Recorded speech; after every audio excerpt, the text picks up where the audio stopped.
This Hangout on Air is live, everybody. Hello, everyone, and welcome. Welcome to our 3+ hour tour. I'm your captain. You see my friend, actually, Matt Waldman, you should be the captain. You have the captain look. I should be Gilligan, and of course the professor, Gene Bramall, is joining us tonight. Welcome, everybody. Pop the champagne corks. It's Christmas. For one night, really for 3 days, but especially tonight, we get to be reunited with our mistress football. We get obsessed for months to find out what happens. We get to watch it all together, experience it all here in real time. Joining us, you guys know me, Sigmund Bloom, footballguys.com, the Audible, blah, blah, blah.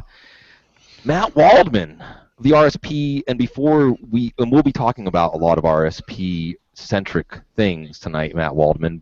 But based on all of the work for your RSP, who of the players that you could hear named tonight, who are you most interested to hear? What's the name that's going to get you to sit up in your seat? Well, on offense, I would say that probably the guy that's going to interest me the most is where Laquon Treadwell goes. Yes. Because I think that the whole speed concerns the NFL, kind of as Matt Harmon put it so much better than I would, is that speed basically is the looks department in an interview for a corporate interview where it's not said, but people have that bias. The NFL has that kind of bias. So I'm interested to see which team is like, we're okay with that. We know what this guy can do. Ezekiel Elliott, of course, is going to be another one. That's very, very intriguing. And then Joey Bosa and Myles Jack for me on the defensive side, because I watch my share of defensive guys, and both those guys really interest me too. So, and then also joining us, of course, the Professor Gene Bramall, Dr. Gene Bramall. We're going to be also joined by some illustrious guests tonight, and we're going to be back tomorrow night for the second and third round. Lots of illustrious guests tomorrow night. First, going to Dr. Bramall, let's start with Myles Jack. Gene, if we are still talking about Myles Jack at pick 10, pick 11, pick 12, if he still hasn't been taken, and of course you're also very keenly tuned into the defensive side of the ball. So with those two parts of the equation, let's say Myles Jack has potentially a Jay Ajayi type of knee situation, but the denominator there, of course, is the player that he is. Is the NFL collectively making a mistake if they let Myles Jack fall? If Miami drafts him, if Oakland, you talk about a boon for Reggie McKenzie, if he's still there, did they mess up? It's really hard to say. We don't have all the information. I think the further he drops, the higher an indication is that there's something in that medical file, there's something in his MRI that's concerning to everyone.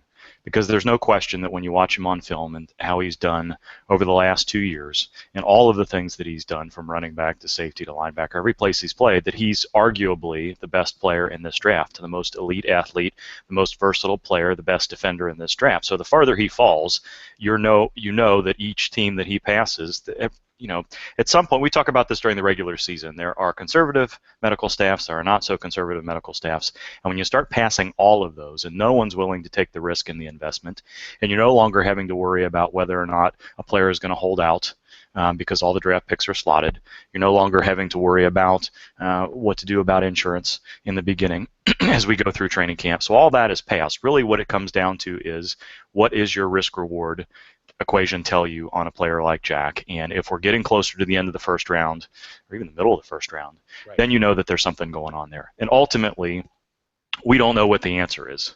At some point, the argument is the length of time he's going to play in the NFL may be decreased at some point. Is it going to be 2 months, 2 years, 2 decades? I don't think anybody can predict that. At least we can't because we don't have enough information. But what the NFL will be telling us if he falls further and further and further and further is not only are they worried about him not having a 10-year career, they're worried about him not being able to finish out his first contract. Right. Because they have to have, there's some level of investment here. And are you going to draft a player in the top 10 picks that you reasonably only expect to get 2 years before you're really not sure whether or not somebody's going to have to cut open that knee and do microfracture surgery. And it's not cutting it open, it's arthroscopic, but Sure. we're going with this. Yeah. I think that's what's being told to us. This decision has already been made in all 32 draft rooms tonight. They know what they're willing to do and what not.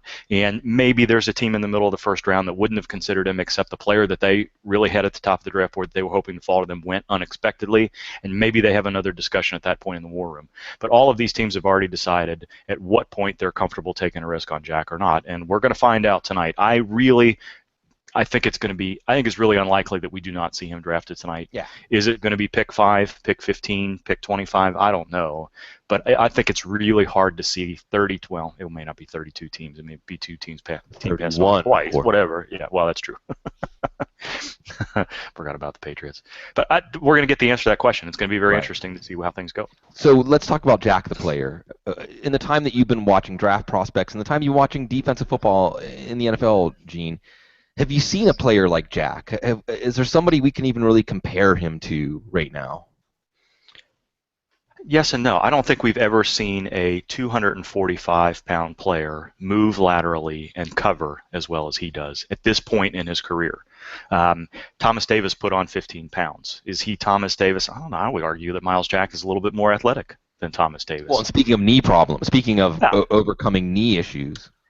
Yeah, so that's exactly right. So I don't think we've seen a player with his athleticism at his size at the linebacker position in quite some time. Can a player like Levante David do everything that he does? Yes, but he came into the league at 230, 235. So there are players in the league that are similar to Myles Jack that can cover this way, that can play downhill and attack the run in his way. But a player that people are making the argument that you could play him at safety and he would succeed in the NFL. I don't think anybody's going to put him on the third level of the defense and draft him.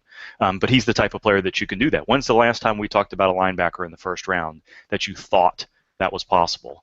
We talked about Shaq Thompson. We talked about Telvin Smith. Those players are not Myles Jack. So if that knee is healthy, and he's shown us in some videos that the knee, it looks like it's healthy now. There's really no question about whether or not, assuming that he doesn't have any problems as he go through training camp, he's ready to go week 1. But week 1 in 2017, week 1 in 2019, that's the question that the medical staff is trying to present to the coaches and coordinators and front office people and scouts. And then they get to decide, all right, knowing this risk quotient here, am I willing to take him in the first round? So that's going to be one of the bigger stories of the first round, or at least the first half of the first round. If it's a story past the first half of the first round, then it becomes an even bigger story. There's different variables here. Myles Jack, a big variable. I think you were right to pick 5 out. 5 is the point where we'll sit up a little bit when Jacksonville's on the clock, assuming Jacksonville's still on the clock. Some other variables, because we'll get to pick number 1 and pick number 2. No suspense there. The suspense starts at pick number 3, and Gene, I'm going to stay with you because 2 of the names that are going to be in play, that we can really start thinking of pick number 3 as the first pick on the board. DeForest Buckner, the defensive lineman from Oregon, and then Jalen Ramsey, the defensive back from Florida State. Ramsey, I think everybody agrees, is a pick top 5, top 6. Buckner could maybe fall a little bit farther, no farther than 7. If the Chargers, Tom Telesco was on the phone with you right now, and they were wavering between these 2 players, which one do you think is more deserving of being the first non-quarterback off the board? So in general, I prioritize edge rushers over shutdown corners. None of the defensive edge prospects that we're talking about in the first 15 picks are edge rushers. When I say edge rusher, I mean speed first, counter second. That's not DeForest Buckner for sure. That's not Joey Bosa. That's not Shaq Lawson. It's not Leonard Floyd. Noah Spence is the closest to that, but we're not going to see him go in the first 10 picks. He's not a consideration for San Diego. Jalen Ramsey can succeed in man coverage, but he's more of that Tyrann Mathieu, Antrell Roll type slot corner than a guy that you're going to put on an outside and shut down half the field. So I think it's team preference, who fits the scheme a little bit better. It may even come down to need at that point, depending on, I think probably if you're looking for who's more likely to be a playmaking, game-changing talent for you because of how you can use the player, I think it's probably Ramsey, but I think it's close. I think you can make an argument for Buckner, Bosa, Ramsey, all of those guys in that range as the best defensive talent on the board. And make no mistake, and we'll talk about it when we come to those guys, and I know that Charles McDonald and Justice will have some thoughts on those guys for sure. But we're going to have a lot to say about why Joey Bosa and why Shaq Lawson and why those types of players are still viable first-round grade talents, even though they are not pure speed rushers in the sense that Bud Dupree and Vic Beasley and Randy Gregory and to a certain extent Dante Fowler were last year. It's a different class of edge rushers. That doesn't necessarily mean they don't have similar value. And of course, I'm glad you mentioned again tonight. We're going to have appearing around 8:30 Eastern, Justice Mosqueda of Force players and other fame, and he's going to give us an overview on some Force players and maybe looking ahead to the Packers pick, as he's covering the Packers among other things for Bleacher Report, and all the expertise he gives us. Charles McDonald, one of my favorite people on the internet, at Sunday Fiasco, and we'll have him on. We'll probably have him on when the Falcons trade down. Lots of insight there, and then John Owning, all insight on all things draft. Also, I think he covers Dallas for Bleacher Report, so we'll have some stuff to talk about with Dallas. Matt Waldman, let me toss it to you for the number 3 pick. Any strong opinions here? And of course, we're going to get into the number 1 and number 2 picks when the formalities are done. But let's talk about the number 3 pick, where the draft really starts. Any strong feelings? After watching Joey Bosa last night with John Owning, and John Owning will probably go into it a little bit more, and I'm not going to steal a lot of his thunder, but I thought there was enough from watching Bosa where I think he'd be a pretty good fit in Dallas with Rod Marinelli to teach, because a lot of people say that Bosa doesn't have a lot of upside, that he's pretty much hit his ceiling. But I thought John pointed out some excellent points, and I saw some things in terms of gait and footwork that we'll ask him about, that leads me to believe that he can develop enough of a presence off the edge, as well as what he can do kicked inside some, that he could be a versatile player for the Cowboys in a way that would really help that defense out a lot. So that's a player that I'm coming around on in a way where maybe a lot of people were really high on him early, and then they've kind of dropped off because that's kind of the trendy thing to do, in addition to they see some of the flaws there and they look at other guys that are trending upward. So that's a guy that I feel pretty darn good about more and more, and I think that any team that ends up with him, it's kind of a hit or miss quality, but Rod Marinelli being the teacher that he is, putting Bosa in that situation, he's not Watt. He's not J.J. Watt. And I don't think, I think most people will say that who are in the know, and I agree with that, but I think he's more than what people are saying he is.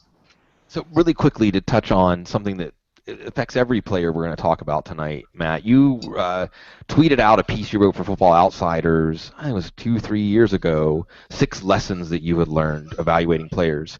And one of them was a player doesn't have to win everywhere.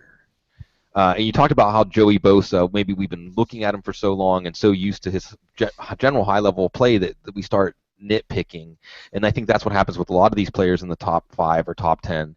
Can you just expand on that idea a little bit? And again, it was a hard-won insight that you, after doing this for a while, you realized that players don't have to win everywhere to be very good prospects. Yeah, absolutely. And I think one of the things that I will joke around and say that Arif Hassan did a really fun mock thing about who to follow and kind of parodied people.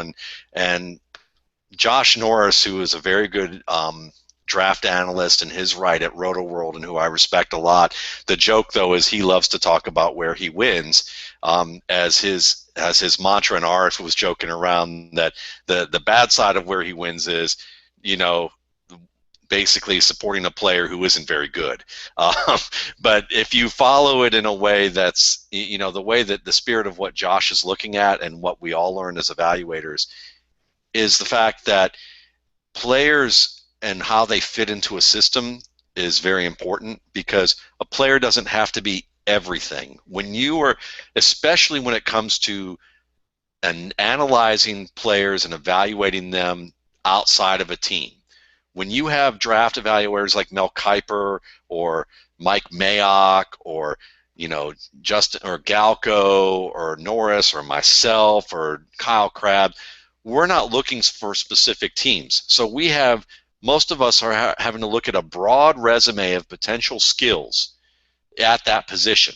And so it's a long list of bullet points and requirements that could be what a team is looking for in a position, but and maybe all inclusive, but there's things that maybe a team won't be looking at.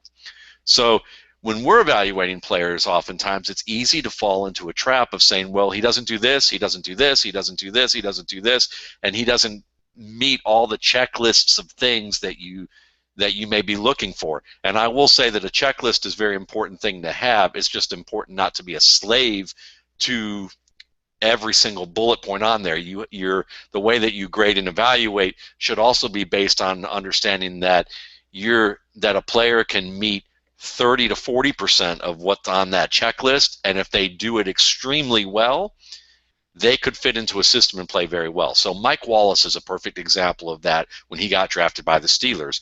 He's a very fast player. He's good at being able to he's good at catching the ball when it's over his head. He's good at being able to make plays in tight coverage to an extent and make adjustments to the ball near the boundary. But he may not be a player that you want running the full route tree. Well, if you're grading him on everything that a receiver's supposed to do, you probably wouldn't have graded him very high. But if you look at the depth of talent that he has in certain areas that can help a team, then you've hit on something.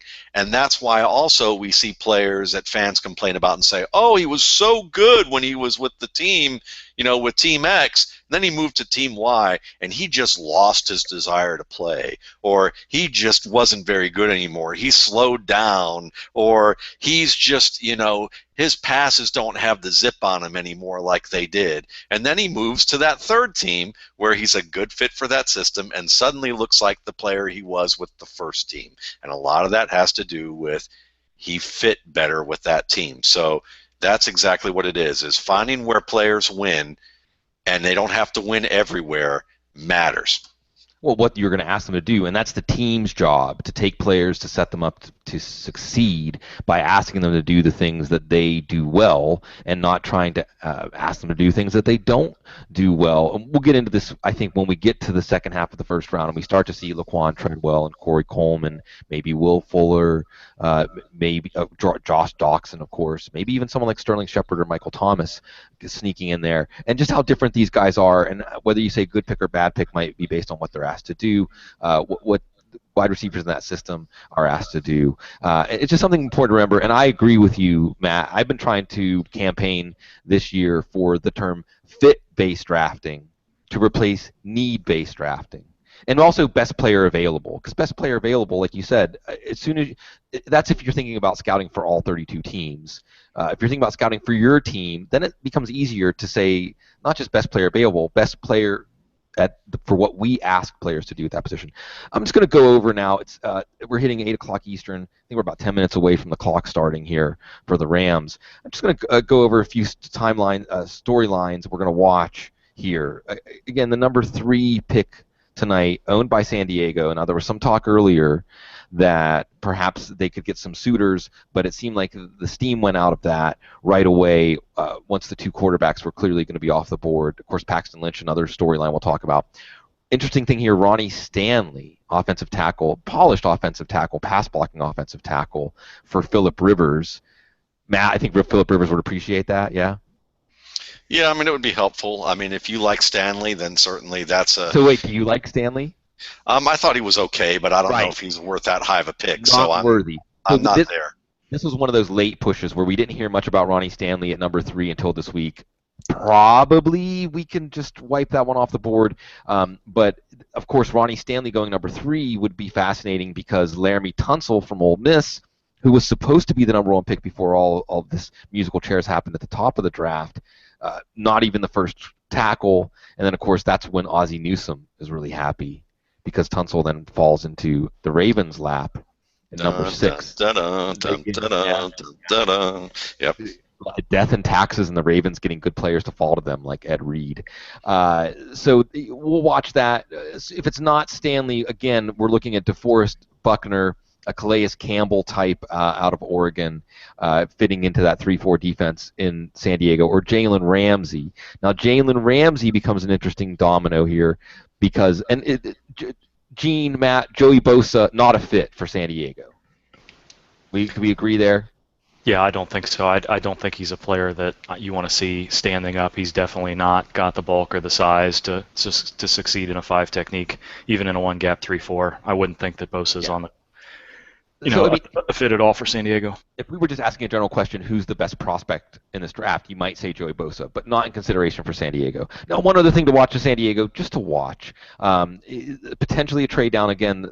It seems like the interest has waned. However, if Jacksonville covets Jalen Ramsey, Dallas linked heavily to Jalen Ramsey, then Jacksonville might jump San Diego. San Diego, if they want DeForest Buckner, can feel very confident that they're going to get Buckner at number 5. They can pocket a pick for free, and then that might make the choice. That brings us to the number 4 pick, Dallas. Of course, again, John Owning, we're going to have later on, will give us some insight there among a lot of other things. Dallas, and the word has been, Eric Galko has reported this, Ian Rappaport has reported this, that Dallas we may have a true war room debate on our hands. Jalen Ramsey being on one side of the debate, and the other, and this is something I've been stumping for months. I was on some Cowboys podcasts even talking about this, trying to win people over to this idea. Now it's Jerry Jones trying to win people over to this idea reportedly. Ezekiel Elliott. Matt, your phone rings while we're recording the show. It's Jerry Jones. He says, Matt Waldman, I've heard you're really smart about football. Should we take Ramsey or should we take Elliott? Or should they take maybe Joey Bosa? Well, it's probably the most fantastic scenario that we will ever have on this show, considering that Jerry Jones played football and probably feels like he knows everything about football. So he won't be asking someone like me. But if he did, and something like that happened, then yeah, Ezekiel Elliott would be an easy pick for me there, because then you can move forward and basically solidify that running game. You're going to have a guy that's never going to have to come off the field other than when he's winded, and that to me would be the best pairing, because it keeps McFadden fresh if you put him in as a situation player, or Alfred Morris, and I just think that both of those guys are not long for the league when I'm down the line. I mean, they've got maybe 1 to 2 years of being a starter left. McFadden looked good last year, but at the same time, I think that when you're looking at getting a chance to have a difference maker, it's like Chester Taylor played pretty well for the Vikings. He had 1,300 yards in Mike Tice's offense. They had a really good offensive line. But would you have said we shouldn't take Adrian Peterson at number 8? Would we have said that, it's the same thing with Marshawn Lynch, heading over to Seattle? I mean, they probably could have found a decent running back later on and listen to that conventional thinking. But to me, Elliott may not be as physically as talented as Todd Gurley, but conceptually on how to play the position, how to set up blocks, how to play in the passing game as both a receiver and blocker, this is the guy you want, because you can be far more diverse on offense when your running back doesn't have to come off the field. It doesn't tip anything off to the defense when you switch players around. So to me, it's a no-brainer of a pick that if you get that type of a talent, I would do that personally if they're asking me about Elliott and they're interested in him, because behind that offensive line, he could be fantastic. Yeah, that's why I don't buy into the idea that, well, McFadden was productive enough. Well, then think about what you would have if you had an elite running back, and as you said, a 3-down running back. Is it reasonable? Now, I know you're pretty high on Derrick Henry, Matt. Is it reasonable to say pass on Elliott because you might be targeting Henry in the early second if you're Dallas? The choice between Elliott, so if you could get Ramsey and Henry, or Elliott and Eli Apple or somebody like that top of the second. Yeah, and I'm tired of the Miles Jack nonsense, because if you're considering him at 10 and people think it's smart to consider him at 10, it's complete, utter nonsense not to pick him at 3. I'm sorry, he's the best frickin' player in this draft. And I mean, I would have taken Miles Jack at running back over Jay Ajayi. Right. So, I mean, I did a profile on him 2 years ago talking about how good of a running back he was. And then, oh, by the way, he's a great coverage at linebacker. And then we have Eric Stoner and I doing a film room showing how he can play the run and the way people say that he couldn't play the run. This guy's a stud. So to me, I did this a couple weeks ago. Somebody asked me, what would you do on a Cowboys podcast? I'd take Miles Jack. If I could get Miles Jack and Derrick Henry 1-2, I would outweigh that over Ezekiel Elliott any day of the week. I mean, to me, that to me would be absolutely fantastic. But we know that's not going to happen. But if they feel good about Ramsey and they're going to play him at safety rather than corner, where a guy like Rashawn Scott can whoop his butt in single coverage, you know, and Rashawn Scott's a pretty good sleeper wide receiver, by the way.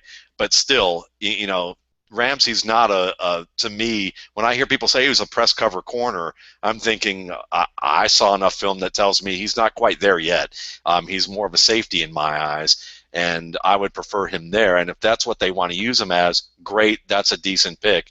But I'd rather have Miles Jack. I just think he's that much better. Yeah, Jack, again, you know, that's why one of the reasons I led off with that story. I think it's one of the more fascinating stories, and especially, so I want to step back. As we're a couple minutes away from the clock starting here, I'll wax philosophical here. The draft was my original love, getting into football writing, getting into football analysis. Oh, it's been a while now. I'm getting old. But the point is that this is one of the ultimate cliffhangers because we work up these players. We try to simulate the thinking of these teams. We study the team's patterns.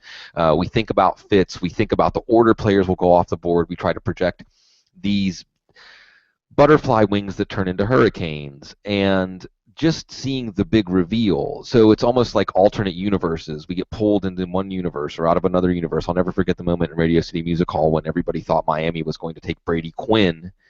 And this was the Cam Cameron year that everyone remembers fondly, I'm sure, outside of Miami, but not in Miami. And when they said Ted Ginn, it was like the wind, the air went out of the room because you just felt like something changed, something irrevocably changed. We're going to have moments like that tonight. We're going to revisit these moments, and immediately all the sparks are going to fly in our brains about this player with this team, with this coaching staff. They took this player over this other player. Are they going to rue the day that they made that decision? And we think about veteran players on the team and how, what does this mean for this player? What does this mean for this player who's going to be competing with this rookie now? And then, of course, what I especially love is this is when teams can't lie. We've seen, and by the way, the Rams are officially on the clock. Teams cannot lie in the draft. Now, teams can have dissension among the ranks and show you a pick that Donnie Manziel that is indicative of a split in the organization, but then that's a different kind of truth that we learn. And am I allowed to say what you're doing with the Browns draft this year, Matt? Yeah. Yeah. So, and Matt, and everyone should know, in a delicious twist here, you can find Matt Waldman later on grading the Cleveland Browns draft on ClevelandBrowns.com. Is that right? On the Dog Pound Report for the Cleveland Browns team's television show. Yeah, they called me last week, so. That's so awesome because you did realize, was it last year, Matt, that you remembered that it's imprinted, tattooed on your soul? Yeah, the Robert De Niro showed up with the cane and the long fingernails and the long hair, and pointed at me, and I said, "I'm not." Right. Yeah. So watching the time countdown here, the Rams milking the suspense here to make for the drama, although there's no drama here. We'll get to that.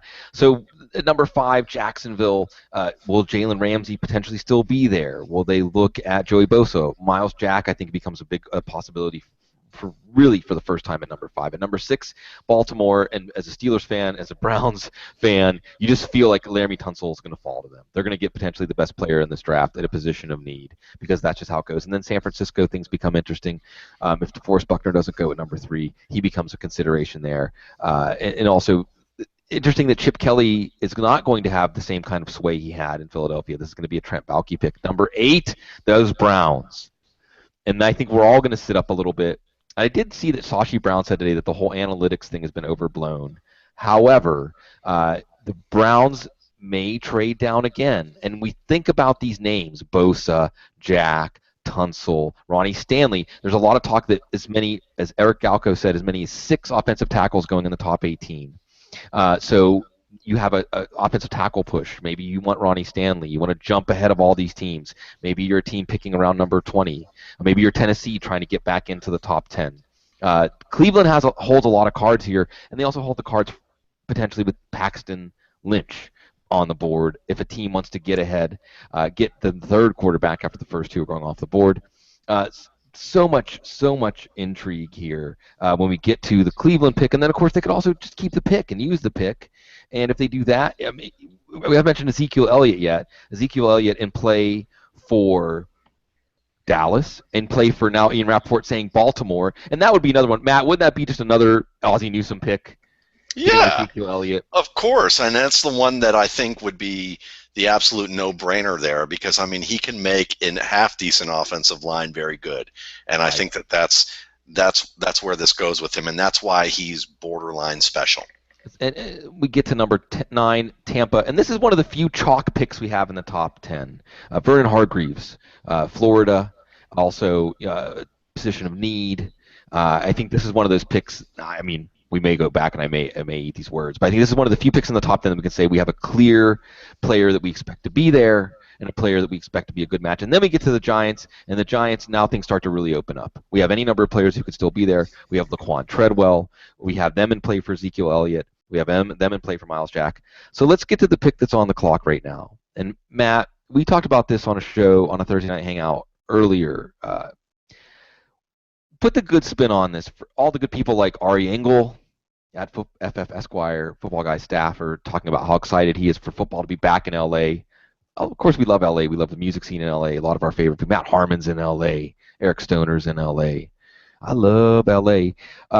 Is L.A. going to love Jared Goff? Put the good spin. Be positive. You know we want to be positive here, Matt. The good spin, and it is going to be Jared Goff. Come on. Jared Goff, Ram.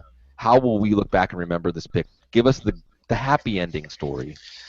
Listen, I don't have to give you the good spin on Jared Goff, because I think Jared Goff, there's nothing to really spin here. He's a good football player, and he's the best quarterback in this class, and I honestly think that he's slightly better than the best quarterback in last year's class in Jameis Winston.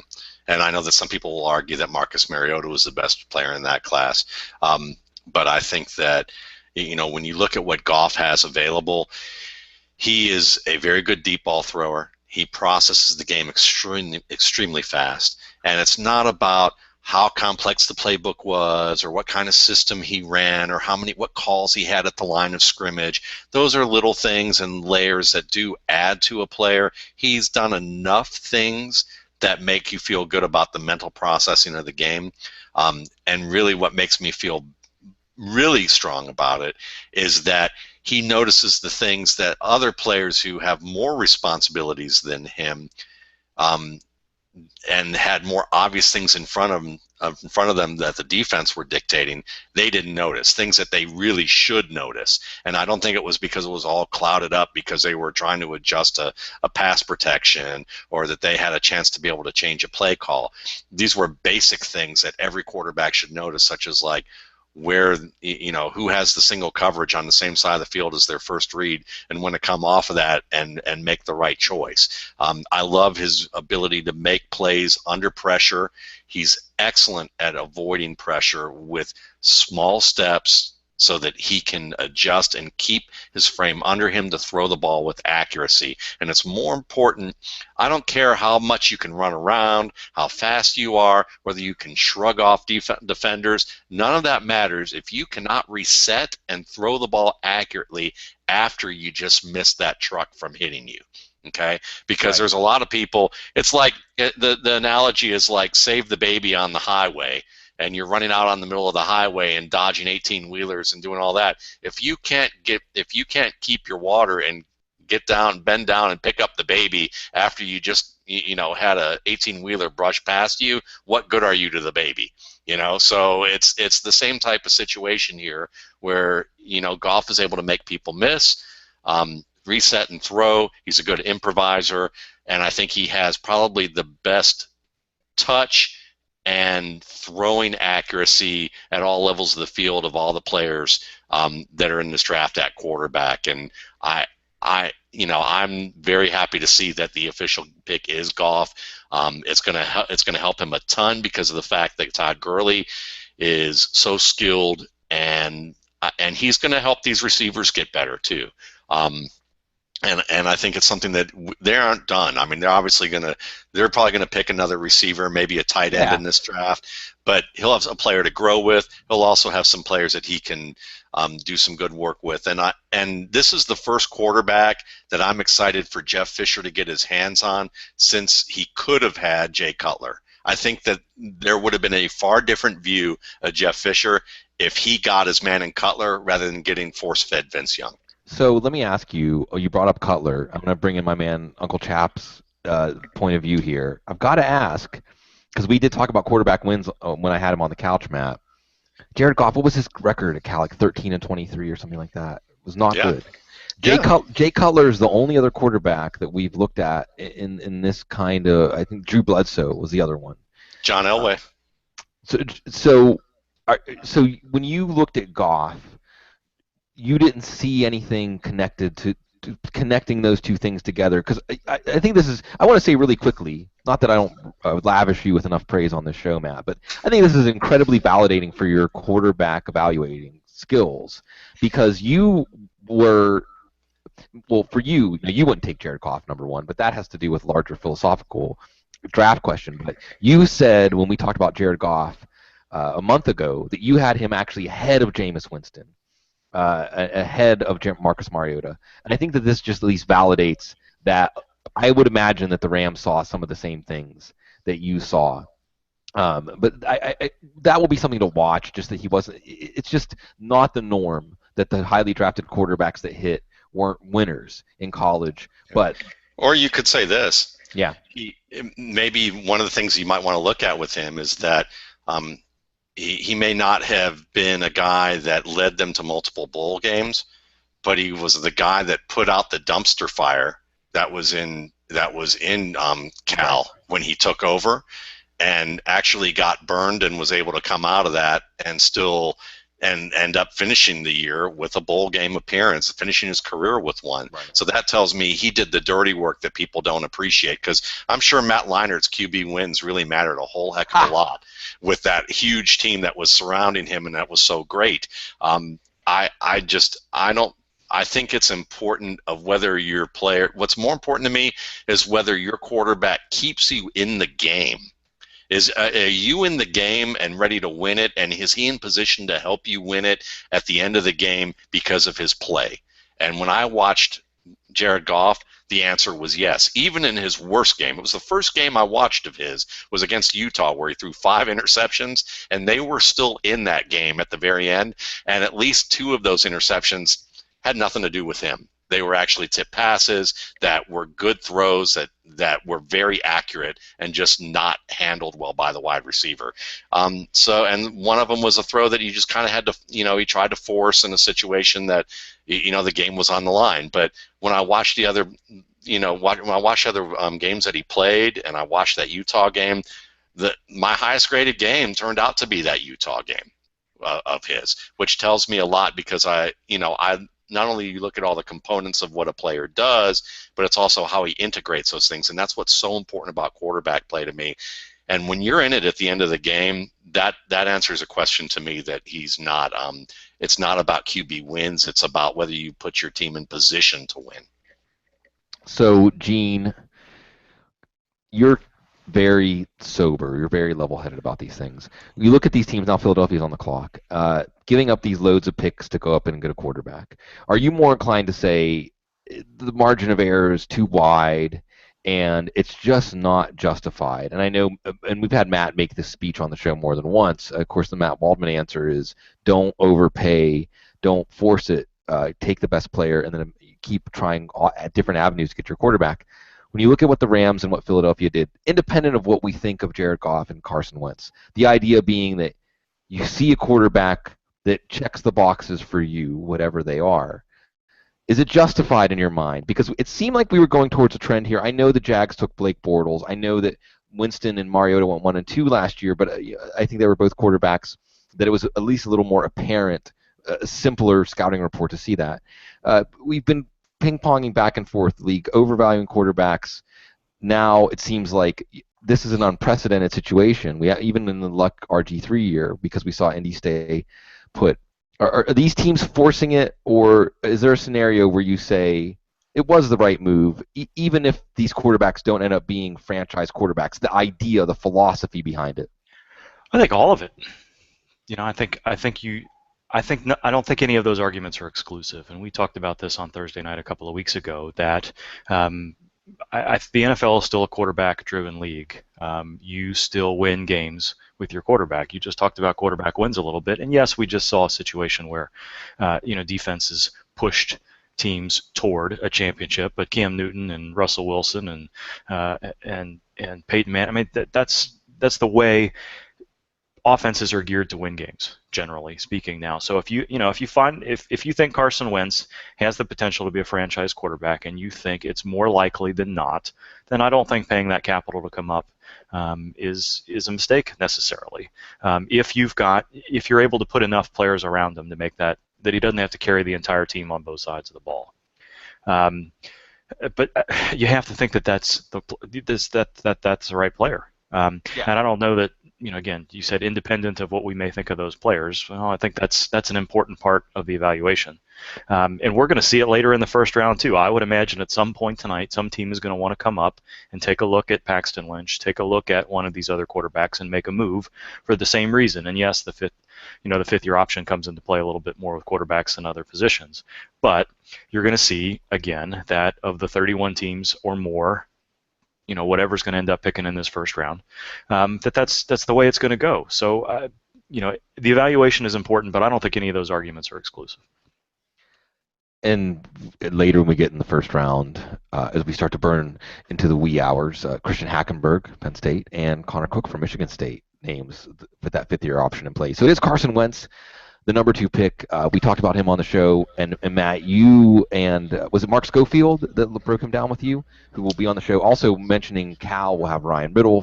Cal at the time I think had the all-time single-season sack record at Cal before he went to the NFL. We'll ask him about that dumpster fire and what Jared Goff did and what he thinks about that tomorrow night. We'll have Mark Schofield. But here we have Carson Wentz, and I know I asked you this question. At that time, watching him before the season, could you have imagined a team giving up multiple first-round picks plus to get Carson Wentz? Ben Natan, one of my favorite guys out there, BG Natan, he's been going through like the Elizabeth Kubler-Ross 5 stages. Whenever they traded up and he knew he wanted Ezekiel Elliott. Who wouldn't want Ezekiel Elliott, especially after that really snazzy outfit? But for the Eagles fans out there, because we know the Eagles fans are, if there's a fan base that needs like group therapy, it is the Eagles. Is this one of those therapy sessions? Can you give them a therapy session that will make them feel better, that maybe the pain will start to end? I can tell them that, but really that's not going to do them any good today. I wish I could tell you what Eagles fan and football guy Jason Wood said to me the minute they made this trade. It's 2 words, but I can't repeat it on air. Or family show. Yeah, pretty much. But I will say this. It won't matter at a lick if Carson Wentz develops and plays to his potential. It won't, people will look at it and say it was a brilliant trade, or we're glad this worked out, or, and that's possible. It is very possible. There is a rainbow that could poke through these clouds. But the thing is that Wentz, to me, on my board of skill players, was my 28th ranked player on my board of skill players, if I ranked it just by depth of talent, which it sounds really bad, but you could probably say the difference between, Wentz and my 20th ranked player was less than 2 points. So it's like one thing, maybe 1 or 2 things separate him from, my top 10. The thing is about Wentz is that he has a lot of mechanical issues that he has to correct, and they're based on his ability to process the game.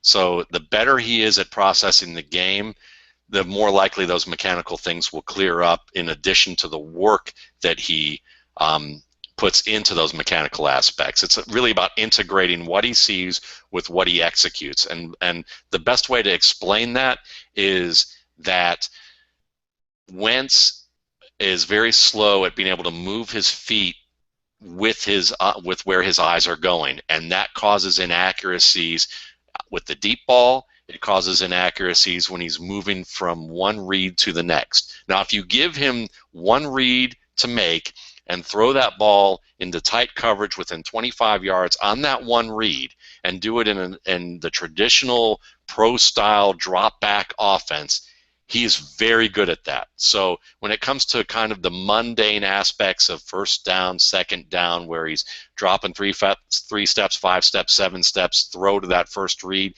it doesn't matter if a wide receiver's blanketed. He's going to look good in that aspect of the game. But when pressure comes and he has to avoid the pressure, reset and throw, he can avoid the pressure, but unlike Goff, he doesn't have that same accuracy. When it comes to throwing the deep ball, he doesn't have Goff's accuracy at all. He is off either too far, too short. He has that kind of what Teddy Bridgewater has had in many respects with throwing the deep ball, except that Wentz has a stronger arm. Wentz is very mobile, and that's really fun to see. His ability to make defenders miss, to be able to run through tackles, bounce off hits is impressive, but you're not going to want him doing a lot of that if you want him to stay healthy and throw the ball, because if you don't want Cam Newton doing that on a regular basis, and all they want to do is limit him to goal line plays, you're certainly not wanting to do that with Carson Wentz. So it's a big if to take him at this stage. And you're not going to have an amenable player in Sam Bradford to really be helpful in this stage either, because he wants to trade.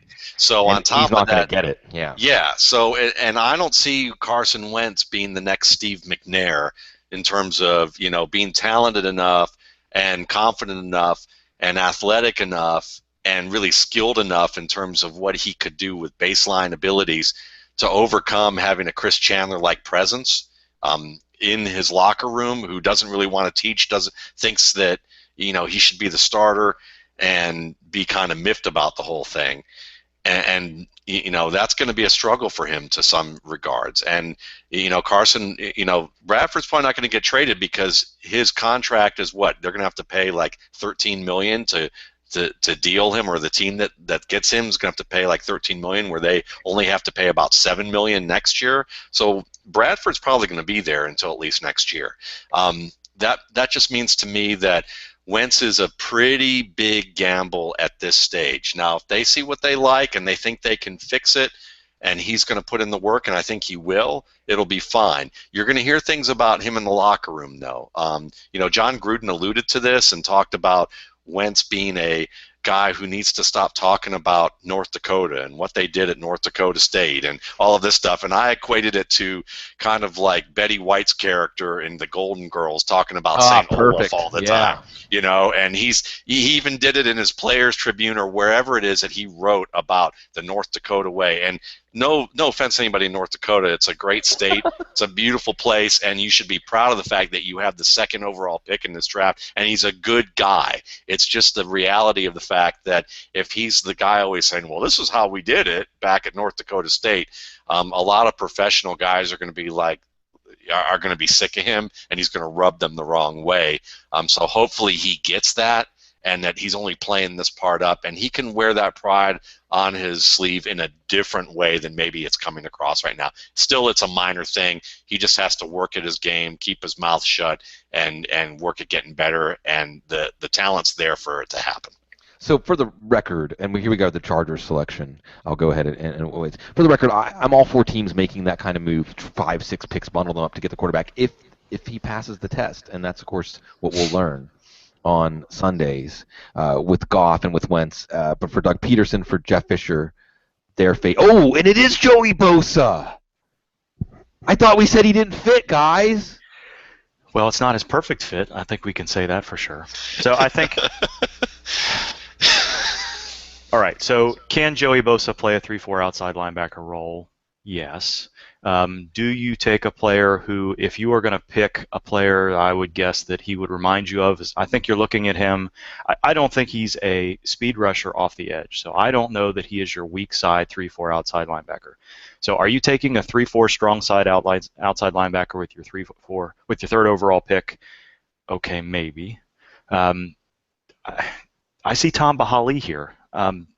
Okay. I don't know that he's got that level of sack upside necessarily. Pagano comes from a tradition where his 3-4 defense works a lot like a 4-3. Maybe we see him play, a Leo type role. Maybe we see more 4-3. They dumped a couple of inside linebackers. They've got Perriman inside. You got Manti Te'o that can probably play an outside linebacker role. But you got Melvin Ingram there. You got Jeremiah Tachu there.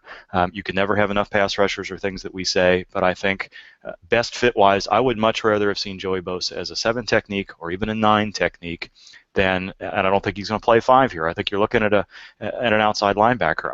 One of the things you like most about Joey Bosa is the way he plays the run and sets the edge, which you can do as a 3-4 strong side outside linebacker. But that's not really what you really want to ask your.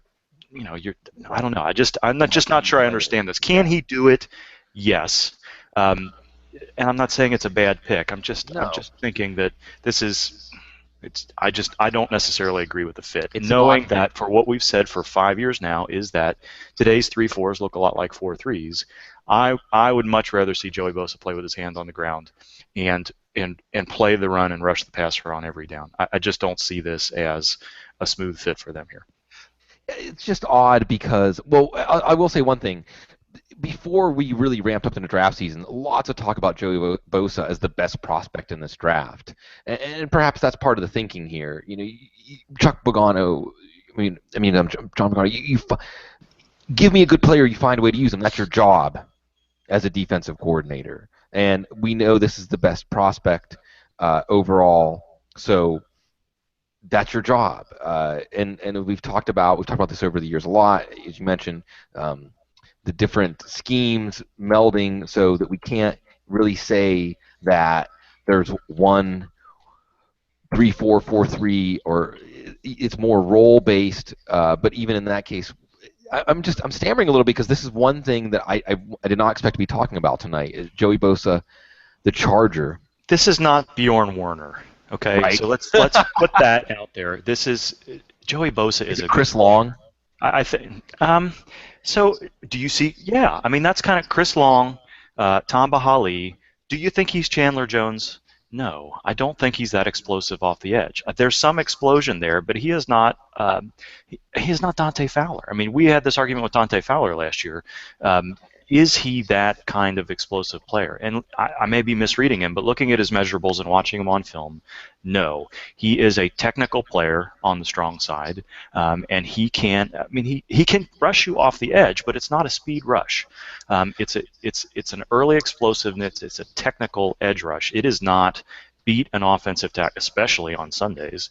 It is not beat an offensive tackle off the edge. And when John Onen comes on, he will tell you. Matt hinted at this earlier. If you watch the tape of him beating that Indiana tackle like a drum, you see some of the edge rush capabilities that he has. But this is not a speed rush situation. So this is not Terrell Suggs. It's not that type of player.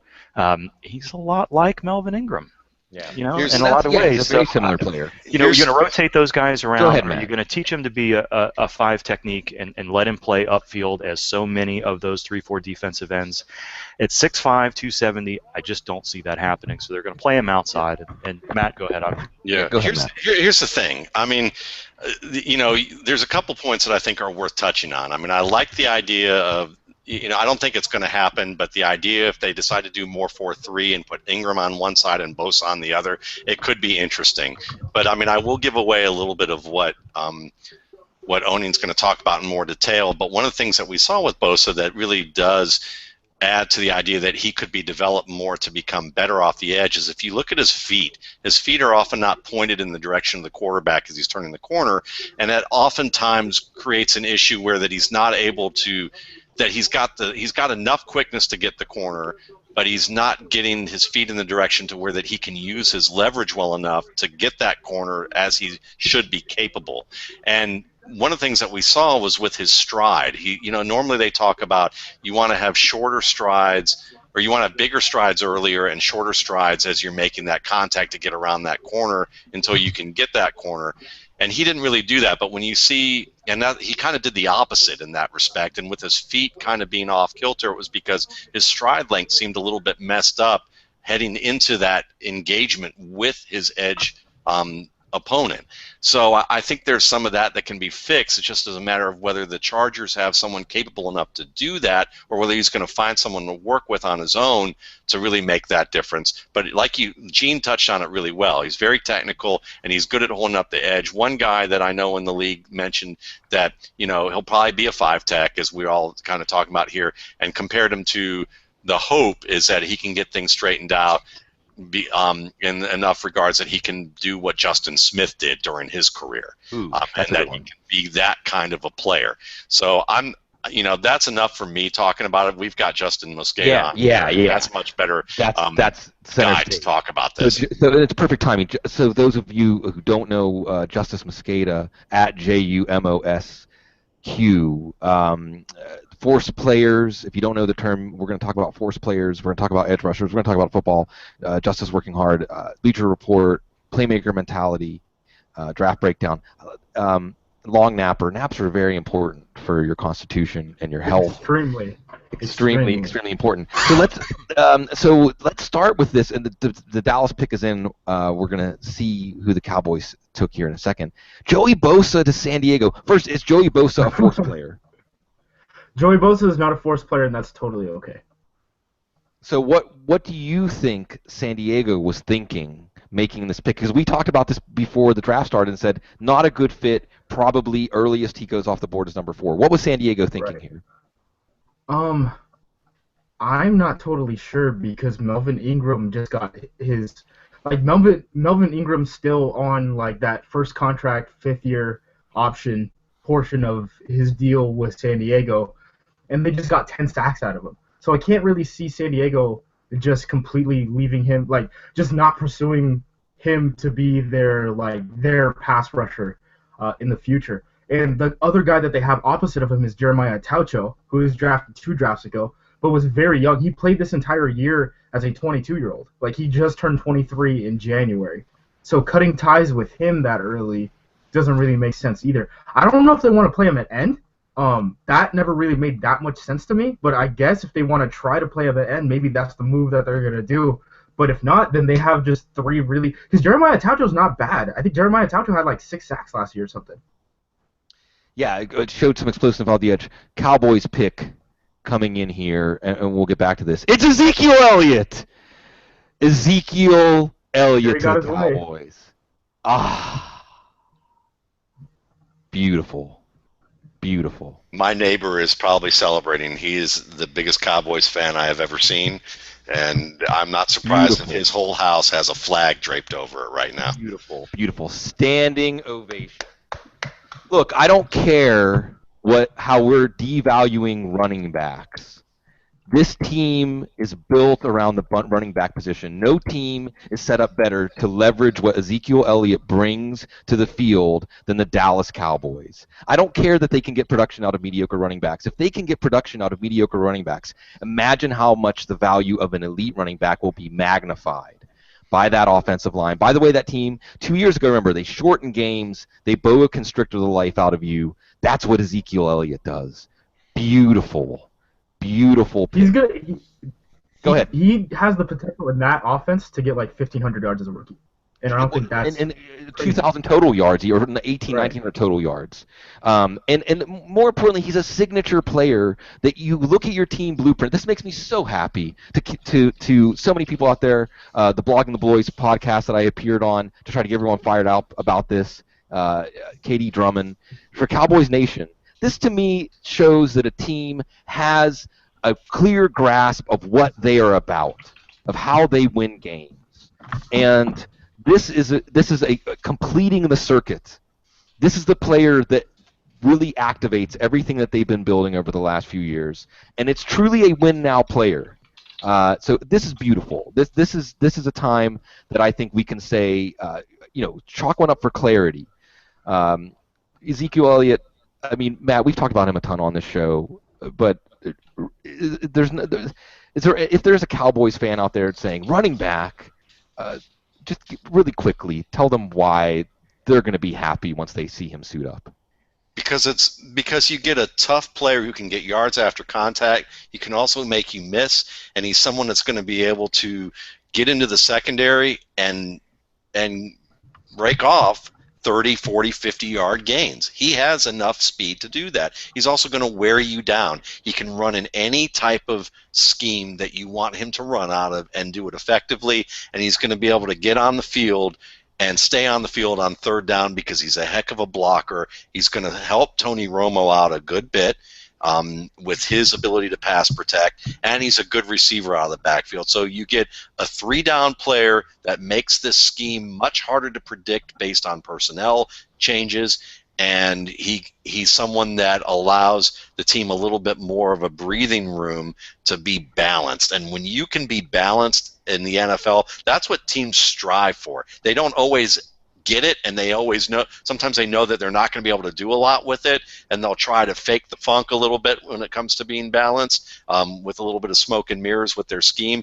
This is a team that won't have to do that, and it's going to be they're going to be a matchup nightmare on offense. Well, it's a classic what we're going to do. Try to stop us.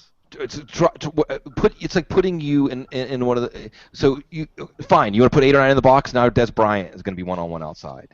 If you want to put you want to try to play back a little bit. Now Ezekiel Elliott's attacking 6-7 man boxes. This is going to be beautiful, and this is going to be a player that they're going to get the value out of right away. So Justice, let's go back. I've got you here because I know you're busy. We got you here for about 20 more minutes.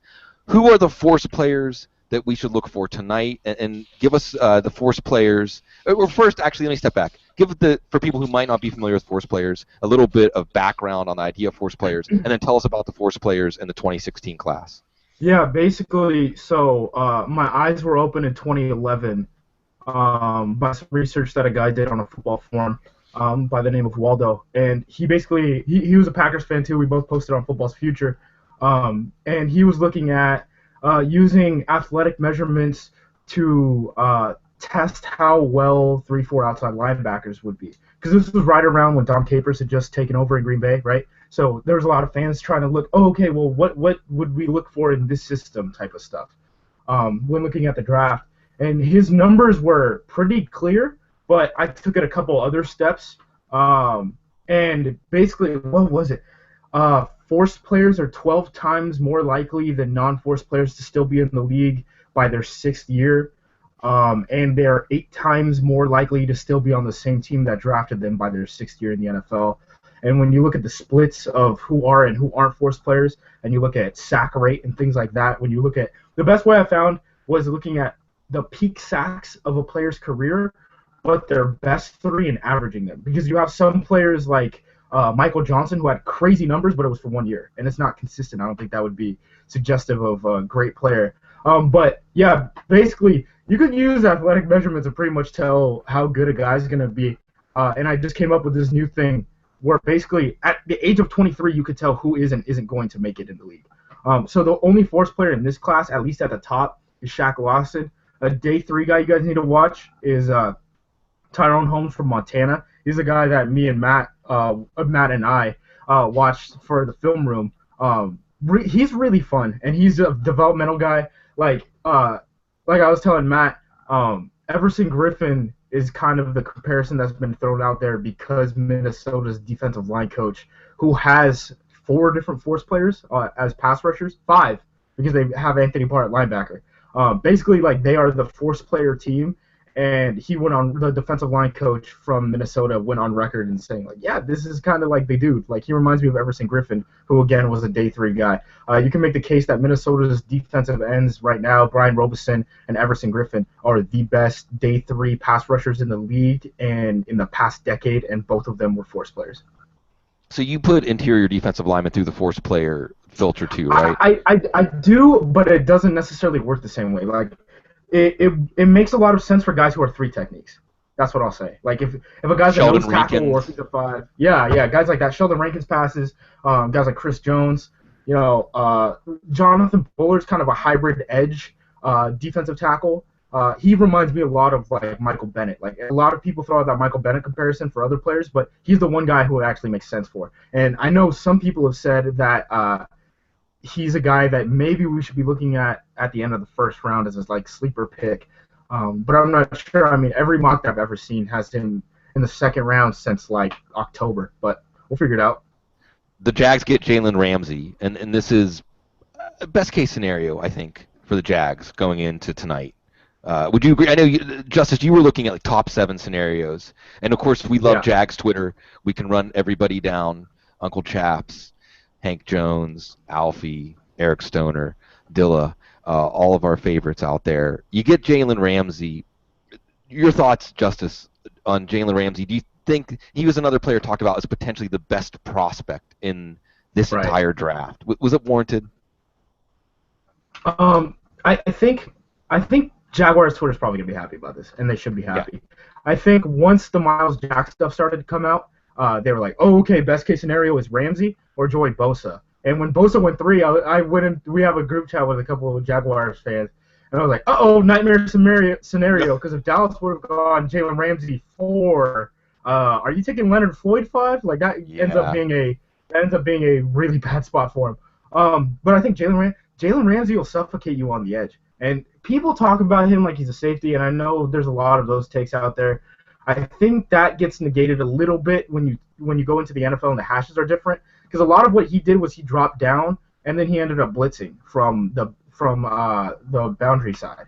But I think if you play him as an outside corner, he's just going to suffocate your guy down the sideline. That's all he did at Florida State. I'm a big fan. I know people question his ball skills because he didn't have that many interceptions at Florida State, but like that's such a weird thing to me because interceptions seem so fluky. Like even when you watch quarterbacks and things, you could tell when a defensive back is making a play, and it actually physically being a interception versus being a good play just seems so fluky to me. And just saying a guy doesn't have good ball skills because he didn't bring in the interception, because it's just such a small sample size that I just can't see myself just completely tying ball skills to the number of interceptions the guy makes. And I'll just say, as a quick aside, Justice wrote something really great a few weeks ago that gives us some of the things you're talking about. And when we interpret what we see, we sometimes need more context. It was what Justice was talking about was more watching the way players on the defensive line come off the snap, whether they attack or whether they hesitate and they're making a read, and that can be mistaken as somebody who's slow off the snap. So we have to look at that. Baltimore on the clock right now as it's counting down, but Jacksonville gets Ramsey. We look at him potentially matching up with guys like Dante Moncrief, DeAndre Hopkins, and Jalen Ramsey. I want to see how that goes down. This is going to be fun. DeAndre Hopkins and Dorial Green-Beckham, maybe. He gives you length. He gives you speed. He gives you a player that can match up against players like Hopkins, like Moncrief, like Green-Beckham. And I do think that is not a myth that teams are looking at their defensive, looking at their division mates, looking at the matchups, looking at the way maybe they've lost games or things where they are at a disadvantage when they're making these kinds of picks. So, Gene, you want to chime in here on the fit, on the idea of Ramsey being a top 5 pick before we see what Ozzie Newsome has up his sleeve, poised to get potentially what a lot of people had as the best player in the draft a month ago at number 6. I don't think Ramsey is a shutdown corner in the same way that guys like Richard Sherman and such have been in that kind of Seattle-esque scheme that Gus Bradley is going to continue to run, and what Tayshaun Gibson just signed to a huge and partly inexplicable contract. I don't think you're going to see Ramsey play free safety either, and he's not a Chancellor-type guy there, so he's going to play corner. He may not be a shutdown corner. He's not necessarily going to be the next Richard Sherman, but he is going to be a physical guy off the edge. He fits the scheme as a corner here. I don't know how successful he's going to be against DeAndre Hopkins, but I think it's a good pick. He makes the team better. You're going to get Dante Fowler back from injury this year, hopefully healthy. So you basically get 2 first-round picks, both at, as when we opened the Hangout here, we talked about, I like shutdown corners, I like edge rushers, and both of those guys may not be super, super prototypical in that regard, but they get 2 impact defenders coming back this year. It's going to be good to watch. Yeah, that's what they need, obviously. So I want to ask you, Justice, while we have you, What do you think of Robert Nkemdiche? And I'm not necessarily talking about the personality stuff, although chime in on that if you want, because that's not necessarily the part that we focus on. But you're looking at him through a metrics lens, but also through film lens. This is one of those players that now, as we've been getting closer to the draft, you're hearing him more talked about in the 10 to 15 range. You're also hearing him talked about as a player, if he's still there at the end of the first, the teams may covet and try to jump over each other to get. This is one of the more polarizing players in the first round. What did you see whenever you evaluated him? He's extremely raw, but his upside has to be up there with like one top 5 guys in this class. I know Charles McDonald wrote a good piece about him and how he doesn't take on double teams well, and I completely agree with that. I mean, he's horrible taking on double teams. But the problem is how he's going to win in the NFL is as a penetrating 3 technique. So you have to figure out, okay, what the hell are we going to do with this guy? Is he going to develop? Why hasn't he developed yet? Just questions like that you have to answer. And, okay, is it a physical thing? Do we have to move him on the edge and then we'll just kick him down inside on nickel downs? And I think he can do that. He's athletic enough that I think he can do that, especially when teams like the Jets have moved guys like Sheldon Richardson to outside linebacker. The Packers are now moving Dayton Jones to that elephant position, and Dayton, I believe, is in the 280 range too, like Robert Nkemdiche. I think this dude can be one of the he's my best defensive lineman on the board. And that's not taking into account of like any off-field issues, whatever. I mean, if he doesn't fall out of a hotel room, I'm not sure if people really even care. He's getting how should I put this? A lot of what's happening to him is he's getting pinned for stuff that his brother did, and Laremy Tunsil isn't getting pinned for the stuff that happened that night in Atlanta when Robert Nkemdiche fell out of that hotel, and he was there. So I don't know why we're doing guilt by association with one and not the other. Well, there was a really good piece in the USA Today yesterday, I think, about Nkemdiche, or maybe it was Monday, Tuesday, and what it really got at is that the Ravens here probably going to get Laremy Tunsil. As a Steelers fan, I just have to say it with that, because Ravens rarely ending up. And Ronnie Stanley. Ronnie Stanley over Laremy Tunsil. Wow. Well, maybe Larry Tunsil's getting dinged after all. But really quickly on that, we'll move on to this. Whoa. So some of that talk of Stanley going number 3 wasn't necessarily unwarranted in the idea that he would be the number 1 offensive tackle off the board. Nkemdiche sounds like he's a guy that's into music. He's a guy that's into a lot of different things other than football. And he said something about how he liked kind of changing it up in interviews and showing people that he wasn't the typical football personality. And Matt, we can talk about this more at length over the course of the draft, but then you get into teams and some of the armchair psychiatry that they do on these players. And I understand why a team might want somebody that's football obsessed, but then it gives you context to interpret these things. Justice, this you said it, whoa. I mean, this makes sense in a way with Joe Flacco. Stanley may be maybe a more polished pass blocker. What's the case here to take Stanley over Tunsil? I really don't get it, man. Like, it must be off-field stuff. I know someone that I had talked to was like, look, the Chargers are not so, because I was talking with someone who's fairly connected with the Chargers about this whole Stanley stuff, right?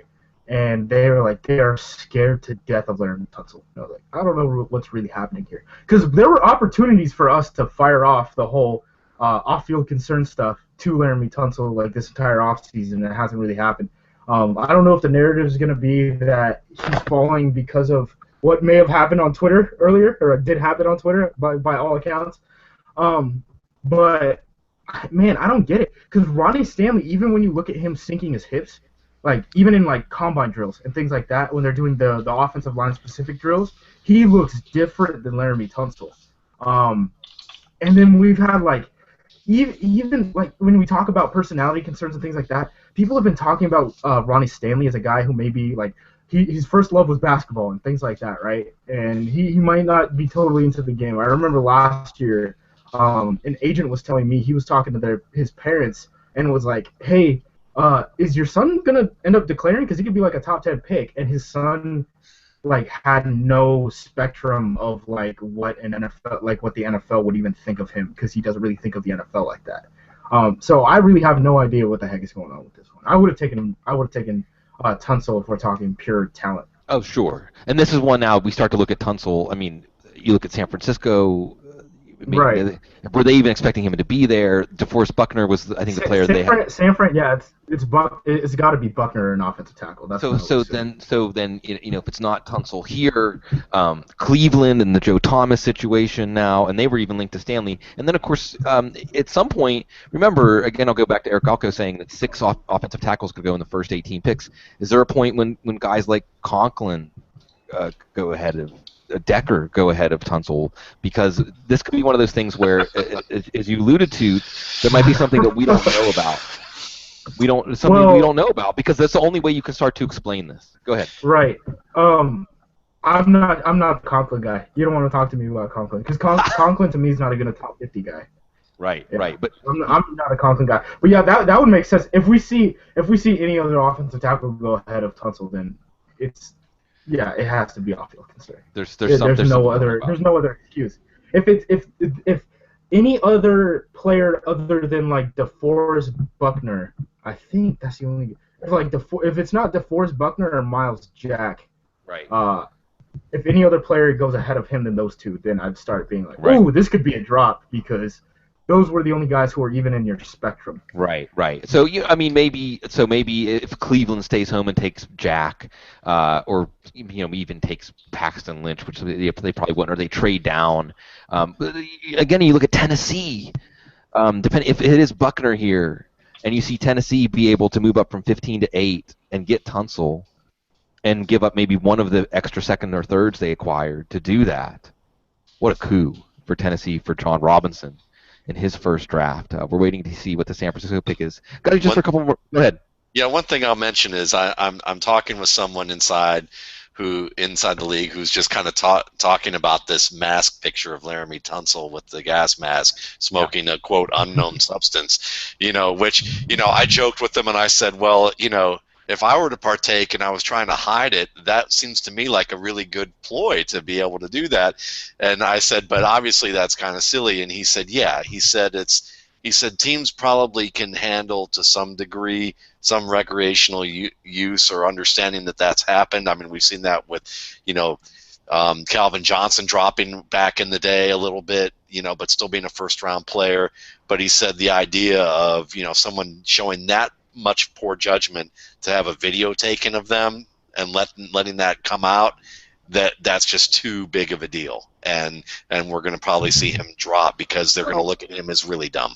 Well, and with these picks, I mean, it's a warm fuzzies trust kind of thing. And risk management. It can be something as simple as when you had dinner with the kid and something that happened, when you made eye contact with them, that just like a feeling that like shivered through your soul, like, no. Who knows? This is going to be something to watch here. So while we've got you, just quickly, Justice, and again, playmaker mentality, Bleacher Report at JUMOSQ. A lot of people doing analytics work out there. A lot of people trying to push the envelope in player evaluation.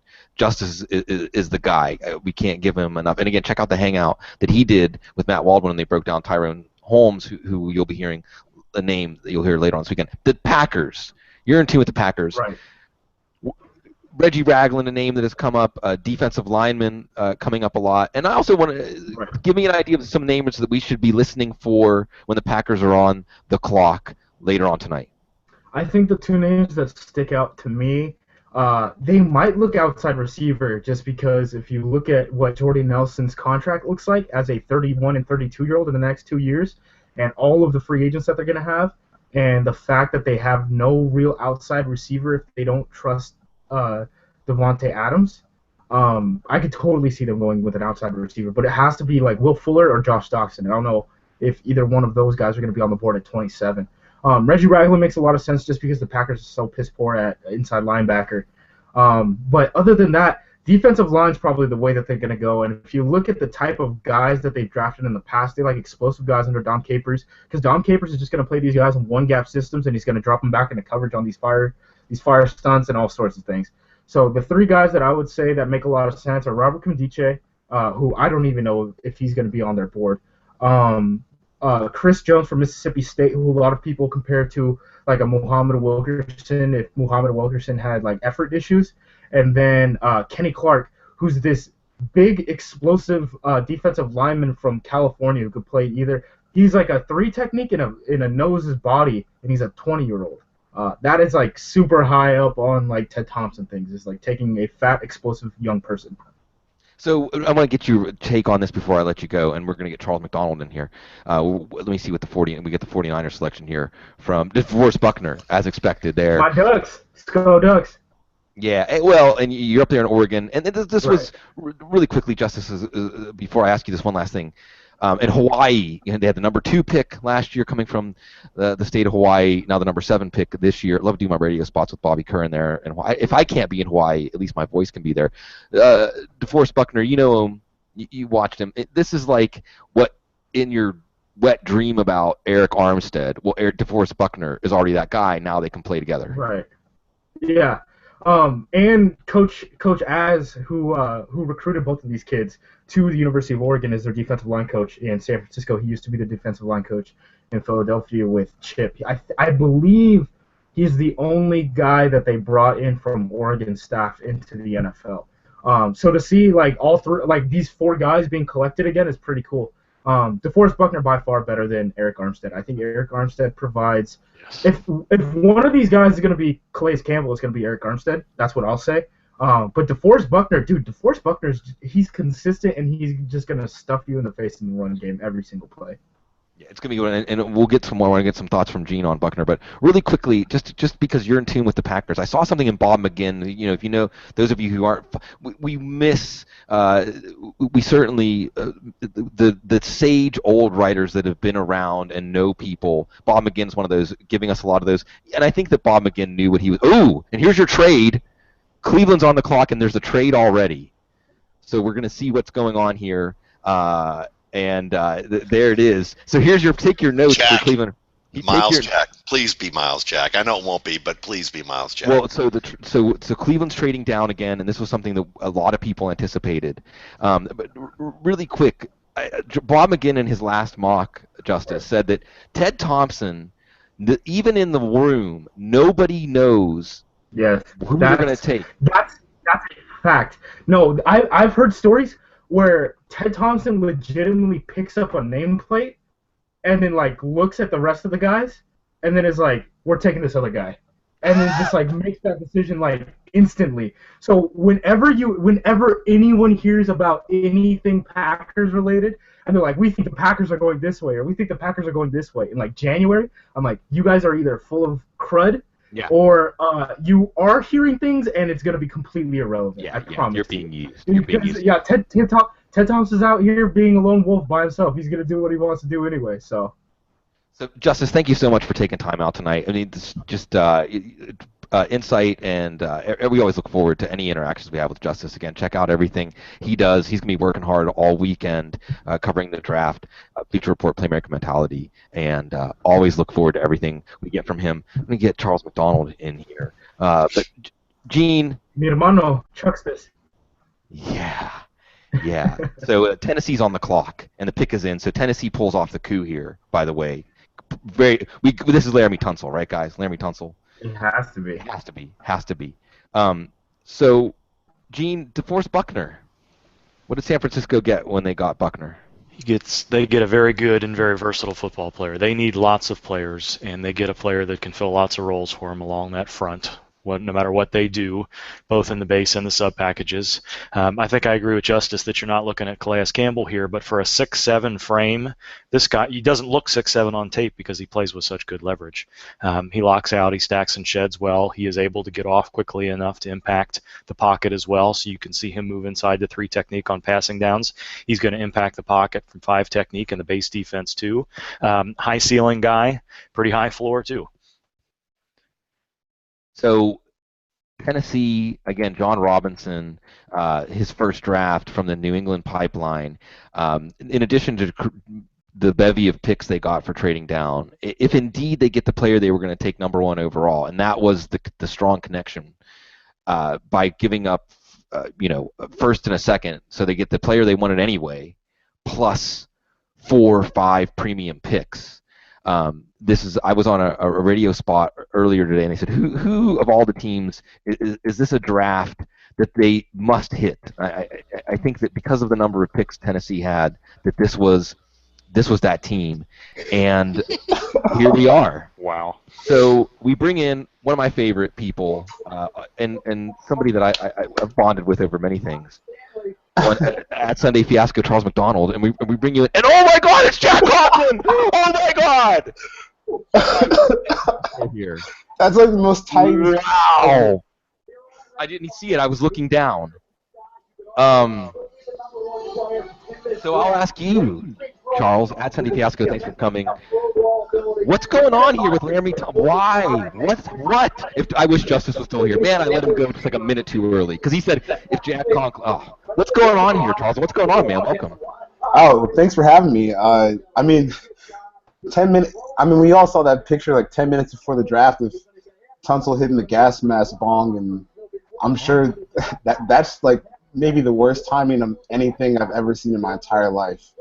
So he might take a little free fall, but I don't get the infatuation with the NFL and Jack Conklin. Like, if any offensive line expert that you talk to, whether it be Brandon Thorne or Duke Manyweather, even Sully, they just say, this guy doesn't have it. Technically, he's not there yet, but he did test well at the combine, so I'm guessing teams are saying they can fix it, and he is a nasty player with his on-field demeanor, so it can work. I think year 1 and probably year 2 are going to be really, really rough. Just pray for Marcus Mariota because that line was terrible, and they didn't get much better here.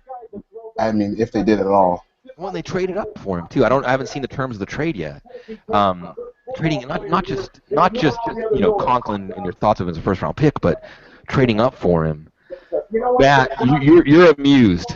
You're amused. Go ahead. I love it. I absolutely love it because this is the first time in ages that the Browns may actually, they haven't picked anybody yet. So, we have to see what they do with those How picks. Are the Browns? This is like the riddle. How can the Browns be winners in the first round? By not picking. They might very well be. That's what's kind of scary.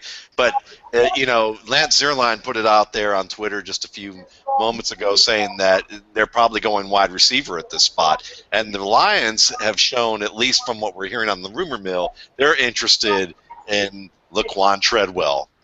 And the Browns could very well be interested in a player like that, even though, and if they are, that would debunk the whole analytics draft that we're talking about if they're thinking about it from the standpoint of what maybe traditional analytics may look at. Because some of the analytics I've seen, at least, and when I say traditional, maybe traditional online internet analytics, as opposed to what NFL analytics actually do. So, it may be something where, if it's Coleman or if it's Doctson, then, maybe that's, it might be a little bit different, especially if it's Coleman. But I have a feeling it's going to be a guy like Treadwell because of the fact that they want to be able to have balance and run the ball. They also have a guy that I don't know. I think it's going to end up in that situation that they're going to pick a wide receiver, and I'm hoping it ends up being Treadwell. Treadwell and the Browns, some late surging buzz there. So Charles, let's toss it back to you. We're pick 8, and we've had lots of Joey Bosa caught us off guard. Stanley over Tunsil, we were thinking. Well, Stanley over Tunsil. Where a lot of players over Tunsil we weren't ready for, and that's why now Tampa Bay's pick becomes more interesting because were they thinking Tunsil was going to be there? Were they thinking they traded? So Tampa, they traded to the Bears.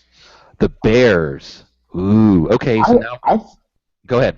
I think this is going to be Leonard Floyd because all we've heard about all week in the past 2 weeks is about how Leonard Floyd's not getting past the Giants. So I think if the Bears see Leonard Floyd as an edge rusher, which Matt and I talked about on the RSP the other day, that's not his best fit in the NFL.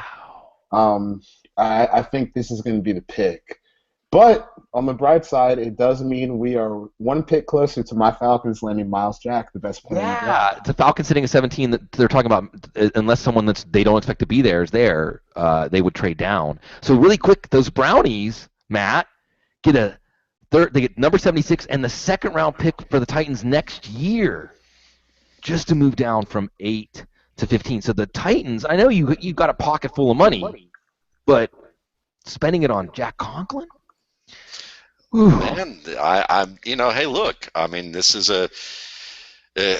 all I can say is that the Browns seem to be on the good side of being able to rob from the rich. Yeah, take it and irrational exuberance. Take advantage of that irrational exuberance that these teams might have about players. And they love, and the Browns too. It seems to be, at least so far, with looking at the board, they're on their game to the extent where they're not like some of the traditional NFL that goes, oh, Big Ten tackle, Big Ten, let's go ahead and go after the big name guy. I mean, and Conklin's kind of a big name without the game at this stage. So it's actually kind of a wise move, and they may be looking at this draft and feel like it's not as strong as they'd like it to be. Maybe they feel like they've already seen enough next year that they feel like they can get a little bit more, and they also know, just from what we've seen, that teams win when they trade back more than they do when they trade up, and they've learned their lesson. And it looks like that if they make good picks, this could be a foundation-building draft for them. Yeah, when you start to look now, go ahead. I'm just happy that we might get to see RG3 get a shot with Hugh Jackson, because I think that's where we're headed. Yeah. And if it fails this year, this team is not built to go anywhere anytime soon, regardless. So just see what you got with RG3 for a year, and if it fails, you definitely got the ammo to go get a guy next year if you want to. And there's good quarterbacks in these mid rounds who can be developed over time if you want to give that a shot. So I mean, to me, it totally makes sense. And again, the intrigue here growing as Laremy Tunsil, Miles Jack, two players that were a few months ago mocked in almost everyone's top 5, still on the board. And we're going to get into Paxton Lynch intrigue soon enough. And you're talking about breaking the seal on the wide receivers, and of course the tackle run continuing here with Stanley and Conklin being pushed up into the top 10. So we got the Bears pick here, and again, as Charles pointed out, teams are listening to the buzz about other teams. I think that there was Josh Norris wrote something back in January, like a scout's perspective, and basically this idea if the teams just stopped paying attention to what the other 31 teams were doing and just focused on their own work, that they'd be a lot better off. This could be one of those situations where Chicago's going to go up and draft capital. We'll see if it is indeed Leonard Floyd. But at least Jags Twitter dodged that bullet, as Justice pointed out, with the nightmare scenario if it would have been Ramsey and Bosa going 3 and 4 here. So the hometown crowd in Chicago, the team moving up, and a John Fox team, defense would make sense here. Greg Gabriel earlier today was saying that it was going to be, the picks were going to come from, I think, Conklin's, I don't know if it was Conklin's, Shaq Lawson and Sheldon Rankins were the names that Greg Gabriel, of course, Connection's longtime NFL personnel guy. So this one's going to be interesting to see go off the board here. And also I want to point out that Adam Schefter did say it sounds like there are going to be a lot of trades in the draft, and it should be a pretty wild and woolly night. And we've already seen in this draft the number 1 pick traded, the number 2 pick traded, and now we've seen the number 8 and number 9 picks traded. So this is going to be a very interesting draft as we see teams, again, at least showing some clarity as we move on. So as we await that pick, as we do a little bit of a reset here, let's go ahead and drill down a little bit. Atlanta sitting at number 17, Charles. Mm-hmm.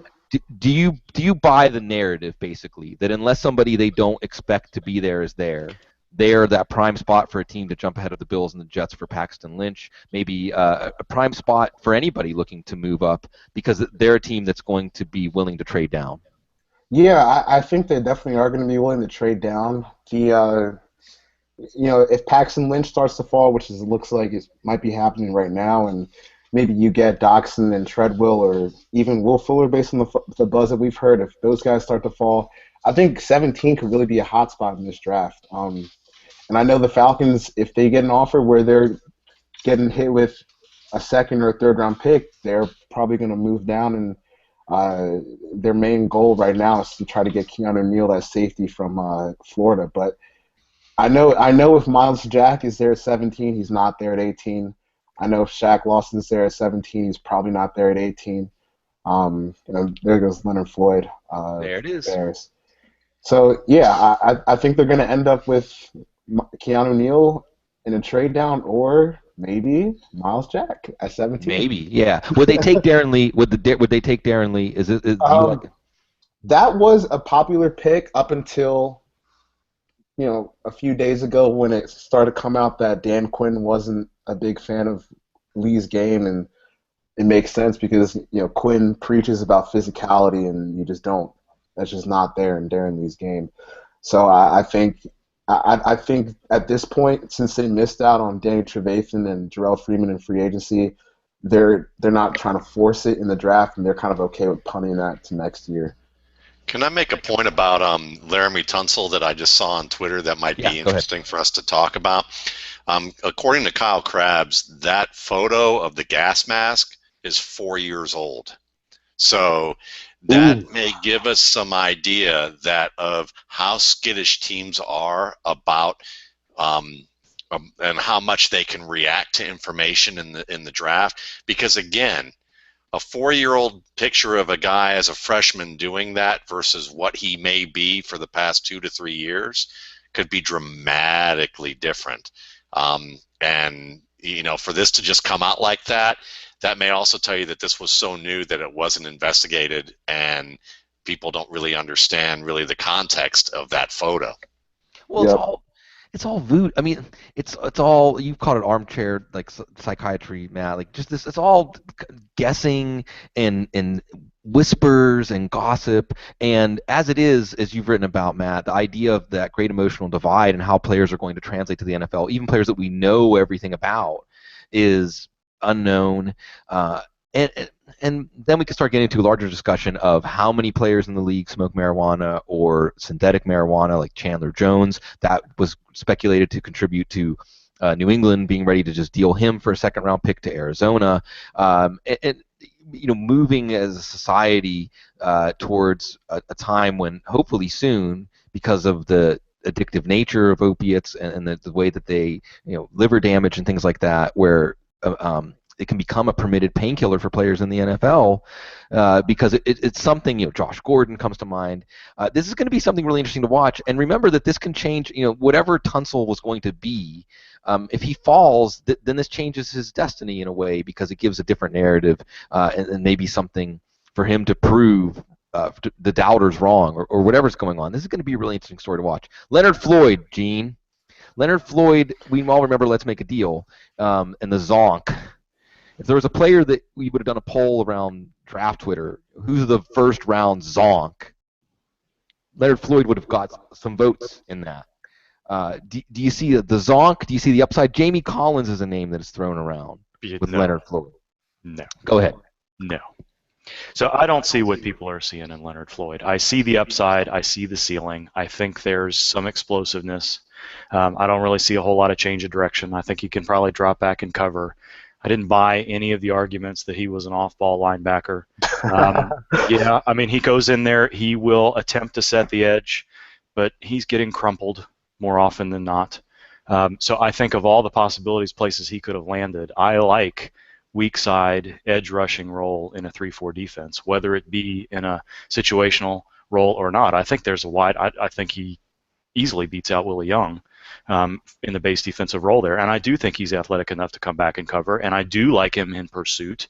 That's what you did like about him, is he was able to get through trash a little bit, but you just didn't see him stacking and shedding over the longer term with this size and strength combination. So you allow him to be a Robert Mathis type player, pursuing the run off the backside. Hopefully he grows, as every single young edge rusher needs to do. It is extraordinarily rare for a player to come into the league right away and impact as an edge rusher. They just need to grow into their body. They need to grow into their counter moves. And I think Floyd has that sort of upside. Chicago's a pretty good fit for him, much better than if he had ended up with the Giants. But I don't know that I would go so far to call this a bust necessarily. You may see this have to develop in the same way that Jerry Hughes developed, or in the same way that Atalchu may be developing. Those guys just need time to fit a little bit, and I like where this is going. But as the 10th pick overall in the draft, I saw him as kind of a second or a third round type grade, with the upside to become much more. And this was one where there was a lot of buzz about Floyd. I know the term late riser is, a fallacy because the team's boards are set and so on. But a player that we thought of in a certain range, and as the draft got closer, we moved him up. Great timing. Who got you here, Charles? Because you did the film room with Matt Waldman on Leonard Floyd. What did you learn, and what do you have to say to the Bears fans about what their team just did? I don't really like it at all. Because I don't know. I know Gene didn't like him as an off-ball role, but I like the flashes that I saw there enough where maybe in this class it's not that inspiring. Maybe you could pull the trigger on that in the middle of the first round, but with Trevathan and Freeman already in the fold, you know where he's going to play. He's going to play, probably that weak side edge rusher role with Pernell McPhee across from him, and I think we've already seen that the skinny, long edge rusher doesn't really work in the league, with Deion Jordan flaming out and Mingo not really doing anything either. So I would temper expectations here if I was a Bears fan. But maybe if Akeem Hicks plays well and Goldman plays up to his potential, maybe you got something here. But I don't know. I don't really like it that much. Yeah, it seems like, as you listen to what Gene says, you listen to what Charles says, you're drafting traits, basically, and you're hoping you're going to turn it into a football player. Exactly. This is the first situation in this round, I think, where we're seeing an athlete being drafted as a projection, and it happens every year, and some of these guys do eventually turn into what you hope they'll be. And to go back to the off-ball conversation, I appreciate what Charles is saying. How many games did the guy play a weak side linebacker role? Like 3, 4, maybe at the most. So, the projection is there, the traits are there. When I look at his short shuttle and his 3-cone, I'm not particularly impressed with his change of direction skills. I do like the vertical, the broad jump, the 40. I see the explosiveness there off the edge. It's got to be refined. What a bad pick. Oh, my God. Oh, I'm sorry. Yeah. There may be a new sheriff in town next year in New York. And the problem was Tom Coughlin. Clearly, the problem was Tom Coughlin in New York.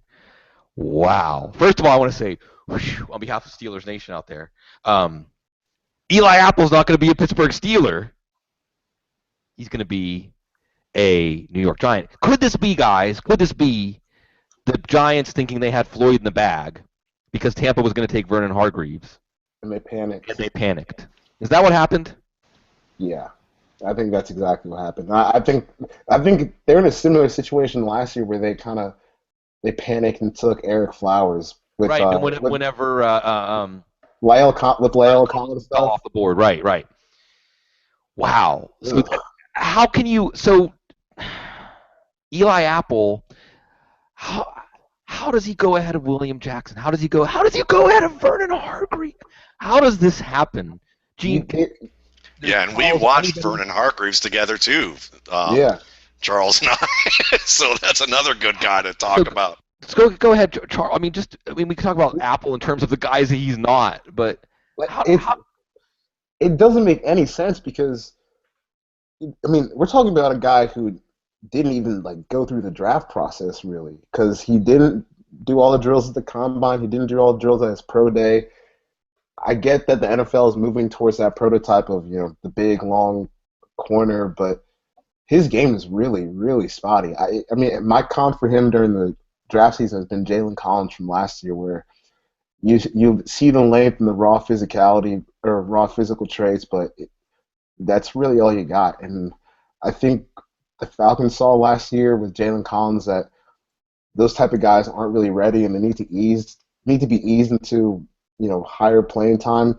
And for a second round pick like Jalen Collins was, that's okay. You can live with him making mistakes, and him being raw, but as the 10th overall pick, like Eli Apple is, this just feels like a reach, a big reach.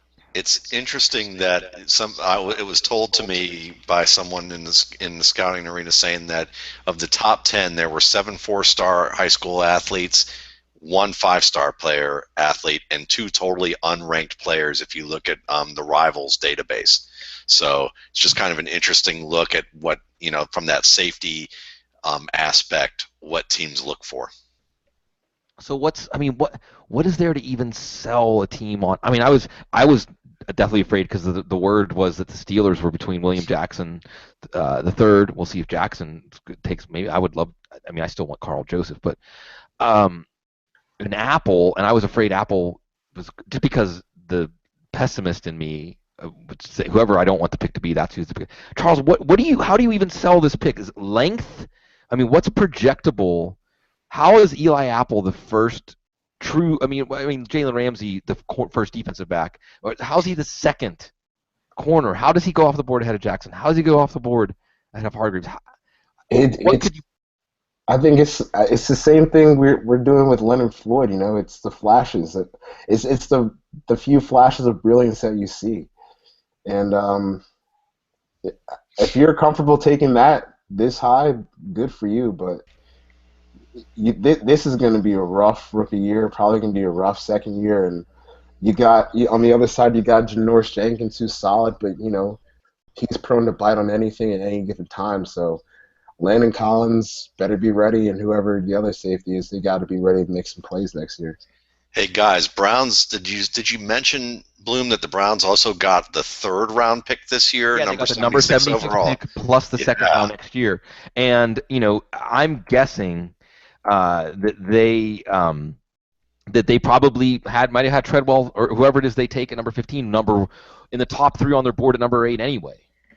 So this is why teams can often win out by trading down. Tampa Bay, whatever they got, I haven't seen the terms of the trade yet from the Bears, is a bonus, especially if they go ahead and get Hargreaves, which what a gift. And I suppose for a second there, maybe they have a lump in their throat thinking, oh, Hargreaves now could go to the Giants ahead of us, and we might have overthought this. So Aditi Kinkabwala from the NFL Network, now I'm seeing on my TV screen here, said that the Ravens took Tunsil off their board after the video. That a member of the Ravens organization told her that the Ravens took him off of their board. Well, he's, he apparently said that he did tell the league that he smoked pot, and that he did tell the league that he did it on a fairly social basis. So he kind of admitted to that. And teams may also be worried about the fact that Roger Goodell, to just kind of do what he's been doing all these years, might suspend him right off the bat, and teams might feel like it's not worth doing that. Well, and it's important to say that we talk about Josh Gordon, that the way the league's drug policy is, it's ridiculous. Basically, like, if you stay out of it, you can. There's one test a year. There's one period when that test is going to happen. You can pretty much dodge that test. Look, a large percentage of the players in the NFL are, at some point consuming marijuana during, typical off season, or maybe even during typical. Le'Veon Bell saying, "I didn't even know you could get DWI for it was 2 hours ago. I'm not high anymore." It's not. But this is one of those situations where it's like telling you, they say, like, we won't be as hard on you if you tell the truth. No, don't tell the truth. Don't ever tell the truth. And this is going to be really interesting to watch, because this is something that intersects a lot with things you've written about, Matt, about the NFL and trying to make these big leaps about players based on this very small pieces of information that they get. And I must be a few seconds behind Matt here as I'm watching. I don't know. I'm getting Vernon Hargreaves going to Tampa right now. Yeah, okay. Well, there you go. Yeah. So Aku, they get a 4th round pick. They get a 4th round pick, and the player they wanted at number 9 anyway. Way better than the number 10. Yeah. And that's the thing, is you look back, and if the Giants had taken Hargreaves, we would have said, hey, Floyd, you dodged a bullet for the Bears taking Floyd in front of you. You got a better player. the two of you went over Hargreaves. Charles, why is it so easy for you to say, not just because of Eli Apple, but how much of a better player? How easy was this as a pick for Tampa, whether they're at 9 or 11? He gets knocked on for his size and his length, but he tested out he jumped out the gym at the combine. Spark score off the charts. Yeah, unreal, and it translates when he plays. When Matt and I watched him, we saw a player who's very fluid, who's very explosive, great ball skills, and he's patient in coverage, physical versus run. He really is, in my opinion at least, the total package. And this was just such an easy pick for the Buccaneers to make. They needed a corner, and I think they arguably got the best guy in the draft. He's going to immediately upgrade that pass that pass defense, and you're going to get a starter for a very long time. That's a great pick by the Bucs right there. Yeah, and this is a team now that gets a player. You have some geographical connections there. You have a player, I think, with an attitude that fits what we think of with the Tampa defense. And this is a situation where we've seen the NFC South be a worst to first division. Jameis Winston makes some strides. Mike Evans makes some strides. We know they've got Gerald McCoy. This is going to be really interesting to watch here. Matt, you were the other half of that hangout talking about Hargreaves.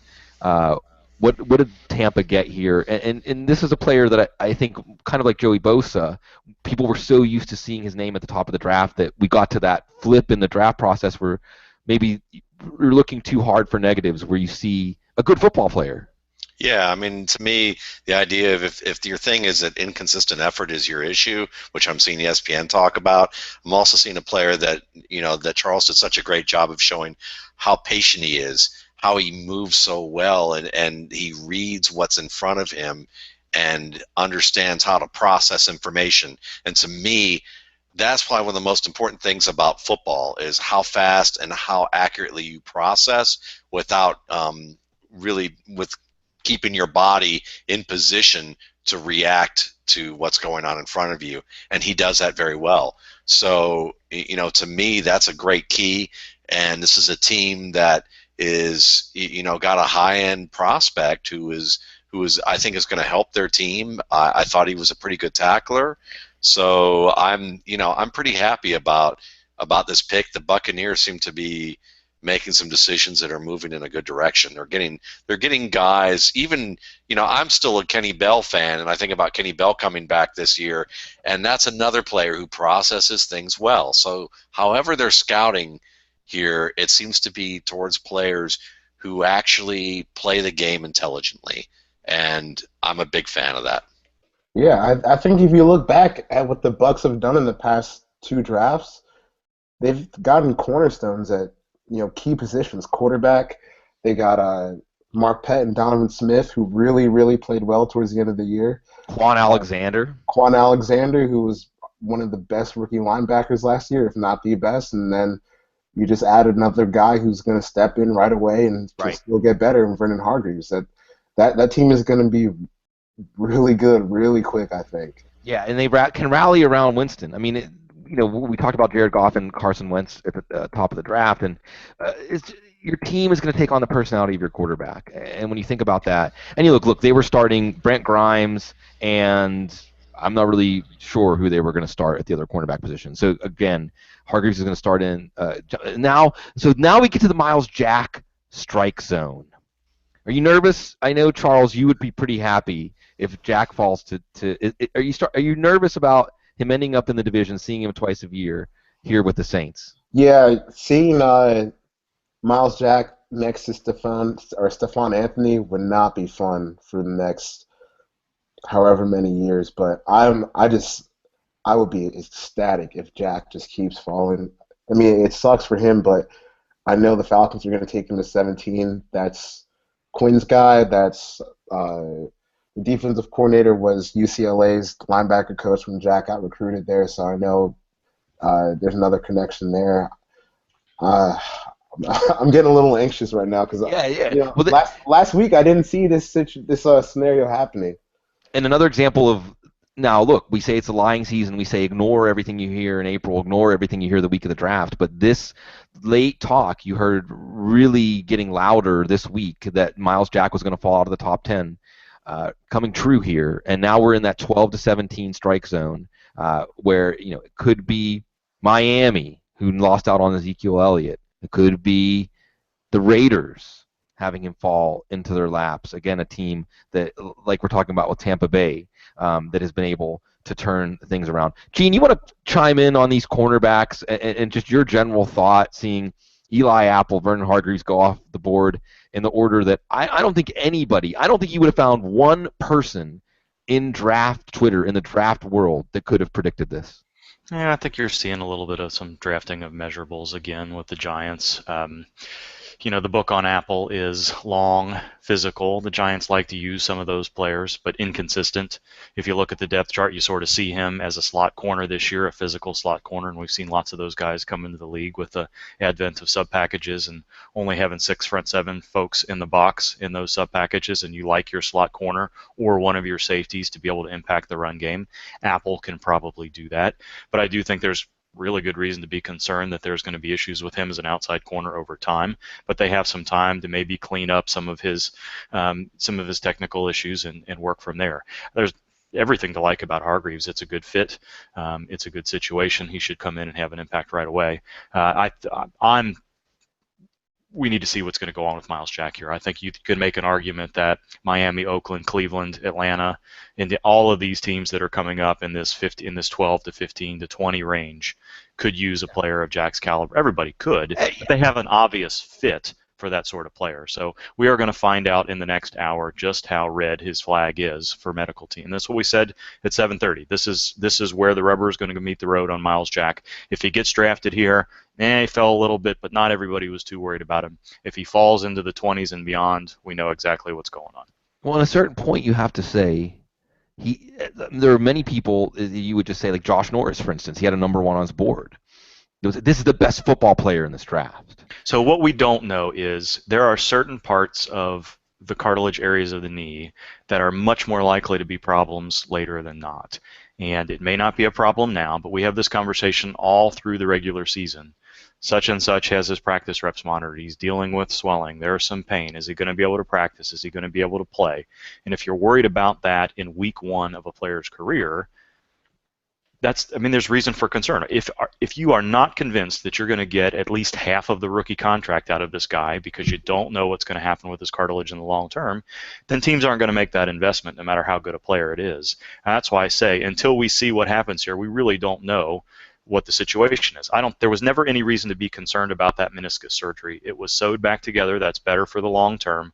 So when we found out that there were issues and concerns about him, you knew it was cartilage. So nothing that has been said, including Miles Jack saying this week, well, they told me I might need microfracture surgery, should be a surprise to any of us. We've been talking about this on Twitter. We've been talking about this on the show for a month. So teams know what they're getting into. They bring him back for a medical check. They relook at all the imaging studies, and they make a call based on what do you think the percentage chance is that this player is only going to get 4 games in the next 2 or 3 years. And if many more teams say that's a high percentage chance than not, then we see this happen. And this is totally different than Jay Ajayi falling from the 2nd to the 4th round last year or whatever it was, because you see running backs as a fungible asset. Miles Jack is an every down stud player, and if you don't think you're going to get that out of him, that's a big deal. So we're going to find out here what goes on. And it's Sheldon Rankins at number 12, a sigh of relief for all the teams. In Miami, so this is another thing that we heard, I want to say Eric Galco in his state of the draft yesterday that he put out like overnight, said that Miami was a team that had already signed off on Miles Jack and would be elated to see him fall to 13. And in some ways maybe Dallas did them a favor by taking Ezekiel Elliott, because it left them to sit here and have Jack fall to them. Now, at a certain point, Gene, they're listening to people like you. I mean, they're listening to the doctors because they don't know. Because if it's based on I'm betting this pick, I'm betting my word on how this guy plays, that's easy. Well, but don't overrate what the doctors are telling. They're giving a medical opinion. This is what the risk is. But the ultimate decision comes down to the scouting department and the coaches. And if they feel like that player is good enough that they're willing to take the risk, that tells you how high the risk. That's what I'm saying. If we find out that he slides through these next 10 picks or so, that tells you that at least 20, 25 teams, because all of these guys would have had him somewhere on the draft board. At some point, we're getting to players that you wouldn't have drafted over Miles Jack. We're probably long past that point. Right. So if we see him continue to fall through teams that with a need that matches the stud player, then you know that almost every team in the league saw something in his medical file that the doctors weren't willing to sign off on in such a way that a coach would say, I don't really care what his knee looks like. If he can run today, I want him now, and we'll deal with the rest later. That's what we're seeing. That's what we're going to find out in the next few minutes here. So we see Sheldon Rankins go, the defensive tackle, penetrator. Charles, Atlanta got a very similar, I think, a somewhat similar player in Grady Jarrett, really cheap last year. Weigh in on Rankins here. This is a player I think that did a lot for himself at the Senior Bowl. Is Rankins? He's not Aaron Donald, but can he give you some of what Aaron Donald gives you? Yeah, and man, I'm hurt right now because Rankins was my favorite player in the draft, outside of Jack. I think I saw a lot of Rankins to Grady Jarrett comparisons, and I think Rankins is a lot better, honestly. I think he's a more nuanced player. He gives you more rush than the passer. We saw in Grady Jarrett's last season at Clemson, he had 1 sack, and I think Rankins had 14 or 15 sacks in his last 2 seasons at Louisville. So the Saints are getting a player who can immediately upgrade their run defense and collapse the pocket as a pass rusher. And Gene and I, we watched very closely at the Senior Bowl. For the 2 days that Sheldon Rankins was practicing before he left with an injury, he was blowing up every single offensive lineman that he went against. Blowing up run plays, hitting up swim moves versus the pass, and swim moves. I think he's really just an incredible defensive tackle, and then you look at the combine and he tested through the roof. I think Justice said if you would adjust density for all the defensive linemen in the draft, Rankins had the best jumps where he jumped 35 inches in the vert at 299 pounds, and that's just absurd. And you see the explosiveness on tape, and you see the polish in his game, and I think that's a really good fit. If you put him on the same line as Cam Jordan, that gives you a lot of versatility for the Saints, and they're gonna have a better defense than they did last year. That's for sure. Yeah, they just brought in Nick Fairley in free agency too. Mm-hmm. So this is a team that certainly the defense was a liability, and this is a pick. And, this is about where we expected. Miami's pick is in. They didn't use all the clock, so it somewhat supports the idea that Miles Jack was a player that they had almost made up their mind if he was going to be there. Really interesting. Miami had one of the more interesting off seasons, but also I want to point out that I certainly wasn't a fan of the move when they traded down from 8 to 13 to get Byron Maxwell and Kiko Alonso on contracts that weren't that great. And they potentially were trading out of Ezekiel Elliott. Well, that didn't come to pass. If they are a team that really were comfortable with Miles Jack's knee, then this could work out just fine for them. So we see now, we start to see. Let's jump ahead to Cleveland really quickly. I'll just ask you this way, Matt. Does it make it if Miles Jack does fall? We're going to see this, and I'm probably taking all the wind out of the sails here. Yeah, good for him. There we Good go. for him. So I'm a few seconds Laramie behind. Tunsil. Laremy Tunsil goes to the Miami. Dolphins. Good for him. Wow. So is this Because you Go don't ahead. do somebody like that. I mean, I know that maybe it's stupid that he's doing what he did and what he did was wrong, but that at the same time, the way whoever did that, to basically cost him in the draft like that, it's just dirty pool, and we know that type of thing happens. But this is a very good player who is, Miami got a deal, so So this is interesting because this is a team that you have to think this is one of those situations, kind of like what we were saying with Miles Jack, where this is a player that you don't necessarily expect to be there. I don't think that Miami probably had extensive discussions because they have Brandon Albert, they have Jawan James, who they drafted a few years ago. They have they're solid right now at offensive tackle, but sometimes you just have to not overthink it. And I agree with you, especially if the picture was 4 years ago, and especially knowing what we know about the culture in the NFL, that this should not have been something that caused Tunsil to drop even this far. But certainly this now gives us a great narrative going forward as we watch Tunsil's career next to Stanley, next to Conklin, and especially Tennessee, because Tennessee traded up. I think a lot of us assumed, I know I assumed they were trading up for Tunsil, and Tunsil, the short nightmare is over. But certainly this is something, you guys, can you remember something like this happening, like right before the draft, and actually moving the needle before? I'm thinking Warren this Sapp? Well, I think somebody said now he's Warren Sapp, and we all saw how that turned out. Yeah. So, I think I mean, that's the first guy that came to mind when I saw this gas mask. I was like, oh boy. So again, I mean, if I think that what we're seeing around Twitter a lot from people, Eric Galco talked about it. I heard about it from somebody I'm talking to right now.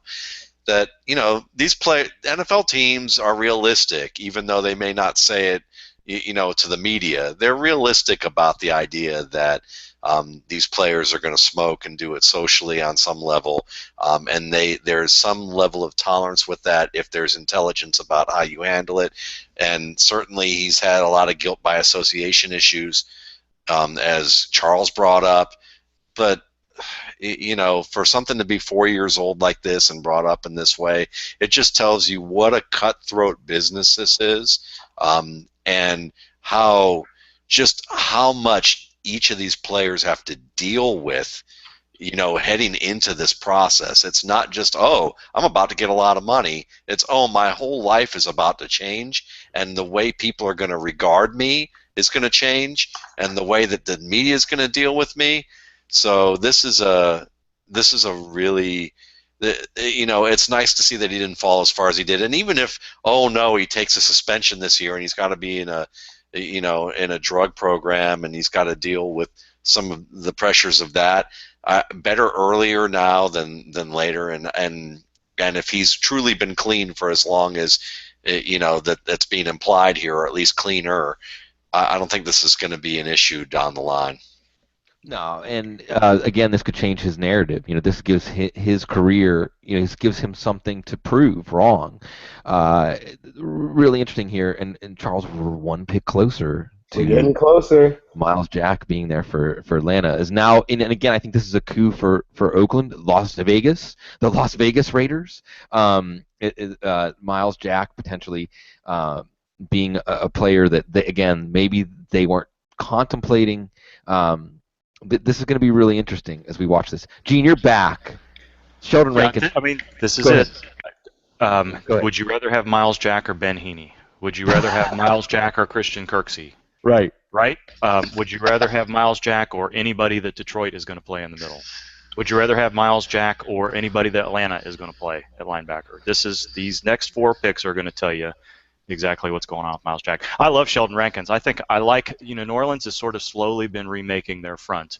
I'm still interested to see what they do with Laurinaitis and Stephon Anthony. I still would prefer to see Anthony inside over Laurinaitis. I don't know that that's going to happen, but I think you put Rankins next to Cam Jordan, and that's not a defensive line that a lot of offensive lines are going to want to face.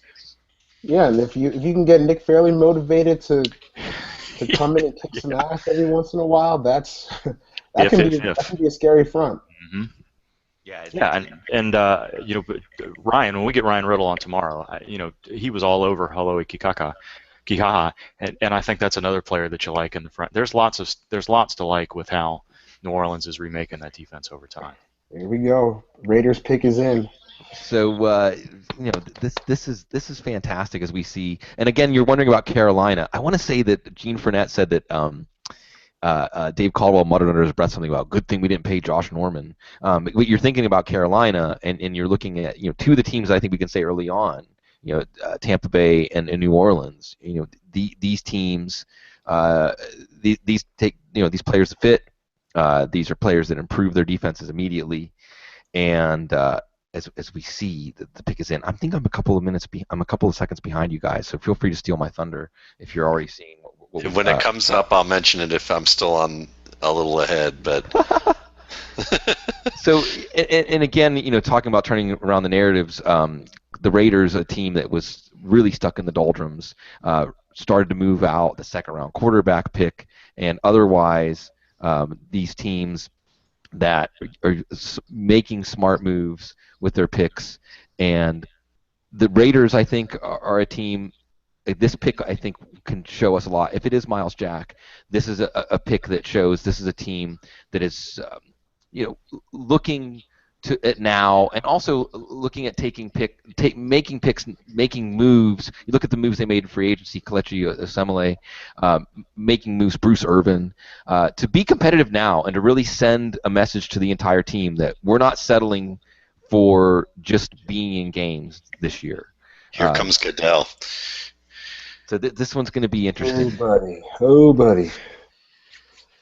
So, again, leading off the broadcast tonight with this Miles Jack story. Now we're getting closer. 2 picks away. Oh, wow. No, Karl Joseph.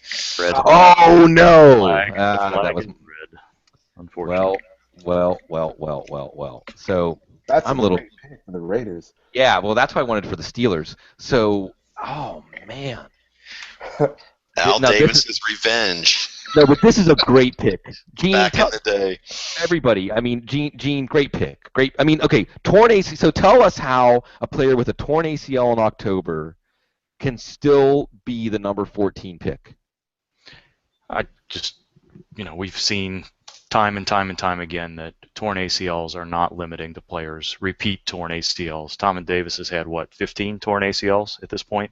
It's just not something that scares teams as much as degenerative conditions like cartilage issues. I think that's what you're seeing here. Nobody in their right mind takes Karl Joseph over a Miles Jack with no concerns. None, especially with what you have on the depth chart in Oakland. Now, I like Karl Joseph. Karl Joseph reminds you of Bob Sanders in a lot of ways. He's got the same frame. He's a little bit kamikaze-like. He'll overrun angles, but he's a big hitter, and he will get from the middle of the field to the sideline in coverage. So he is not just an in-the-box player, even though he's known for his big hitting. So assuming he has no issues with his rehab, he is an every down safety, an interchangeable safety. He's a good player. He's a big ad for Oakland.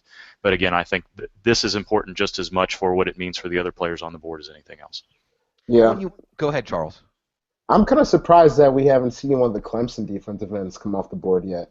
Because there was talk about Dodd going top 15 and Shaq going top 15 too. So I still think there's, at least the way that I looked at this class and kind of set up the board, I still have a lot of strong players coming off from in the back half of the first round. So I think this is good. Where Cleveland, Detroit, and Atlanta go is going to be really, really interesting because I feel like we've all penciled in Ryan Kelly, the Alabama center, for Indianapolis at 18. So this right here is kind of the turning point of the draft where, I still have some of my top 10 players left from the board. So yeah, and it could happen. Cleveland could trade down again. They really could. Big Jack. I know. So this is where if Miles Jack or Christian Kirksey. Seriously. Yeah, no. At some point, if a player like this presents himself on your board and you don't have medical concerns, I'm all about trading down and adding picks and adding players. Cleveland definitely needs that. But right. You're putting an impact player in the middle of your defense right here. A signature player. A player that basically your defense feeds off of. And I'd like to be able to be on the air with the Browns so that I don't have to give them an F.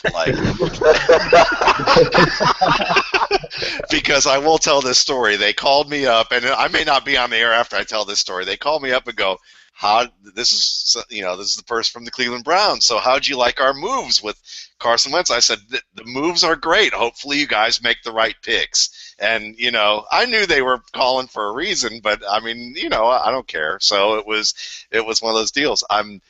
They said to me, obviously I would like to be able to come on there and say, this is this was a really great draft, and to be able to start off with Miles Jack, that would be a nice way to get on air and to be able to do that. Well, and so Joseph, I mean, this is a player I was keeping my fingers crossed for the Steelers. But hey, William Jackson falls, I'll be fine with that. But just going again, touching on safety is a premium position. Safety is a position after. How quickly do things change? Yeah, it is. But Gene, would you agree with that though? Would you agree that safety? When I say it's a premium position, what I mean is it's a scarcity position. That there's not enough players in the league that can play the position. Well, not only that, in the way that it needs to be played now. There's lots of big dudes that can't move that you could put in the box and play an 8-man in the box role, but that's not what you need anymore. Right now, what you need is a super versatile 7th person, whether that's slot corner, whether that's a Anthony Barr type that can do lots of different things, whether that's Cam Chancellor, Leonard Floyd, Buchanan, or or what we're seeing out of Mark Barron now. I mean, that player has to have multiple and versatile skills. It doesn't necessarily have to be coverage. I don't think anybody gets excited about Mark Barron in coverage. So it's different. It can be any one of those players, but if you have a player that doesn't have to come off the field at any point, and you can put him in any of your packages, and there really is no such thing as a sub package anymore, and there hasn't been for a while. I'm not buying into that narrative where all you're hearing over the last few months is, oh, sub packages are 60 to 70%. It's been that way for 4 or 5 years. This is not new. There are 13 to 14 defensive starters, and players like this are valuable, whether it's a safety, whether it's an every down off-ball linebacker, whether it's the Kikaha, Anthony Barr types of the world. Those players are important, and when you get a player like this that can fill those roles, you take advantage of it. That's why Jalen Ramsey was in the discussion as the #1 overall player, is because of what he allows you to do in your defensive huddle. So, and again, pick is in for Cleveland. Why you like Joseph?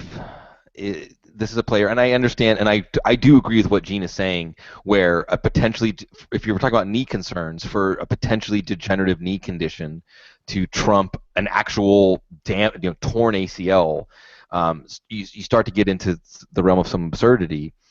But Joseph is a player. He can play single high safety. He can cover man coverage. He can play in the box. He's a hitter. He's got tremendous range. He's a player that is an absolute difference maker and exactly what you're looking for. As this is going to be a great moment here. Treadwell, Coleman, wow. or Jack. I'll be okay with all 3 of those. Coleman, there you go. That makes total sense.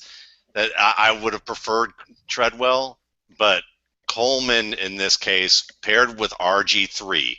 Ooh, they're reunited and it feels so good. Well, yes. With Josh Gordon, maybe not so much. And the quick slants, the ability to make yards after the catch. He is excellent off the line of scrimmage. He's only going to get better in that regard. I mean, he's so lightning quick. And he shows some skills right off the bat. This is a guy that might be the wide receiver who could have the best fantasy season for people because of what he can do. I mean, depending on what happens with Josh Gordon, this is your instant #1 receiver for this team. Yeah, absolutely. Yeah. Easily. Oh, it's just that's a strong pick. I'm very happy. There's my 2 Steelers picks right off the board in a row, because Steelers had a massive contingent at the Baylor Pro Day. Maybe it was for Andrew Billings. I have a feeling it was for Corey Coleman. Charles, you're a fan. How can you watch Corey Coleman and not be a fan? I mean, I know this probably was not a pick and play for Atlanta, so you're not necessarily mourning this, but this is a player that you can say, good pick, Cleveland. Yeah, and before Atlanta gave that egregious contract to Mohamed Sanu, that was Corey Coleman was a player that I was looking at 17 and saying, Corey Coleman and Julio Jones, that's a great 1-2 punch, but obviously it didn't come to fruition, and Coleman's going to the Browns. But I like this pick, especially with RG3, and if you can get RG3 to build up his confidence back up and have him take shots down the field, this can be an explosive duo. And I think the Browns are going to be okay on offense. Like, I think they're going to have some flashes of brilliance, because he's still got Joe Thomas, he's still got Joe Bitonio, and those are 2 elite Duke guys. Johnson and Hugh Jackson. Duke Johnson, and I think Greco's, he's a solid offensive lineman too. So I would expect the rest of these picks to be built up on defense, but I think the Browns are going to be kind of that high variance, hit or miss, exciting, or you hate them type of offense this year. And Josh McCown. I mean, Josh McCown was a solid quarterback last year, so if it's a quarterback competition, we'll see if McCown gets moved. At some point now, so, this would have been a place where and the pick is already, Detroit, is it Miles Jack as Detroit runs up to the podium, basically. Jeff Risdon has been saying that Miles Jack is off their board, and, he's pretty money with he is. Detroit. With Detroit stuff, so Risdon, we will see. Can I keep you here, Charles? So now that you're here, it's 9 o'clock my time, 10 o'clock Eastern. Can we keep you here for the Atlanta pick? Oh, absolutely. And then we're going to bring in John Owning, and we'll talk about Ezekiel Elliott and many other things with him. The pick is in for Detroit, but so this is now, the name we haven't mentioned the name Paxton Lynch for a little while. Paxton Lynch is if he was a quarterback that Cleveland coveted, this would have been a reasonable pick to use on him. But we have Buffalo and the Jets coming up with Lynch. At some point you wonder, is there a little derby at the end of the first round to jump ahead of each other to get Paxton Lynch, or do we even see Connor Cook or Christian Hackenberg go ahead of him? This is going to be an interesting – we're in that range of the draft at this point. Corey Coleman, Matt Harmon wrote about Corey Coleman. I know that Matt Waldman's written about Corey Coleman. This is a player with the raw – quick speed, some hyper-competitive player. I think what was the quote from the coach? That he'll tear your heart out and watch it stop beating in front of you. Yeah, he's to me he's a bigger, more physical version of Deshaun Jackson, and he's a player that the one flaw that I saw in his game that's a question mark to me, and it's not a huge question, but it's enough to put him a little further down below Treadwell and Doctson for me, and that was that he's not great against patient physical corners yet. And I think part of that, we just got Taylor Decker for Ohio State. There's your offensive lineman. Wow. Yep. Well, yeah. So as Gene put it, we're really about. Now we're talking like scarlet red. Charles, unpack the connection here. Because you felt very confident when you came on that if Miles Jack is there, this is the guy. I think this is it. And anyone who has watched Atlanta football over the past 2-3 years, it's just been some of the worst linebacker play you can find in the NFL. Paul Warlow, brutal.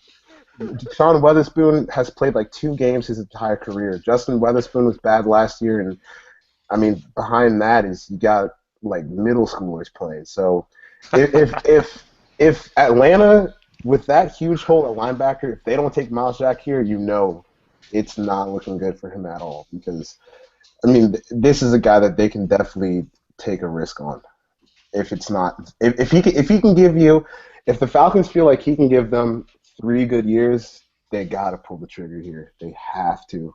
Yeah, this is a scenario that is the dream scenario for Atlanta, unless it's the nightmare. And again, playing into this is Miles Jack saying earlier this week, I guess I might have to have knee microfracture surgery, and I understand if I fall down the board. And hey, if you play 3 years in this league, that's above average. And I suppose it shows an attitude again, like some of the things that Nkemdiche has said, that the NFL is not going to like. It's not what's the quote? It's not for the well-adjusted. Mm-hmm. Those are sentiments of a well-adjusted person. And as I said earlier tonight in the broadcast, don't tell the truth and you won't be in as much trouble. Well, maybe not in this case. The NFL doesn't like you can't handle the truth. The NFL doesn't like for players to actually be realistic. The NFL wants players that are going to run through a brick wall, even if they're just going to bounce off of it. They're going to try. But we know that Miles Jack plays that way. We see whatever you need to know about his personality, you see on the field. This is going to be really fascinating because, Gene, you did a great job setting up this storyline for us, that as we get into this 12 to 17 range and you look at the depth charts and you know what you see, the film don't lie, eye in the sky, you know what he does on the field. We don't necessarily know if it needs a ticking time bomb or something like that. This is going to be really fascinating. So we do get now Taylor Decker going off the board. This is a player for Detroit, firm up the offensive line, and another Ohio State player, as you know, it's the Ohio State first round. But this story now, if Miles Jack falls past Atlanta, the pick is in. That's a good sign, Charles. That's a good sign. An early pick in the clock. They didn't trade down. Give They it to didn't trade Jack. down. Come on. Did we lose We gotta Charles? we got to give Charles a present. He needs his heart is probably beating. I just fast. want a present to watch him too for this season. It'll be nice. Yeah. And the nice thing for you, Matt, as someone going on to grade the Browns, you don't have to slam them for passing on him because they got a good player in Corey. Yes, I'm satisfied. Absolutely. Would have still preferred it with Sammy Watkins a few years ago, but I still like. I'm back. Yeah, I got lost for a second. No, I got you. No, this is strong. And let me say, I know Gene is unattached, and I know Matt is scarred. I mean, when the Steelers pick is on the board, you'll see me move up. And I mean, we're all still fans of our team. This is a part of the draft that we can't underestimate as what keeps us coming back. Because as a fan of your team, it's a big reveal, not just of the newest player in the first round that you're going to add, but it's about your team's philosophy of evaluation, and it's about the players that are going to continue that emotional connection to your team. I can remember the year that the Steelers had a down year because of Tommy Maddox, and they were picking 11th, which was very high for them. And you looked at the picks and you saw, well, Atlanta has Michael Vick, where Houston has David. You knew that Rivers and Eli Manning were going to go in the top 3-4 of the draft. But then you looked down the board and you thought, well, Houston's not going to take a quarterback. Well, Atlanta's not going to take a quarterback. Could Ben Roethlisberger fall all the way to the Steelers? And it was something I started to think about like in January, as soon as I started to look over that draft class. And when it comes to fruition, there's a rush. There's you have we love being fans of our teams because of the shared experiences and the sort of mass consciousness we have in moments like this. Now, we have it during the season every week, but the draft reminds us of that shared experience, and it is moments like this, and this is why we like studying the draft. This is like why we like to understand coming in like what's at stake and what the context is, because we see how these moments for our teams can really change the destiny of the franchise. Hey, can I add? Please. Can I add something that Eric Stoner just brought up from the agent for Laremy Tunsil? Please do, please. Okay, this is a quick statement. To address today's unfortunate distraction, yes, my client smoked a potentially marijuana-like substance one time. In an attempt to shield his teammates from the emissions of hazardous and potentially intoxicating fumes, he used a gas mask to do so.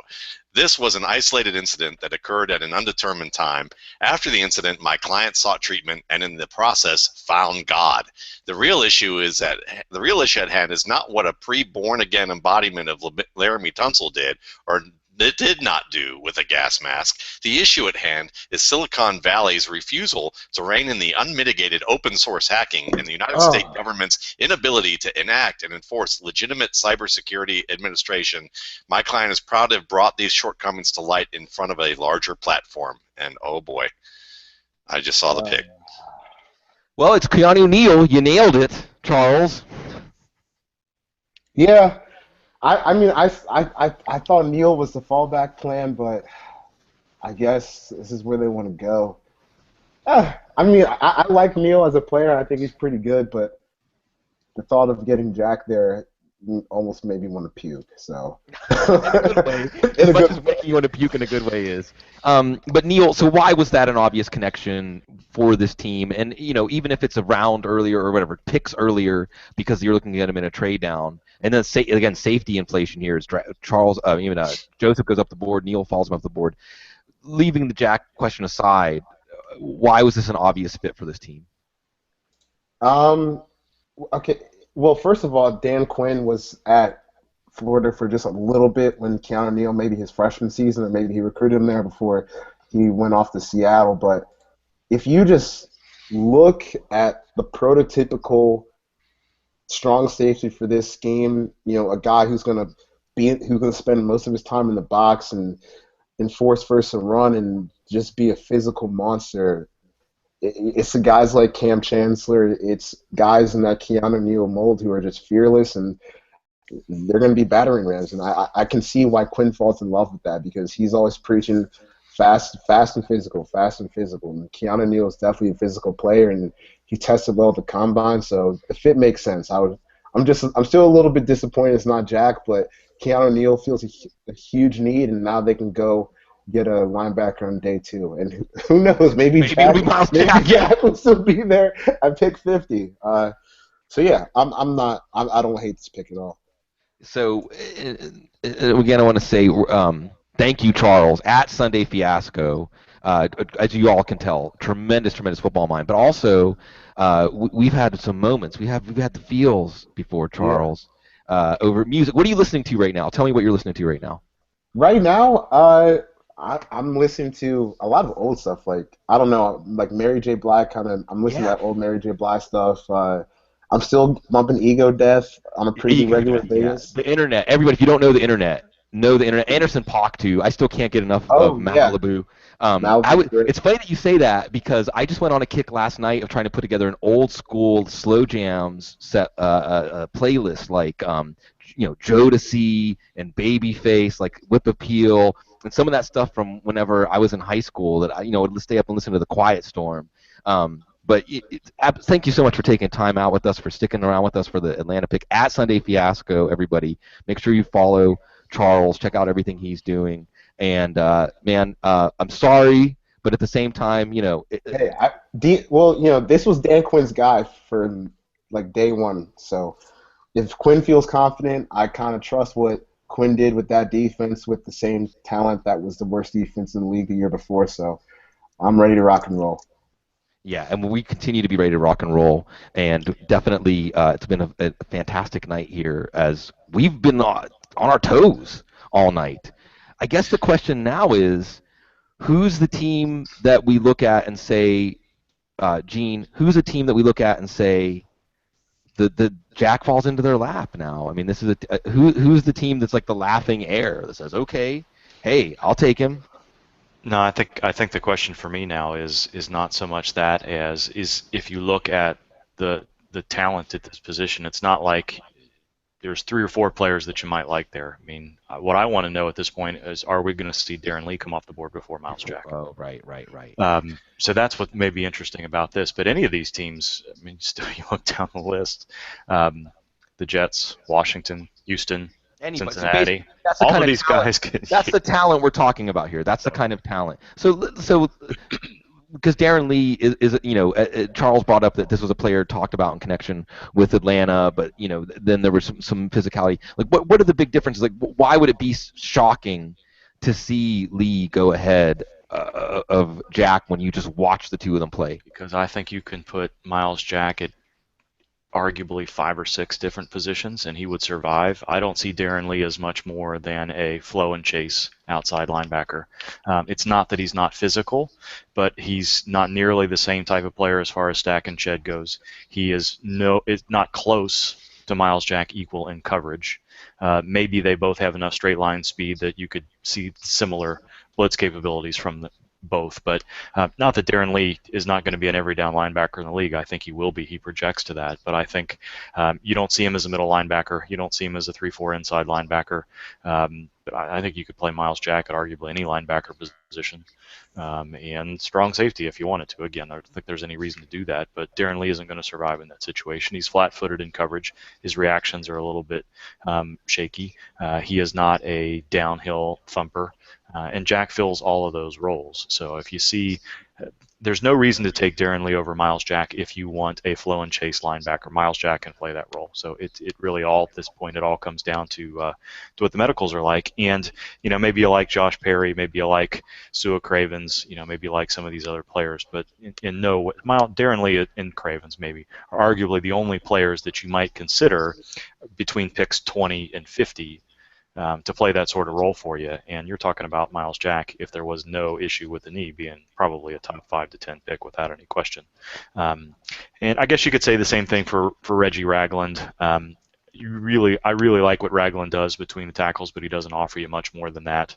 If all you want is a between the tackles player and you don't care whether or not that player contributes in sub packages for you, then maybe you consider Ragland over Jack. But again, I think that's what we're going to see here. If we see Ragland or Lee go off the board before Jack, it's just more indication that that there's a big issue there.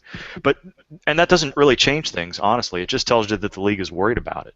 That doesn't mean that he's not going to be ready to play week one, that he's not going to prove all these concerns incorrect and be able to have a longer career. It just tells you that every team has a concern here, not just a few. Yeah, and you're seeing teams, I think, in this first round, really fixated on a guy and not really letting the draft come to them, looking at some of these picks. Joined by John Owning. If you don't know the name John Owning, at John Owning, you need to. Definitely one of the best draft minds, one of the best football minds out there. And John, welcome. You can find his work at Bleacher Report. Thank you for joining us on this special and amazing night, and a very special and amazing night for someone like yourself covering the Cowboys, because they did it. You give a thumbs up to the Cowboys' first-round draft pick. Do you like it? I really like it a lot. It's a pick that is the win now pick. Out of any other pick, it's the pick that helps them win next year. Helps take the helps open things up for Des Bryant. Lets them control the clock, win the time of possession battle, keep that average at best defense off the field, keep them fresh. Hopefully it could lead to more turnovers this year like it did in 2014. That's basically what all I see this pick is, the Cowboys trying to do the 2014 season all.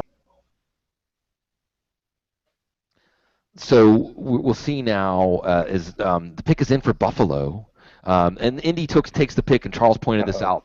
Ryan Kelly, the very solid high floor center. 18 is very high for a center to go, but this is a very a pick that a blue chipper, if you will. And of course, Indy, if they need help anywhere, they need it on the offensive line. If you want something funny, just to mention here on Twitter, Hanks from Jaguars Twitter retweeted this. Now, think about this. Prince Amukamara played for the Giants. He's probably buddies with Odell Beckham to some extent. And he probably wasn't happy to be leaving New York. Or I'm going to infer that, because he just retweeted awkward because he dug up an Eli Apple tweet from a while ago that said, I was hoping Norman was going to shut Odell down for all the DBs out there. So that's a number of layers with that pick, especially with Amukamara hunting for it in the first place. Right. Well, remembering it, basically. So, yeah, the rivalries between these players and the things that are remembered. And, of course, Odell Beckham is a player that seems to inspire a lot of negativity. Ooh. Shaq Lawson.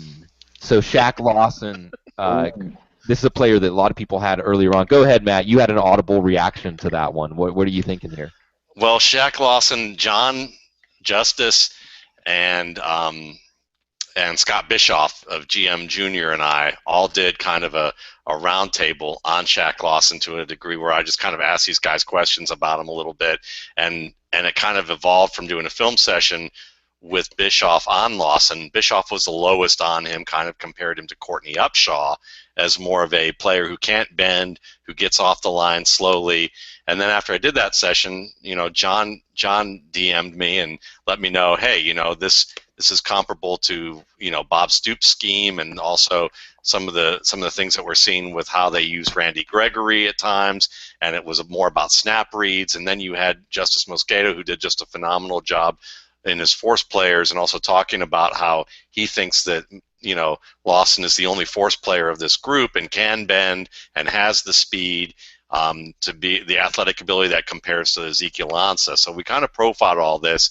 I talked, I heard from I can't say who, but a major college line coach, offensive line coach, who kind of said that he was more of not a guy that he felt like could bend with the length that he had, and not that special of a player, but certainly a good first-round pick. And this is kind of the range that I see him being in. And the best comp I heard was Will Smith. The recently deceased Will Smith. May he rest in peace. Yeah, who was a Pro Bowl player, who had some years with double-digit sacks, but more of a run defender, more of a guy that's going to be able to, collapse the pocket and push it and get you some sacks. He's got a heck of a spin move. But That's kind of the range that I've heard different things about, but I would love to hear more from John because I didn't get a lot from John from that. He just added that in that sparked the article. Yeah, John, how do you like the pick here for Buffalo? I think the pick is perfect. It's right the range that I had Lawson. I had him as a mid to late first-round pick by my little grading system. And I think it depends a lot on what Rex Ryan is going to do with his scheme. Is he going to play a majority 3-4? Is he going to play a 4-3? We know he's been really hybrid with his defensive fronts since he's been in New York and Buffalo. So I like him a lot with his hand in the ground as a 4-3 D end. I think that's what best utilizes his ability to set the edge, play the run, and then rush the passer from there as well. Because I don't want to see Shaq Lawson in coverage ever. I don't think he has the agility or the fluid hips to turn and run or to spot drop or anything like that. But I see him as an upside guy. I could see him getting like a couple seasons of double-digit sacks. Like I could see him breaking the 11-sack barrier 2 or 3 times in his career. But I see him more as a 6 to 9 sack a year guy who's really good against the run. So I want to go back, John, while we got you. And Paxton Lynch. And I'm just going to mention Paxton Lynch again. Goes past the Bills. This week there was more buzz that they are not. Sammy Watkins reunited. Clemson solidarity there with Watkins and Lawson. We'll see how far Lynch falls. And what's really interesting here is Denver sitting there. Paxton Lynch, a player that it was actually thought that maybe if San Francisco takes Lynch, that triggers the Colin Kaepernick trade. Well, maybe Denver ends up with Lynch. Who knows? But John, I want to go back to something Matt mentioned earlier in the show about the hangout that you all did, the film room, where you looked at Joey Bosa and together. He ends up with San Diego, which we all opined was an odd fit. But whatever they're going to do with him, what did you see about Bosa? And why do you even though this is a player that was considered kind of a top 5, top 6 pick, you gave a lot of nuance to his scouting report. What did you see? I saw a guy that has been most people in the draft Twitter universe. He's seen as a guy that's close to his ceiling, solely a run defender who doesn't have a lot of pass rush upside. A lot of people were throwing it out that he's not a double-digit sack-a-year guy. And what I was showing with Matt is that he's not close to his ceiling because of his footwork when he's trying to bend the edge, when he's trying to get that outside and really tighten his pass rush arc to the quarterback. He doesn't do it very well. His feet are super wonky.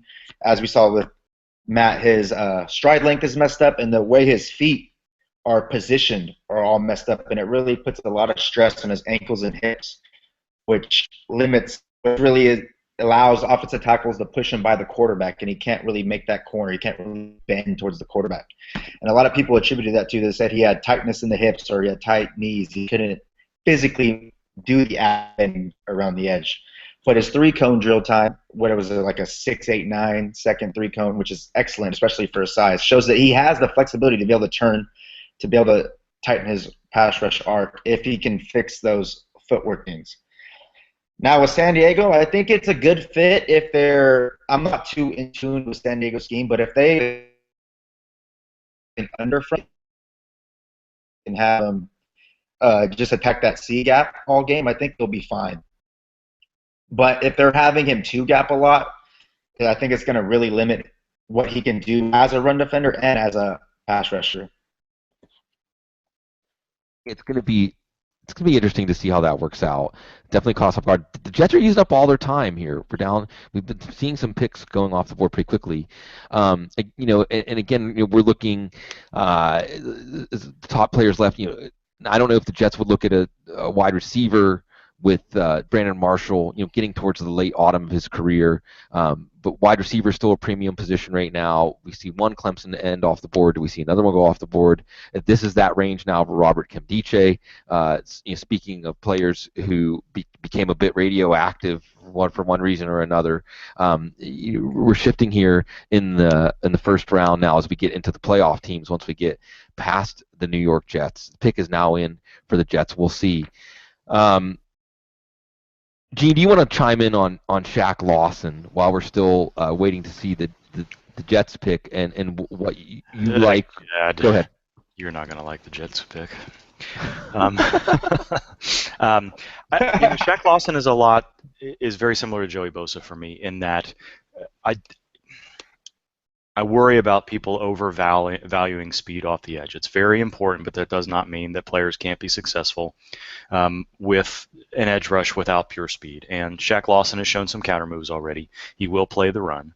So, again, like every other young edge rusher, there's some growing pains that they're going to have to go through, but I think these players belong in the first round. They can be long-term successful players, and I don't see any reason not to be excited about Lawson. Now, what you have to wonder is, I'm with John. I think is clearly his best fit is a four-man front on either side, but will Rex Ryan with his multiple front defenses try to push him back into a little bit of an edge-setting role? He's got Jerry Hughes on the other side.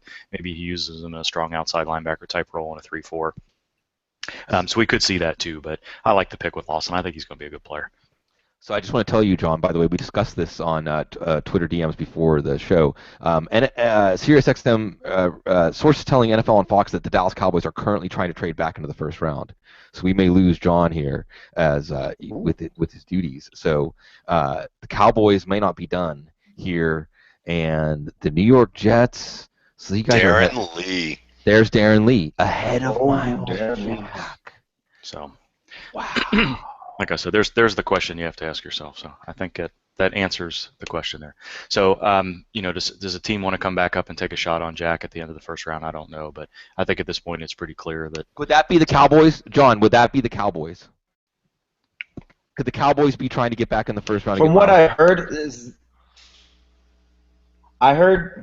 from what I've read from all the people that I trust and value in the Cowboys Twitter circle, a guy like Paxton Lynch or Noah Spence. I haven't heard any rumblings about Miles Jack. I actually heard that they failed Miles Jack's physical, or they failed him injury because of his knee. So the Miles Jack saga continues. I didn't really expect this to be it's just sad because I think that we could talk about Darren Lee. We'll go ahead, Gene. I mean, just talk about Darren Lee, the player. Let's not necessarily talk about him in terms of Miles Jack, yeah. But so to be specific on Miles Jack, the issue here is that it seems pretty clear that multiple medical staffs, lots of medical staffs, are saying the risk of microfracture surgery is high in the first 12 to 24 months. That's the only way you can read this. And we talked about Darren Lee a little bit. This is a 3-4 front here. I think you put him at weak inside linebacker, and of all the 3-4 fronts that you can go to where you would expect a team to be able to protect a player like Lee to flow and chase, it would be the New York Jets. So I think if you're looking for a team to take a chance on this type of player and put him inside in the 3-4, this is where he needs to be. So we'll see how it works out. There's some issues he's going to have to work through, but it's not a bad spot for him at all. So I guess so really quickly on the Miles Jack thing, why you feel a little somber about it is we watch these players every year for the draft, we evaluate them, and one of the experiences that you look for that keeps you coming back is watching a player that just makes you excited, reminds you why you love football, reminds you the kinds of players that play the game in a way that transcends the game. And I think Miles Jack was one of those players. Let's just remember something, though. Go ahead. We're only in the first 21 picks, and if he falls even to the second round and gets picked in the second round, then I'm not that concerned. If he falls to the fourth round or the fifth round, like Jalen Smith, who has a nerve issue. Jalen Smith can't even lift his foot. Oh, there's a trade here, and there's a lot of talk that the Redskins, that Washington was going to be a very likely team to trade down. So here might be your Dallas. Yeah. We might be saying toodles, but a trade within a division would be kind of odd. We'll see. Yeah, but I just wouldn't lament. I wouldn't lament Jack too much yet because we still have probably a couple rounds that are worthwhile. Houston Texans. So we have, and I know we haven't had a lot of juicy fantasy takes and things to dissect here. Although Mike Clay, the venerable Mike Clay, already projecting Corey Coleman with 75 catches for 992 yards. How does that strike you, Matt Waldman? I'd love to see that. I'm a little skeptical of that, but I can understand the idea behind it, and especially if you think that he's the top receiver in this class. I think he's going to face, the Steelers don't play a lot of press, so that may be helpful in that regard. The teams that he's going to face, it might happen. I think that he might have enough opportunities against his divisional teams to look pretty good here. But to me, it's whether Griffin and the Browns line can give him enough time to find these guys. And if that happens, I think that's an optimistic projection, but not out of the universe. I mean, I think it's a reasonable one. So is this Will Fuller here? I mean, the Washington was pretty well advertised for the last couple of weeks as a team that was going to trade down. Now the Texans just gave up a 6th-round pick next year, basically like pocket lint, to just move up one pick. And I suppose it's being scared knowing that the pick is available to other teams to move ahead of you. I've seen Fuller projected to the Texans a lot. Matt, and I know we could talk about the evaluation of Fuller, but if the Texans are looking for that number 2 wide receiver opposite DeAndre Hopkins, does the thinking at least of Fuller over Doctson, Fuller over Treadwell make sense? I mean, I can see it because teams tend to be – it's a safe play. Cornerback always tends to be a safe play over wide receiver in a lot of regards, but I don't think so. I would prefer either of those. I would prefer Treadwell over Doctson. Maybe I could see maybe Fuller over Doctson at that point as well, but again, it's not something that I think we're at this point kind of splitting hairs a little bit if it's going to be Fuller and Doctson. So, John, while we're waiting for the Houston pick to be in here, I want to go back to some of the earlier picks and get your thoughts that we saw that really kind of took the wind out of our sails because we weren't expecting them. And maybe you can join us in the chorus of boos, or perhaps you can put some shine on this. We were surprised to see Jack Conklin go number 8. We were surprised to see Eli Apple go number 10. Were you as surprised as we were? Oh, I was very surprised. I wasn't as surprised with the Conklin pick because there was a lot of buzz leading up to the draft that Conklin was going to go top 10, which makes zero sense to me from watching Conklin. But, yes, very surprised. I don't think he has the feet to survive on the outside consistently right now. I think he's going to need a year or two to develop. And then the Eli Apple pick, I was just dancing in my chair hearing about Eli Apple trying to cover Des Bryant week 1. I was just doing my little thing, my little boogie, all excited, Just imagining all the X's that are going to get thrown up in the end zone next year against the Giants. It was just a fun time. Yeah, I mean, maybe we'll be wrong, but Eli Apple looks like the you stepped in it pick of the first round so far. In a position you can't hide, as you're pointing out, Des Bryant, you can't hide. If it's Washington, you try to stay with Deshaun Jackson. You can't hide. You can't hide your cornerback. I think they got really surprised. Whoa! Pick right before them. There's Fuller, like I told you, Fuller. Oh, I thought you know what? I thought you were talking about the cornerback. Fuller. Oh, William Jackson? Or no, Kendall Fuller. You thought I was talking about one of the fabulous flying no, Fullers. Will Fuller over. No, I'd much rather have had Treadwell or Doctson. Right. This is the reach pick. I know that there are a lot of analysts out there who are very well respected who see this as one of the top players in this draft. And yeah, if they can find a quarterback who can hit him, So you're saying Brock Osweiler's not that quarterback? Brock Osweiler could be that quarterback, but I'm not convinced yet that we're out of the woods on Brock Osweiler. This could be Derek Anderson.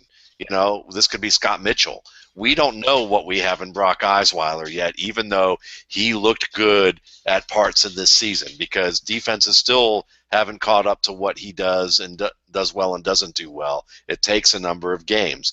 Will Fuller can catch the ball with his hands away from his body, but he doesn't choose to and often enough. So if he can refine that skill, especially in tighter coverage, yeah, he'll be a good player.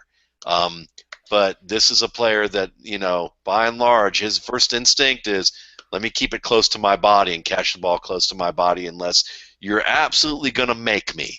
And I like him. I just don't love him. How about you, Sigmund? You haven't really. You have your take on him. Well, my take. I said, you're looking at like tactically a Mike Wallace type player, but he has to actually finish the plays. And this is a receiver. I mean, the suddenness and the straight line speed are there, but he is not physical, and he's not going to win contested balls. And his hands are very inconsistent, and not in a concentration drop kind of way. Sometimes in the way he plays the ball, it's just not natural. And I still think, I mean, you have a tactical. I understand why you marry Fuller with Hopkins and not Treadwell and not Doctson, because those are similar kinds of receivers, and Fuller's going to take the top off of the defense, and tactically that value's intact before the ball is snapped. You have to account for Will Fuller. His speed, his vertical speed will translate. His suddenness will translate.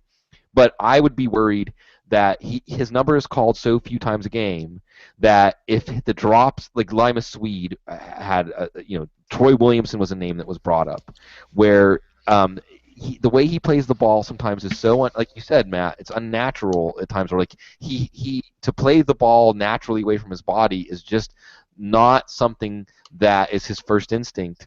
And in the NFL, as a wide receiver, that can be your undoing mentally. What's interesting here too is the Texans. I mean, it's just a 6th-round pick next year, but they really wanted to make sure they got Fuller to give that up. Washington gets back on the clock here, but as you said, if the quarterback doesn't click, then what does it matter? So Fuller goes ahead of Doctson. Fuller goes ahead of Treadwell. And you just see the value of that speed in the NFL right now at wide receiver. And I mean, Sir Mix-a-Lot could probably do a parody of this. Yeah, well, that's the speed. And what was it that Matt Harmon said? It's like looks at a job interview. It's not going to affect how you do the job, but it's one of those easy things to pick out, and it persuades people. I hope there's a chance we'll get Matt Harmon on here tomorrow night. He can do the quote exactly. But getting into the playoff teams now. So I guess going back here while we've got a little bit of a pause here, John, I'll go back to you. Any other picks that stand out, or any other things that you saw happen in the first round that will be memorable, or otherwise, you will look at as picks that were maybe turning points, or picks that you feel like a team is going to be very happy with down the line? Well, obviously, the whole Tunsil drama was what really captivated me for the first, 12, 13 picks since he got picked. And I think Miami got the steal of the first round right there. They got in my opinion, the best player in the entire draft with the 12th overall pick, which is just fantastic value. Ramsey with the Jaguars, I think that's a great fit. He's going to be their Richard Sherman for that Seahawks defense. Buckner to San Francisco to give him the Oregon tandem of defensive ends with Armstead and Buckner. I think that's going to be good. It's going to really solidify their run defense, even though I question their abilities to rush the passer and nickel. So that's going to be interesting to see how they deploy those two. And I really like the Raiders. I really like what the Raiders have done in general with this offseason. They got Karl Joseph, who's one of my favorite players in the entire draft, a fantastic safety who can cover, he can play the run, he brings the hammer every time he hits.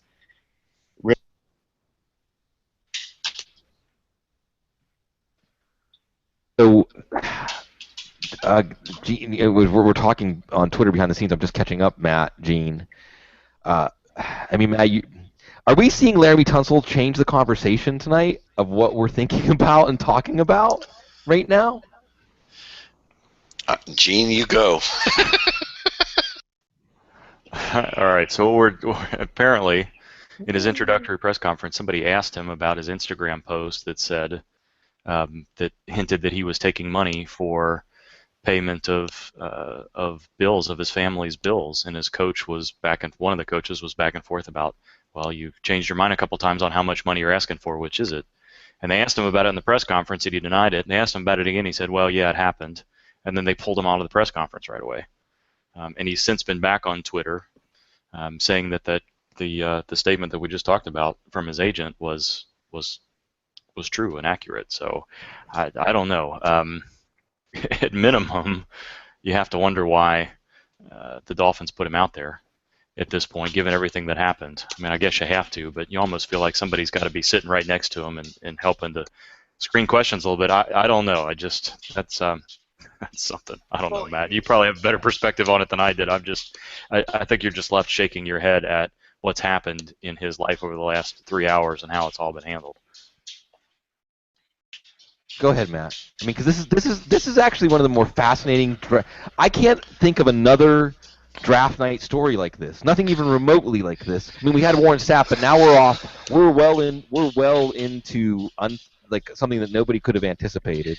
Yeah, this is something that's just gone completely off the rails for him. And I imagine that that's probably what happens when you take a situation where a player is completely unprepared for what's going to happen, and the agent's unprepared, and they have no opportunity to coach them. Because remember, think about how coached players are all the time in interviews, and they're prepped on this stuff. This is all happening live. You know, this is the ability to handle things off structure. We live in real time. You know, we all live in real time. And so this is what happens when you don't get coached. Now, speaking of plays, because I'm such a big Laquon Treadwell fan, right. I will steer this back on that I'm actually kind of glad, and I know Washington fans probably won't be happy with me to say this, but they did really get a good player in Josh Doctson just now with the 23rd pick, and they will like this. And this is very good for Kirk Cousins or whomever they have at quarterback, because Cousins is not the most fabulous deep ball thrower. And a guy like Doctson, as Kean Fahey has said before in the past, that he's the type of player that can erase so-so accuracy. And this is a guy with his leaping ability. He reminds me a lot of maybe Marvin Jones, with maybe a little more upside to him than Jones, but maybe athletically he's got a little bit more upside, but not quite as refined as what I thought Jones was, even though Jones was a much later pick. But this is a guy that I don't have any major arguments with people about him being the best receiver in this class. I mean, I have Treadwell, and even though I have Treadwell by a larger margin than most people do, I understand the logic here. He's a nice player, and he's someone that's going to be able to provide a red zone game, a deep game. They can move him around a little bit. He's a smart player. It's going to help out their quarterback situation immensely. So, John, this is a team the Cowboys are going to face twice a year. Now you add Josh Doctson to Deshaun Jackson, to Jordan Reed. We'll see about Pierre Garçon. This could definitely put Pierre Garçon's future. Jamison Crowder, who has ended up being a nice third-day pick for them. What adding this dimension to the Washington offense? Do you like it?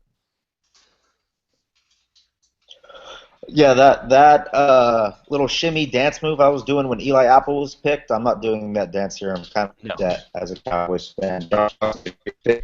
For their offense, it's going to really put a lot of stress on our cornerbacks. You know, Cowboys don't have a lot of really good corners with Brandon Carr, Morris Claiborne, Orlando Scandrick. It's just going to spread them out even more thin. And like Matt said, it's just going to make the job easier on Kirk Cousins. So, as a Cowboys fan, I'm not very happy, but I think it's another great pick, Scott McLuhan, who is quickly becoming my least favorite person in the NFL. So now there's a picture on Twitter right now of the door that Laremy Tunsil is behind and being briefed by somebody. This is really interesting, though.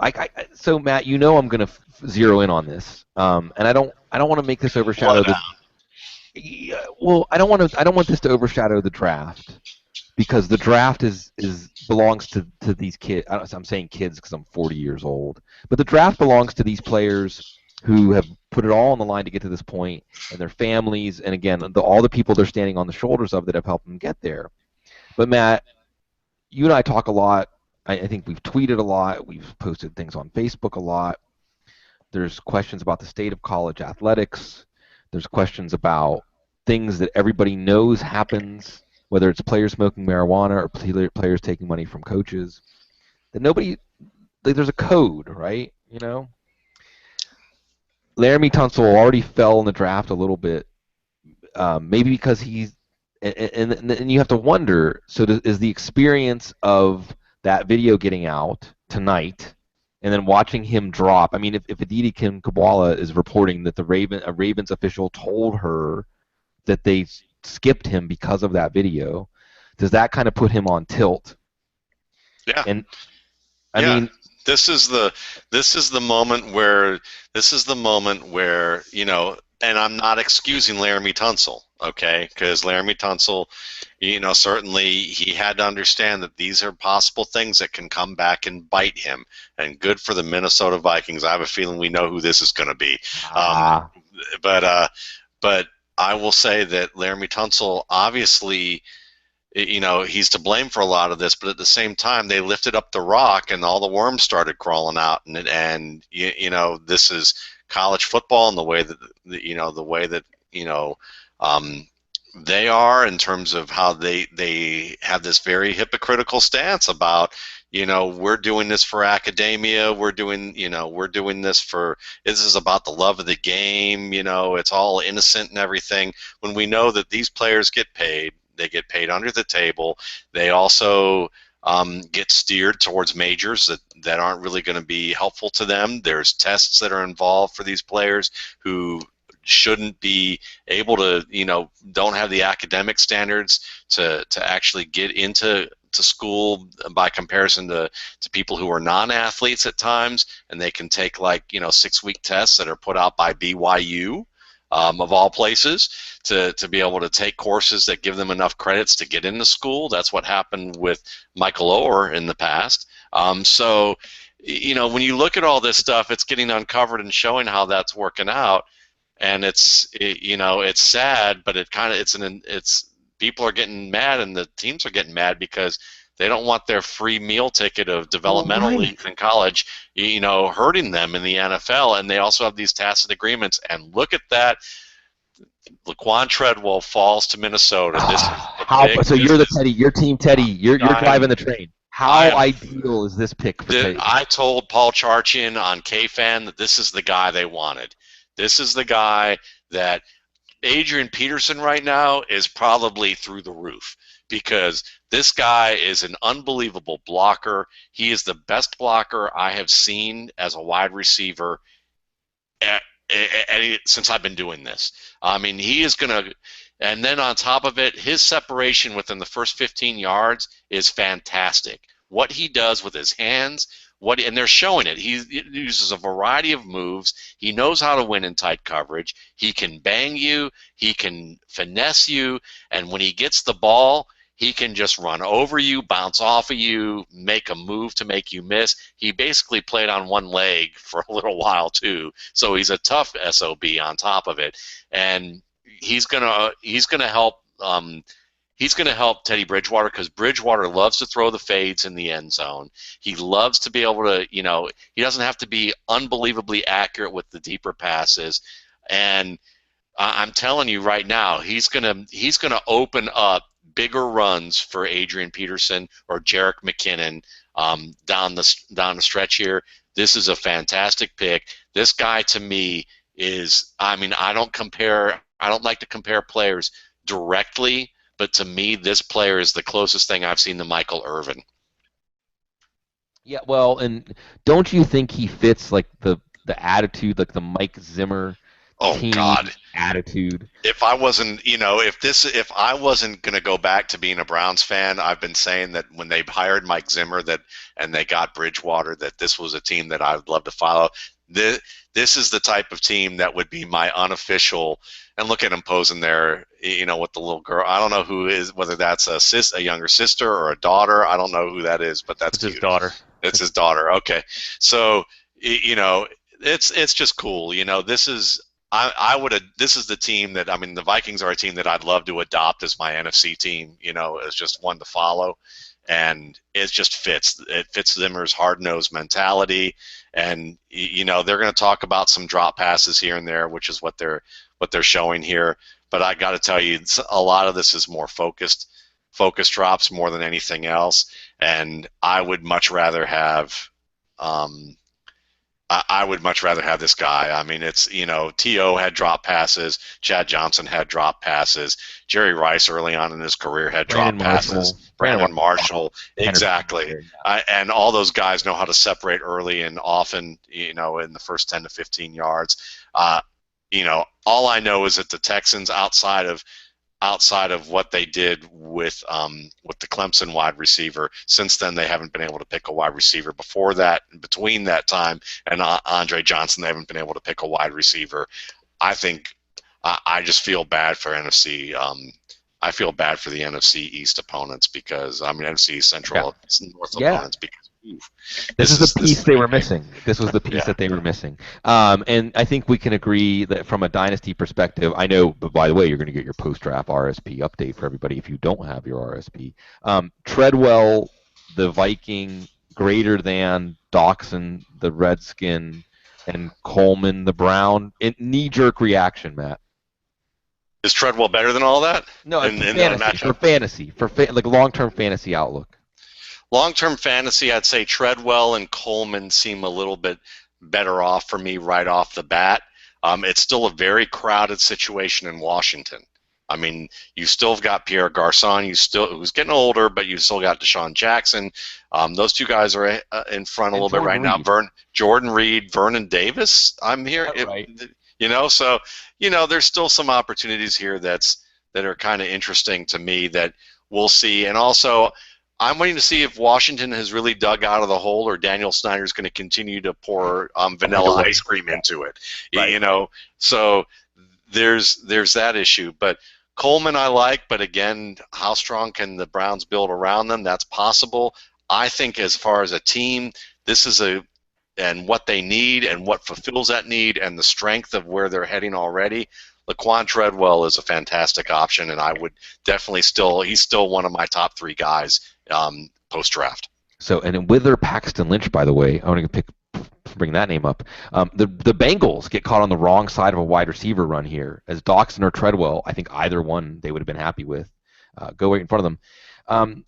John, Laquon Treadwell was a player way back in the process. Was even connected to the Cowboys as high as number 4. That kind of at least going into the process, we see this thing resort itself. Are you as happy about this pick as Matt is, or do you see this as a pick that could be that potential, that big of a change and that good of a fit for Minnesota and their offense, and also just how they go about winning football games? Yeah, I think Matt made a lot of. Took the words right out of my mouth. He's a great fit with the Minnesota Vikings. Helps Teddy Bridgewater, helps Adrian Peterson. He's my number 1 in this draft class. So obviously I liked him a lot. So this far in the draft, and it just seems like the same team always get the good players to fall to them year after year after year. The Vikings got like Eric Baldwin last year. Now they get one of my players. Just. Fortune favors a few teams it appears. Yeah, Rick Spielman doesn't do anything. This is one of those examples of letting the draft come to you. And again, it's being interesting to see what Cincinnati does now if they were looking at wide receivers. Maybe someone like Sterling Shepard. The pick is in for Cincinnati. John, while we're at this point waiting for Cincinnati's pick, we got 8 more picks. My Steelers are going to be up here. Give me a player or two that are among your favorites that aren't taken. Like, when you see them go off the board, if they do go off the board in the next 8 picks, you'll say, great pick. Miles Jack is the easy one. I think that's everybody's. We've talked enough about him. William Jackson III is a guy I really like, the cornerback from Houston. He has the size, length, speed to play on the outside. Sterling Shepard's one of my favorite wide receivers. I think if he was a couple inches taller, 20 pounds heavier, he'd be an easy first pick. No expenses and interest. He would fulfill that defensive end role that we need. And one more is Michael Thomas from Ohio State. I think he's a really solid wide receiver, has good speed, good size, good catching ability, all that stuff you want. I think he's a prototypical 2 wide receiver. Yeah, it's a number 2. Again, does Cincinnati look to maybe Michael Thomas get pushed off the board here? I agree with you on Thomas. We'll see what the Bengals selection here is. Again, wide receivers. We're getting into the wide receiver. This is where the value starts to tilt towards the wide receivers as we're awaiting the Bengals, and then that moment when the Steelers go on the clock. It's Jackson. Well. Yeah, one pick from I think that was the player I think the Steelers would have taken him. I think the Steelers would have been happy to take him. A lot of people had William Jackson III as their number 1 corner. You were just talking about him, John, and this is one where maybe we've seen Cincinnati take corners, Drake Kirkpatrick, Jaquez Denard. They've been taking corners. They're still taking corners. This one might work. Yes, I think he's be a great fit in Cincinnati. Cincinnati's actually done a really good job with corners as of lately. What they had Terrence Newman, and I think they had Leon Hall for a long time. They got the most out of both. Yeah, man. They got the best all those guys you could possibly get. I think William Jackson is going to really flourish there as long as they let him use his press man skills on the outside. Hopefully they don't let him play too much zone, because he tends to get lost in his zone, doesn't have the best eye discipline, doesn't have the best quickness like. So if they use him to his strengths, I think he could be a home run selection for them. The Steelers run up to the podium. The Steelers make their pick right away. This is going to be interesting. If they get Jack, I'm just So that's what I've been thinking is there's a certain point with Miles Jack where you say, why? Yeah. Like you just don't question it. They're going to take him because Steelers are like Steelers and linebackers are like peanut butter and jelly. But they have Timmons. They don't care. They have Shazier, and they have Bud. They can get rid of Shazier. I mean, seriously, compared to Miles Jack. Now you got me. See, now you got my heart starting. Now you got my heart starting to be thinking about this, because you're right. I mean, when I think of the classic Steelers drafts, I think of them having something like this happen.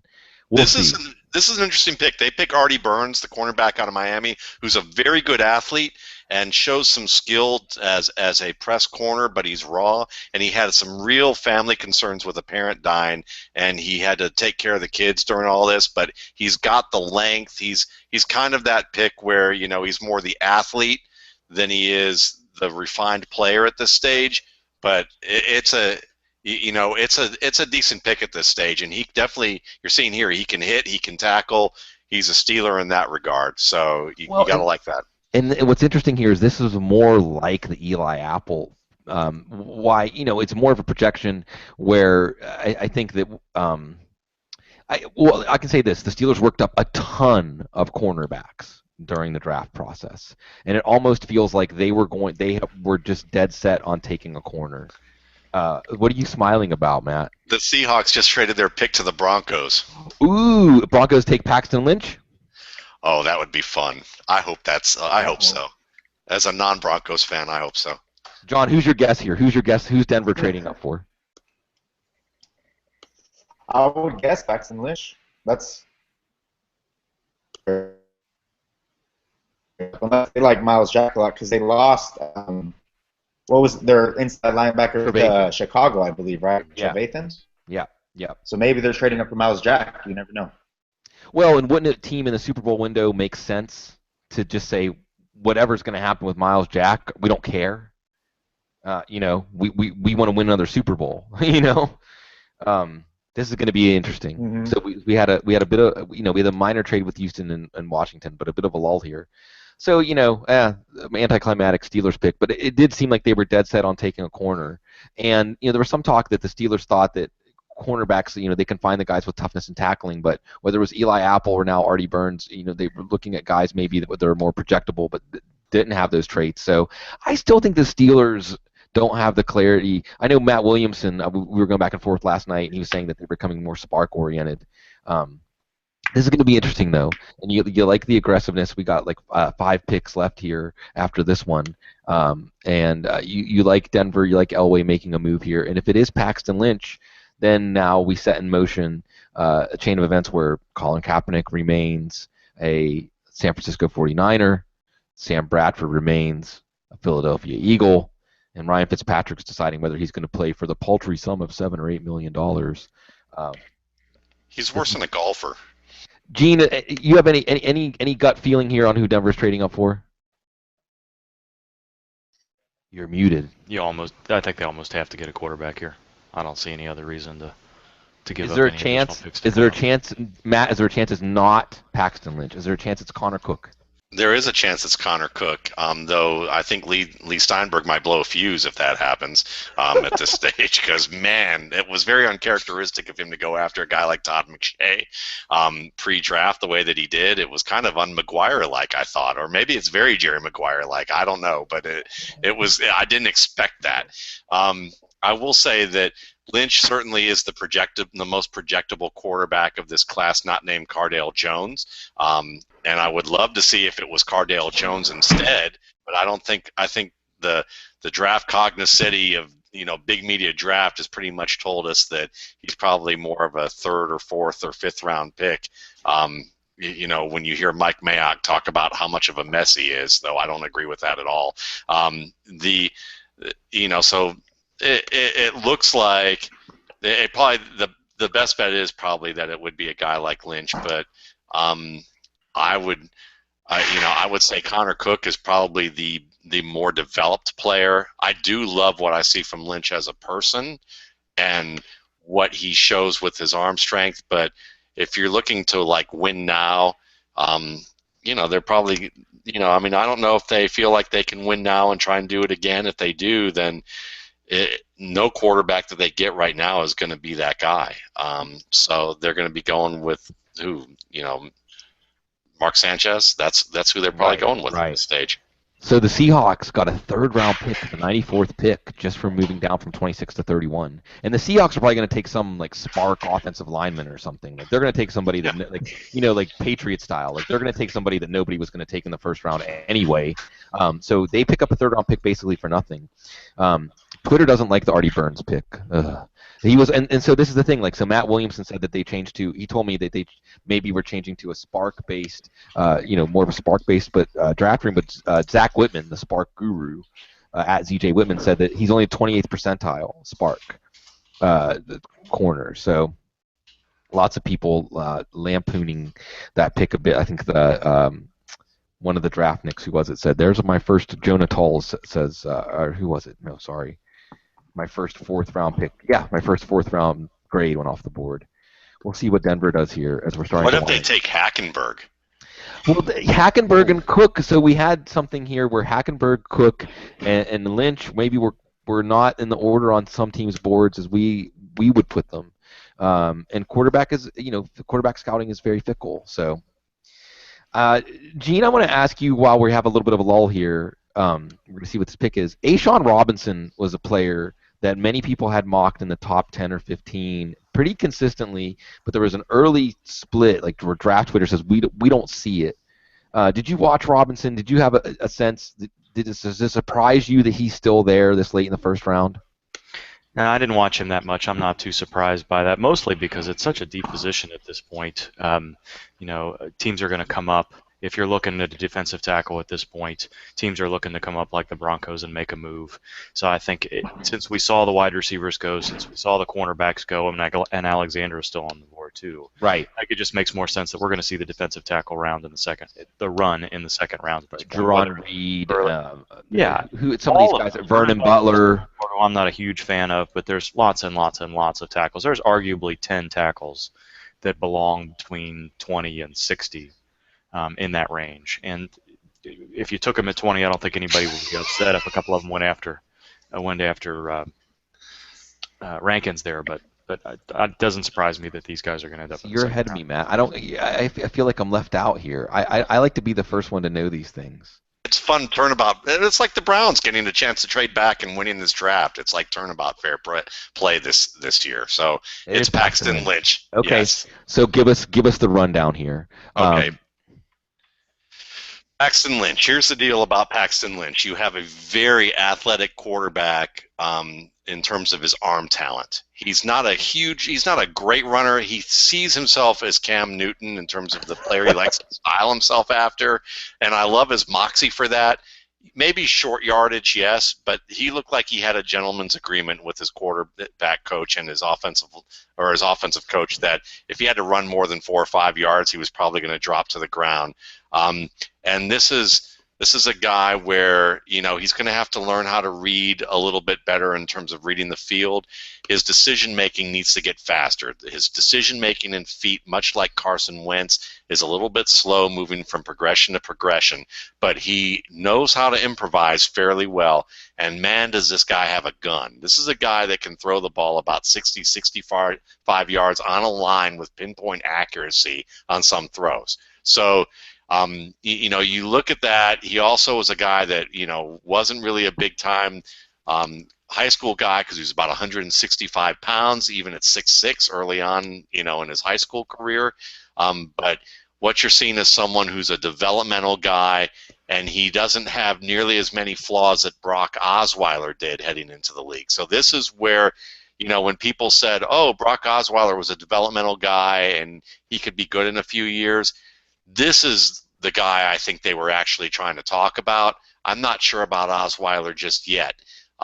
This guy, though, I mean, the play they just showed where he's throwing the ball into the red area, that was a play that they show as a good play, but it's actually one where he could have actually hit that much earlier and accelerated his process. So these are the types of things he's going to have to learn. Is more the mental side coinciding with his footwork, so that he can make quick, easy decisions, and he's not quite there yet. But if I'm, you know, to me, he was my number 4 player at the position, and he's a good, solid developmental guy that in a couple years could turn out to be a good quarterback. And I think John Elway, you know, made a nice pick. This is basically where, you know, you're looking for this kind of player. If you're conservative, you know, if you're not as conservative as I am, and you know how the NFL is. The NFL is like, look, this is a guy that's got to go probably at the bottom of the first round because you're probably not going to get him in the second, especially the Broncos at this stage. So they knew they had to trade up to get him. They don't have a lot of holes to fill. This was the place to go. So, yeah, very nice. And by the way, Bruce Feldman saying that the statement from Laremy Tunsil's agent is believed to be fake. And he also says the 30 for 30 on Laremy Tunsil's draft night is going to be riveting. Absolutely. Absolutely. And the 30 for 30 on Miles Jack's draft night might be sad. We'll see. As Gene was pointing out on Twitter, well, Gene, you were, for any Packers fans, excited maybe that Miles Jack is going to be a Packer? Not so much? Yeah, the Packers are arguably the most conservative medical staff in the league.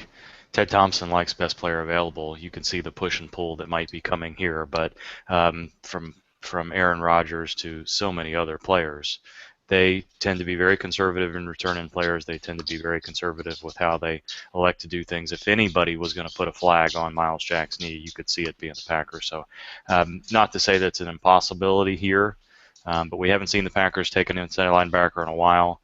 The medical risk is obviously high here. I think they're likely to go in a different direction, but we'll see. It'd be a great spot for him.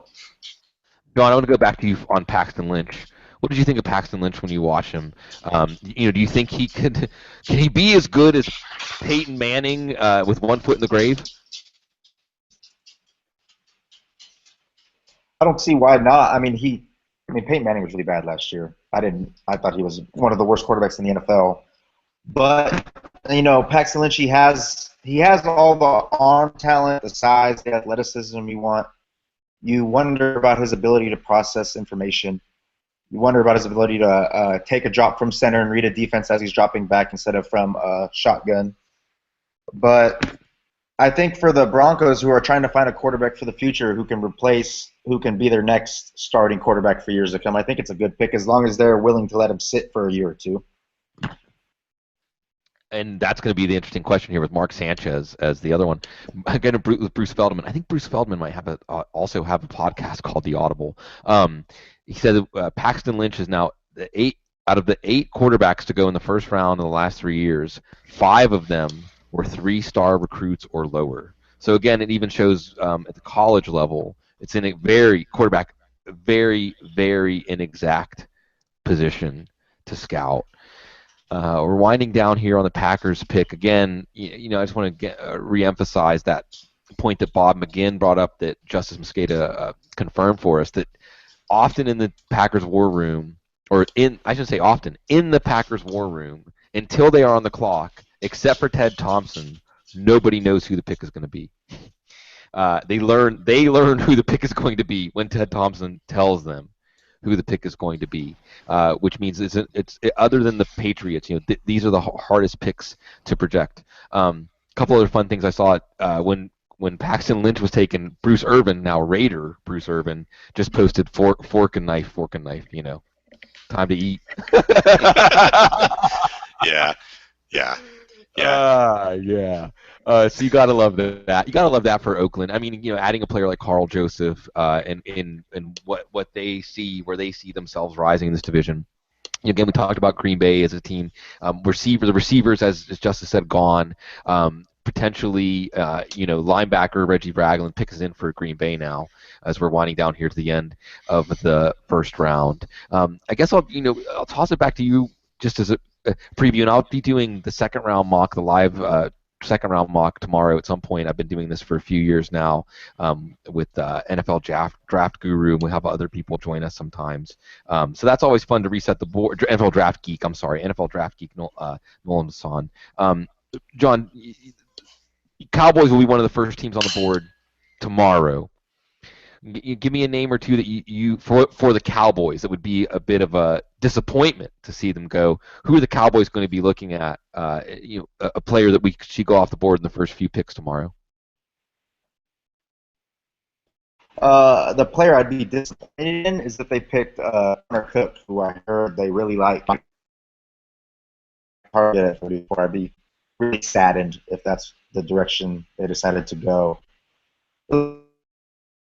Like if they went after Noah Spence. I think he would be a perfect fit in our defense. I think he'd get in the rusher they need for to help alleviate the pain of DeMarcus Lawrence and Randy Gregory missing the first 4 games. Right. And after that, Miles Jack, but obviously the medicals are. Chris Jones would be good. Andrew Billings, Jerron Reed, Jonathan Bullard, any of those guys would be great for the Cowboys, I think. Yeah, as Gene was saying, Kenny Clark gone. Kenny Clark, this was a player actually that was connected to the Packers a lot in mock drafts. And Justice mentioned him. I think he said a nose tackle, a 3 technique, and a nose tackle's body. So, Gene, as John was just alluding to, a lot of defensive tackles, as you were alluding to, defensive tackle run. Maybe we see a defensive tackle run starting today and extending into the beginning tomorrow. Give us any thoughts on Clark, or just this queue now building up of defensive tackles. We heard this as far back as January. You saw some of these guys when you were in Mobile, that this was a defensive tackle draft. Tell us about some of these names, including Clark, that we're going to start hearing very soon. Yeah, and I think Clark is a guy that kind of fits a couple of different roles. I think there's a bigger need at nose tackle for Green Bay than there is out there at the 5 technique. But, Andrew Billings is arguably one of the strongest nose tackles in the draft. We haven't mentioned him yet. We didn't talk about Austin Johnson. Devon Hargrave was getting some run there. We really didn't talk a whole lot about Nkemdiche when we just mentioned a couple of names a little while ago. I don't know. I'm just looking at my list here. I probably have 12 names on this list that you feel like have strong end of day first. Not all these guys have end of day first in the first round, but certainly second and third round grades, and they're all going to come off the board based on what you want with your particular scheme. And you're going to choose Clark over Reed, Billings, Nkemdiche. I mean, it's 10, 12 names here. So we're going to see these guys come off the board. You have to like what Clark does. I think he's, just because of his height, I think he fits more inside in this 3-4 front than he does outside. But he's a guy that's going to be able to move around a little bit, maybe be able to play a little bit in sub packages for you. That's what you want if you're looking for a tackle here in the first round. You brought the name Nkemdiche. Matt, say anything you want about Nkemdiche, and again, I recommend everyone to read that piece from the USA Today earlier this week about him. That he's just a different kind of dude, and he's my kind of dude. But generally, people that are my kind of dudes don't do well in the NFL. Well, they do. They either don't do well or they do extremely well and confound people. So Andy Reid, and we think about like Marcus Peters, and we think about Andy Reid as the Chiefs were connected to Nkemdiche. The last couple of days, I think the Chiefs, Raiders, there was talk that these were two teams that are going to be very interested in him. Do you buy into that idea of Andy Reid as someone who can bring like different kinds of personalities in? And is this a pick that maybe with the Chiefs and the run they've had, would this be a pick that makes sense and a pick that you would say he has a better chance of becoming, as you said, really good there than he might on some other teams? Yeah, I mean, I think so, mainly just because I don't know anything intimately about Andy Reid as a coach, but he's a veteran coach, and we've seen him go through a lot of drama between T.O. and McNabb, so you have that kind of playing in his favor, that he's been through some battles, and maybe he's been scarred a bit, but if he and the chief staff take their chances, then you know that they probably feel fairly safe about him at this range. And it would be a good indication of that they're like, yeah, he's a different guy, but that's all right. We can deal with that, because talent-wise, it's a very talented guy. I mean, Ryan Riddle and I watched him, at the beginning of the year, and we watched him from 2015 tape, and there were a lot of issues with him in terms of not knowing how to use his hands, not knowing how to choose a side, not really having a strategy when he goes up against an opponent, and he didn't look good at all. And we were just like, this is a guy that we would have picked maybe in the 4th round as opposed to being in the 1st or 2nd round. But then, I know Ryan watched it later and felt differently, so then I watched the Alabama tape from this past year, which a lot of fans were begging us to do. And we watched it again, and he was a different player. I mean, he definitely had improved in terms of all those things that I said he didn't show. And that's something that... he's certainly someone who can be a really good penetrator. He's someone that has that ability to collapse a pocket, and to get him in that round, and you feel like if he's on the upswing and you're not worried about what happened off the field there, to the extent that it's now you're done with the glamour 1st round pick that that you got to play the PR to the media with, then you're starting to look at a guy who's got 1st round physical talent and possible 1st round developmental skills in terms of becoming a really good defensive tackle. Why not? So I do like that possibility. But if they don't take him, San Francisco's on the clock. San Francisco's now. All right. So first I want to say, and then we had a little bit of a late start with John Owning because we had Charles McDonald in for the Atlanta pick. And again, for draft, a great draft voice, a great Cowboys voice at John Owning. We appreciate your time tonight on this tremendous night, I think, for the Cowboys. And for all of us, just it's a scintillating night and one that kept us on our toes. John Owning always there to help us sort through it. We appreciate your time, man. And everybody out there, follow him and check out everything that he's got going on, as we were happy to have him here tonight. Thank you, John. And I think we'll be the trio. I won't have to tackle him at the podium because he didn't get his Dixon pick. Yeah, that's right. We were talking about Dixon at the top of the 3rd round, but they get their guy in Ezekiel Elliott. So that's a high five for everybody. I'm glad too, because John's a jiu-jitsu teacher, because he kicked my behind. So yeah, we got to get John and Clayton Gray, our own Clayton Gray. Not yet. Our own Clayton Gray, also a jiu-jitsu expert. So always good stuff. Jiu-jitsu, that close infighting, a good metaphor for some of the things that are going on here on the first day of the draft. San Francisco jumping back in. Go ahead. A football Twitter jiu-jitsu match. Yeah, we should have like a bracket and just basically, we could do this. We've talked about having football Twitter meetups occasionally. Waldman and I trying to organize this thing where we meet up occasionally and get people together. And I think some sort of Greco-Roman wrestling, jiu-jitsu, just some sort of hand fighting, not too dangerous. I think it would be a great bonding experience for all of us, just like draft night is. So look at you trying to instigate something. Thank you guys for letting me know. Yeah, oh, it's great. It's great. John Owning, I've been enjoying his content for a long time here. We got 3 picks left once we see what San Francisco has done here, and we are back to the trio here. Josh Garnett, the guard from Stanford. Not really sure why San Francisco saw the need to trade back up into the first round for him, but there it is. DeForest Buckner, falls to them. They get the guy they want. And I would imagine that Kansas City probably feels like, again, we're talking about all these defensive tackles. Feels like they're satisfied to see how the board's going to shake out. We've got 3 teams left: Arizona, Carolina, and Seattle. Man, I know that Carolina has Kuechly and Shaq Thompson and Thomas Davis, but I mean, why not take Miles Jack and, if he needs some microfracture surgery, just do it this year? I mean, This would make my day if the Browns if the Browns could get him. They get Coleman and Miles.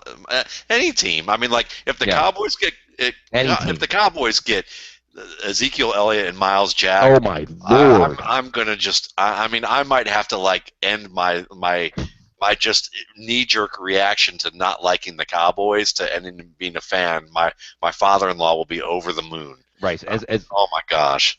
A famous story I tell often, or a little anecdote I tell often, growing up in Western Pennsylvania in the 70s and 80s, that my sister, who is a rebel, to show how she was giving up on being part of our little civilization in Western Pennsylvania, declared that she was a Cowboys fan. So yes, I agree with you. And the Cowboys, slowly but surely, have I don't take glee in their losses. I just don't. And now maybe if they add Miles Jack, like you said, you might have to start to root for them. So 4th and 6th round pick, Kansas City picks up. Gene, does Miles Jack to Arizona? We think about a scheme fit. Here's the thing about Miles Jack. There is no such thing as a team that he's not a scheme fit for, right? I mean, correct. No, it's the truth. I mean, not to belabor the point, but it's clear. We said it from open. We said it over the last 4 weeks. Teams were going to tell us what we thought, and it's one thing for you to slip 10 picks. It's another thing for you to slip 30. So we know where we are. And Matt's point a little while ago is absolutely correct that we think he's ready to play now. So some team, when the risk finally meets what they hope the reward will be, could get an extremely good player, and that's what it's going to end up being. We'll see at what point a team is ready to pull him off the board. I don't think it's going to be that long. I really don't think we're going to see him slip into the 3rd day. I think he goes very early tomorrow if he doesn't go in these next couple of picks, either to one of these 3 teams or somebody trading up for him. But I don't know that it's unless one of these 3 teams take him. I don't think anybody is expending a 4th round pick, which is probably what it would take to come up from the at least to come up from the 2nd round to get him, knowing that they weren't that interested in him in the first time. So unless it's somebody that really, maybe there's a little bit of a battle for the 1st pick in the 2nd round if somebody really likes him there. But if for some reason one of these 3 teams, and it's not going to be Carolina, and I think with Arizona not having a 2nd round pick, it's hard to think that it's Arizona. And Seattle's going to take Ifedi, I trust this was their, again, Seattle was going to take an offensive lineman who was just going to be there for them anyway when they traded down with Denver. So yeah, I don't think we're going to see Miles Jack go in the 1st round. Yeah. And what you do get every year in the draft is that gap between the 1st and 2nd round. That day, teams get to sleep on it. Teams get to look at their boards, and I guarantee you, a team and Matt. We'll see who holds the cards here, because that pick, that 1st pick of the 2nd round, now becomes a very interesting pick with Miles Jack on the board, because teams may go home and think about it and decide what were we thinking. Ask the doctors one more time to go over the risks and so on. And it just makes you wonder, because I can't. I mean, we've had guys fall in the draft, but nobody had the kind of tape that Miles Jack did. And I know that there's a medical situation, but there's your Browns again. Yep, I can't imagine. I'm still shocked that the Jets didn't take him. And they took a player like him. I mean, a player with his deficiencies. But they were even looking at this, like you brought it up, Gene. I mean, these are the two comparable players where if Lee goes ahead of Jack, something. They took K-Cola compared to Coca-Cola. I'm sorry. It's like they did. I don't care. I mean, I got to go on and talk about the Jets to a Jets on a radio show for the Jets. I'm going to get eviscerated for probably saying that on the air, but I'm going to say that tomorrow. I'm just going to say that they took a poor substitute for Miles Jack. It may work out for them, all right, but that just shows they had to be concerned. But I'm kind of surprised that their head coach. I would think their head coach is probably like, I don't care. Can we get him? I don't care. Can we get him? I don't care. And the GM's like, no, it's I could see that conversation going on in draft rooms, at this point, and the head coach is like, whatever, okay, fine, we'll take Darren Lee. So Garnett getting some good reviews actually on draft Twitter, a mauler. So again, a 4th and a 6th round pick. So we'll see what happens with Arizona here. But Cleveland, in addition to trading down twice, and when they traded down with Tennessee, they got a 2nd and a 3rd to move down from 8 to 15 after already picking up a ton of picks to move down from 2 to 8. Now they hold a pick in number 32 that is just going to gain value with each passing hour once this first round is over. I think that they're going to like having you on the show there on Cleveland Browns. I think they are too. I think they are too. It should be a jubilant day, and we now see the Arizona Cardinals pick Robert Nkemdiche. There it is.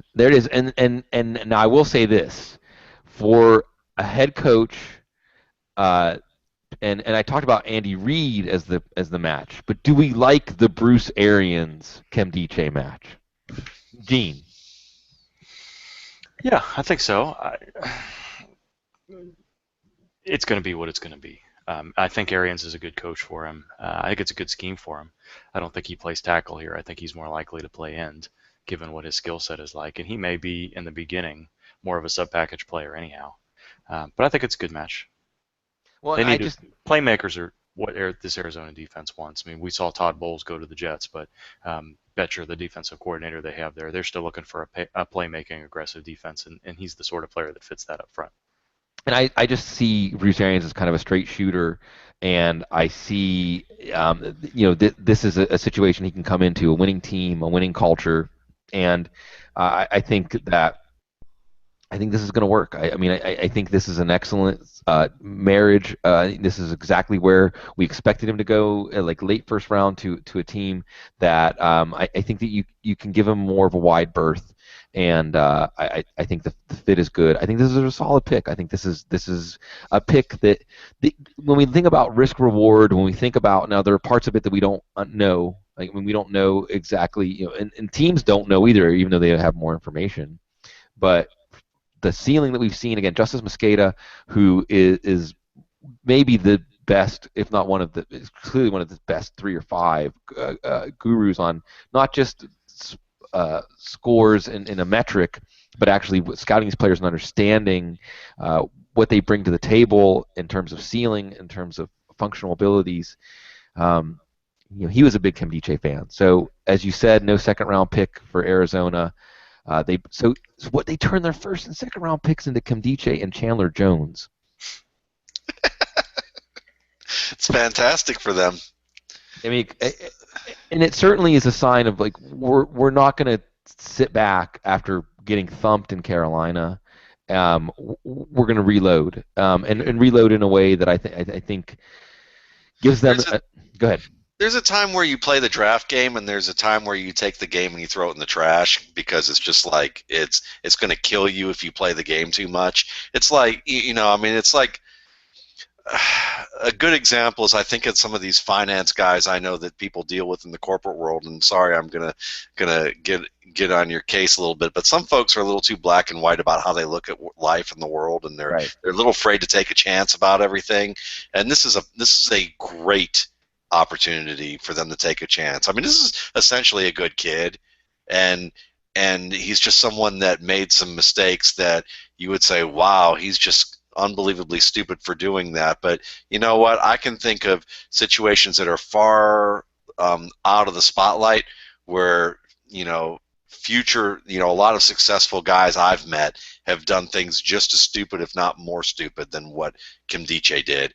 And as a talent, as an athlete, I mean, good for Arizona here. I mean, it's a fantastic pick, and they probably don't care about some of these perception things, because again, perception versus character, and sometimes one of the perceptions that they added perception onto his character concerns by talking about him being a different guy.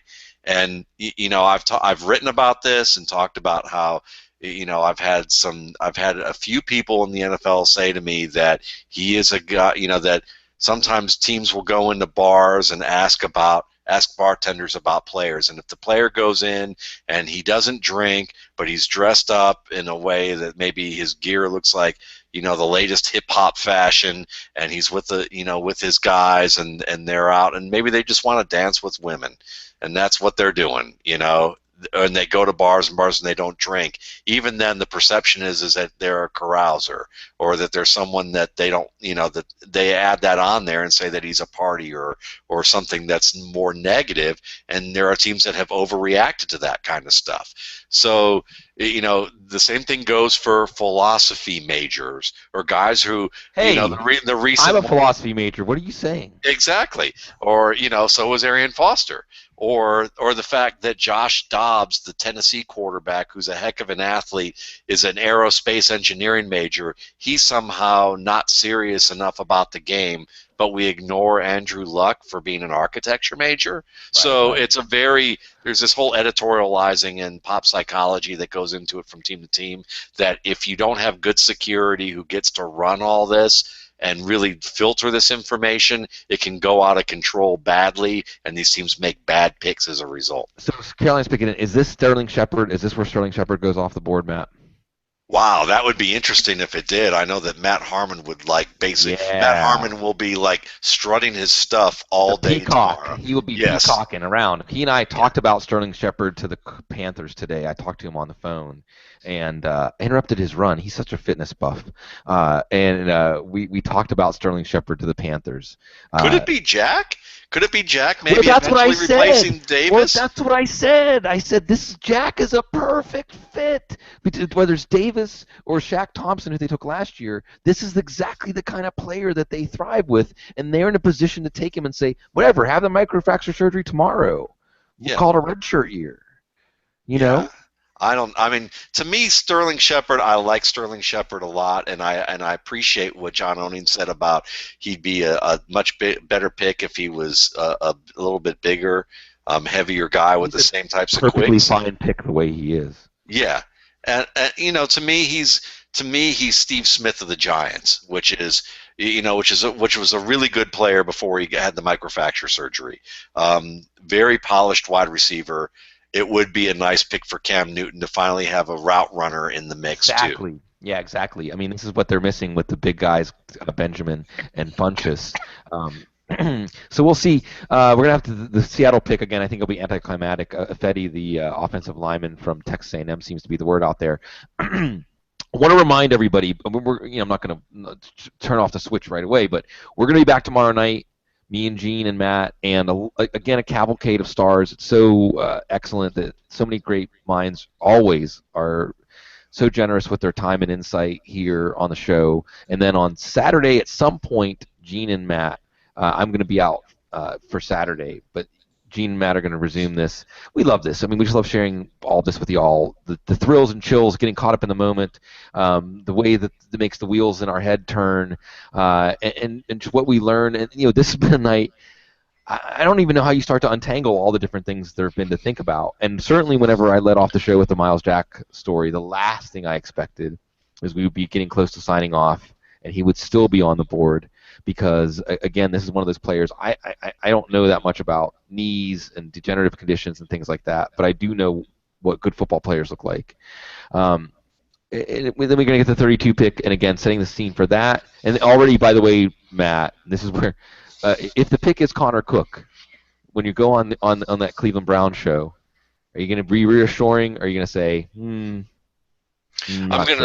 going to say that basically Robert Griffin got Kirk Cousins again. I mean, it's Kirk Cousins part due, except now instead of getting the sweet Mr. Congeniality with the ugly underside, you're getting ugly underside with the B+ game underneath it. I like Connor Cook more than I like Kirk Cousins as a quarterback. So if that happens, it'd be interesting. I don't think that's going to happen though. I wouldn't be surprised at all though. Still, if it might be Cardale Jones, but I don't even think they're going to do that. So I don't know. Maybe they do that, but that would be very interesting. Here we go with the Panthers selection. Will it be Miles Jack? We'll see. I'm telling you. Vernon Butler, who was a guy. Yeah. So talking to Harmon, and he has insight into the Panthers. We were talking about, and he was saying that they just don't value. They value the big guys. They're going to give a lot of money to KK Short. They're going to give a lot of money to Starlo Tulele, and now you get a guy Vernon Butler. Gene, you want to give us what's in your file on Butler? Yeah, I really wanted to be impressed by Butler at the Senior Bowl, and he looks okay on tape. Josh Norris is really high on Vernon Butler and compared him to Muhammad Wilkerson back in January, and I just don't see it. The first step isn't great. The second and third step is really good, but I don't see him playing with a whole lot of leverage. I don't see him playing with a whole lot of a few different things, but it was the first step that really got me. But there's room for him to improve. He is, he's not going to be expected to be a 50-snap player anytime soon. As you guys said, both Short and Latulele are likely to get paid. Short's coming up first. Maybe they don't keep Latulele, but this is a nice rotational piece to have. It's another body that can get up the field on passing downs if needed. So it'll be interesting to see how he develops, but he's going to have some time to learn behind those two big guys. So we have, and we're going to get the Seattle pick in here. We're probably going to go into the second day. I think it's pretty clear. I mean, if Seattle takes Miles Jack, oh God, that would be awesome. Knock me over with a feather. I'd hit the trifecta this week. Yeah. But that's going to be the big story going into tomorrow. This has been an interesting night, though. I mean, Matt, did you think that we were going to end up having a storyline about gas mask, bong hits, and coaches paying players coming out of the first night of the draft? No, it's straight out of Who Did the Right Stuff? Who wrote the right stuff? Oh, I can't remember now. Hold on, I'll look it up. That's what the internet's good for, right? Yeah, I can't believe I can't remember his name, but it's straight out of one of those novels. I mean, it really is. I mean, classic writer. I can't believe I can't remember. Or like Carl Hyacin, the guy who writes all the books about Florida, Avoid Florida. Yeah. Oh well, that definitely. Well, I think our man. Tom Wolfe. You're talking Tom Wolfe. Yeah. Hell's Angels and so on. Bonfire of the Vanities. Well, there is. It's so funny because on a night like tonight, I want to make it about the players and everything that they and all the people around them have given up to get them to this point. And at this moment, I mean, football is such a pressure cooker, mind, body, and soul. This is a night to appreciate what you've accomplished before you're about to go back into the crucible. So but I just can't help but see the way that these things keep coming up. And then part of that is like Miles Jack, that this is a player who basically could not have shown more on the field, but because human bodies aren't really designed to play the game of football and hold up. This is where we are. But we've got a lot of intrigue going into day two. We've got the quarterback intrigue with Connor Cook and Christian Hackenberg. Of course, and one of the things, I hope everybody out there wasn't expecting like a fantasy show. We've touched on fantasy a little bit. And again, Matt Walden's going to be doing the update, the post-draft RSP. I'll be doing the post-draft Bloom 100, going over how it resorts these things to have these players with their destinations and know what the league, or at least the team that drafted them, thought. In fantasy, we'll have plenty of play. Remember, Football Guys opening for business basically on Monday. We're going to have rankings. We're going to have a lot of things starting to get going there. But this is a night that maybe we didn't expect to see some of these football issues start to come up, but they do. And we've talked about the defensive tackle run that we expect, and a lot of wide receivers we're going to see in the second and third round. We're going to have a lot of chance to talk about them. And a tight end or two, right? Hunter Henry, he's a second-day pick, right, Matt? Might be. If Hunter Henry's not a second-day pick, then we're not getting a tight end on the second day, are we? No, we aren't. Not at that point. But he certainly has that possibility. I'm a little higher on Austin Hooper than you are. I think but Henry, Hooper, probably the two guys that are going to be in that range. Either as a second, third, or fourth round pick, and I think they're probably closer to the third or fourth round. Because from what I'm hearing, there are some people who think inside the league that this is the worst tight end class in 25 years. Yeah, and it's a position that continues to get fetishized more and more every year by teams. So we'll have some fantasy intrigue. Probably see 3, 4. Derrick Henry, not going to Dallas. We know that much, but we'll see where he ends up. Maybe so let me ask. Yeah. Let me ask this, Gene. Does Reggie Ragland fit in Seattle? Yeah. No. No, I mean I really like him between the tackles. You're going to put him out there. I like Wagner where he is and KJ Wright where he is better than what we get Ragland there. So good. Probably not. Okay. Who do you think the pick will be? Well, all the Seahawks folks have been saying Seattle? Germain Ifedi. Not to play spoiler, but that's who it is. Okay. Yeah, it's Ifedi. It's 75th percentile spark according to C.J. Whitman, Zach. He's a guard, tackle. I'm not quite sure where he fits, but it's going to be it's one of those big athletes. It just made sense. As soon as Seattle traded down, you just knew that they had a player in mind that they knew they were going to get at that pick. You got it. That's their role. So there you go. Wow. I will say, guys, we've been doing this together for a while. I can't remember another first round that was more unexpected, where we had lots of things. I know we always have things happen that we would have predicted. I'm trying to think of the things that happened that people would have predicted tonight. The only one is the only one for real for me was Treadwell to the Vikings. Yeah. That was it.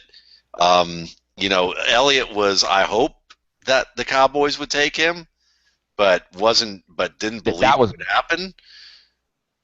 I guess I got my big release then because the Steelers had one of the two.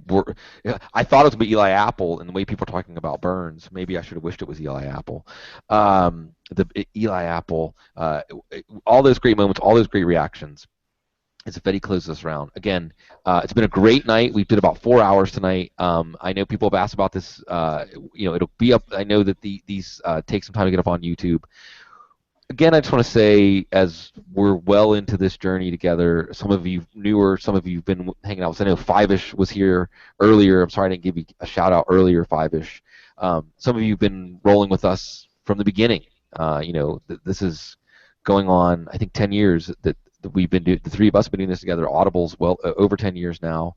And all the different things that football bring into our life, and the connections, the shared experiences, the draft, all the cerebral puzzles that we're figuring out together and continuing to track. It's a joy to be part of this community, and it's a privilege that you continue to let us serve you and do some stuff that we would do anyway. If we weren't doing this, we would just talk on the phone tomorrow for 3 hours about it. But instead, we get to talk on air and share it with you all and share it with a lot of people in the football community that we love. So we're going to do that again tomorrow night. We look forward to continue to do this for a long time and seeing how all these stories turn out. So, Gene Bramall, Matt Waldman. Thanks to Charles McDonald at Sunday Fiasco. Thanks to John Owning at John Owning. Thanks to Justice Mosqueda at JUMOSQ. Thanks to all you for continuing to encourage us. And I hope we continue. MOUSE. Yeah, right? No, it's great. It really is great to get to share this. This is something I think that maybe, we're older guys, so to picture this like 20 years ago that we could have a draft night where we could be in our homes and talking to each other and sharing that with everybody out there and creating this shared experience as we just enjoy riding the roller coaster of the draft to see what happens. It really is a privilege, and we don't take it for granted. So thank you for that. Cecil, our man, he's in Chicago. He got to experience it all firsthand. I know he's going to be Paxton Lynching. He loves Paxton Lynch, right? Cecil loves Paxton Lynch. He does now. That's for sure. No, I think he did. Yeah. He would have been. I think he would have gone tilt if Prescott was taken. Oh, Lord. Yeah. So thanks everybody. We hope you get a chance to join us again tomorrow, and otherwise continue Football Guys, Matt Waldman, RSP, The Audible, all the other great stuff out there in the football world. So much stuff. It's a great joy to be part of it and to have you all along. You always stay classy. NFL, stay classy. And we will pick this up again tomorrow. Same channel. Peace, y'all.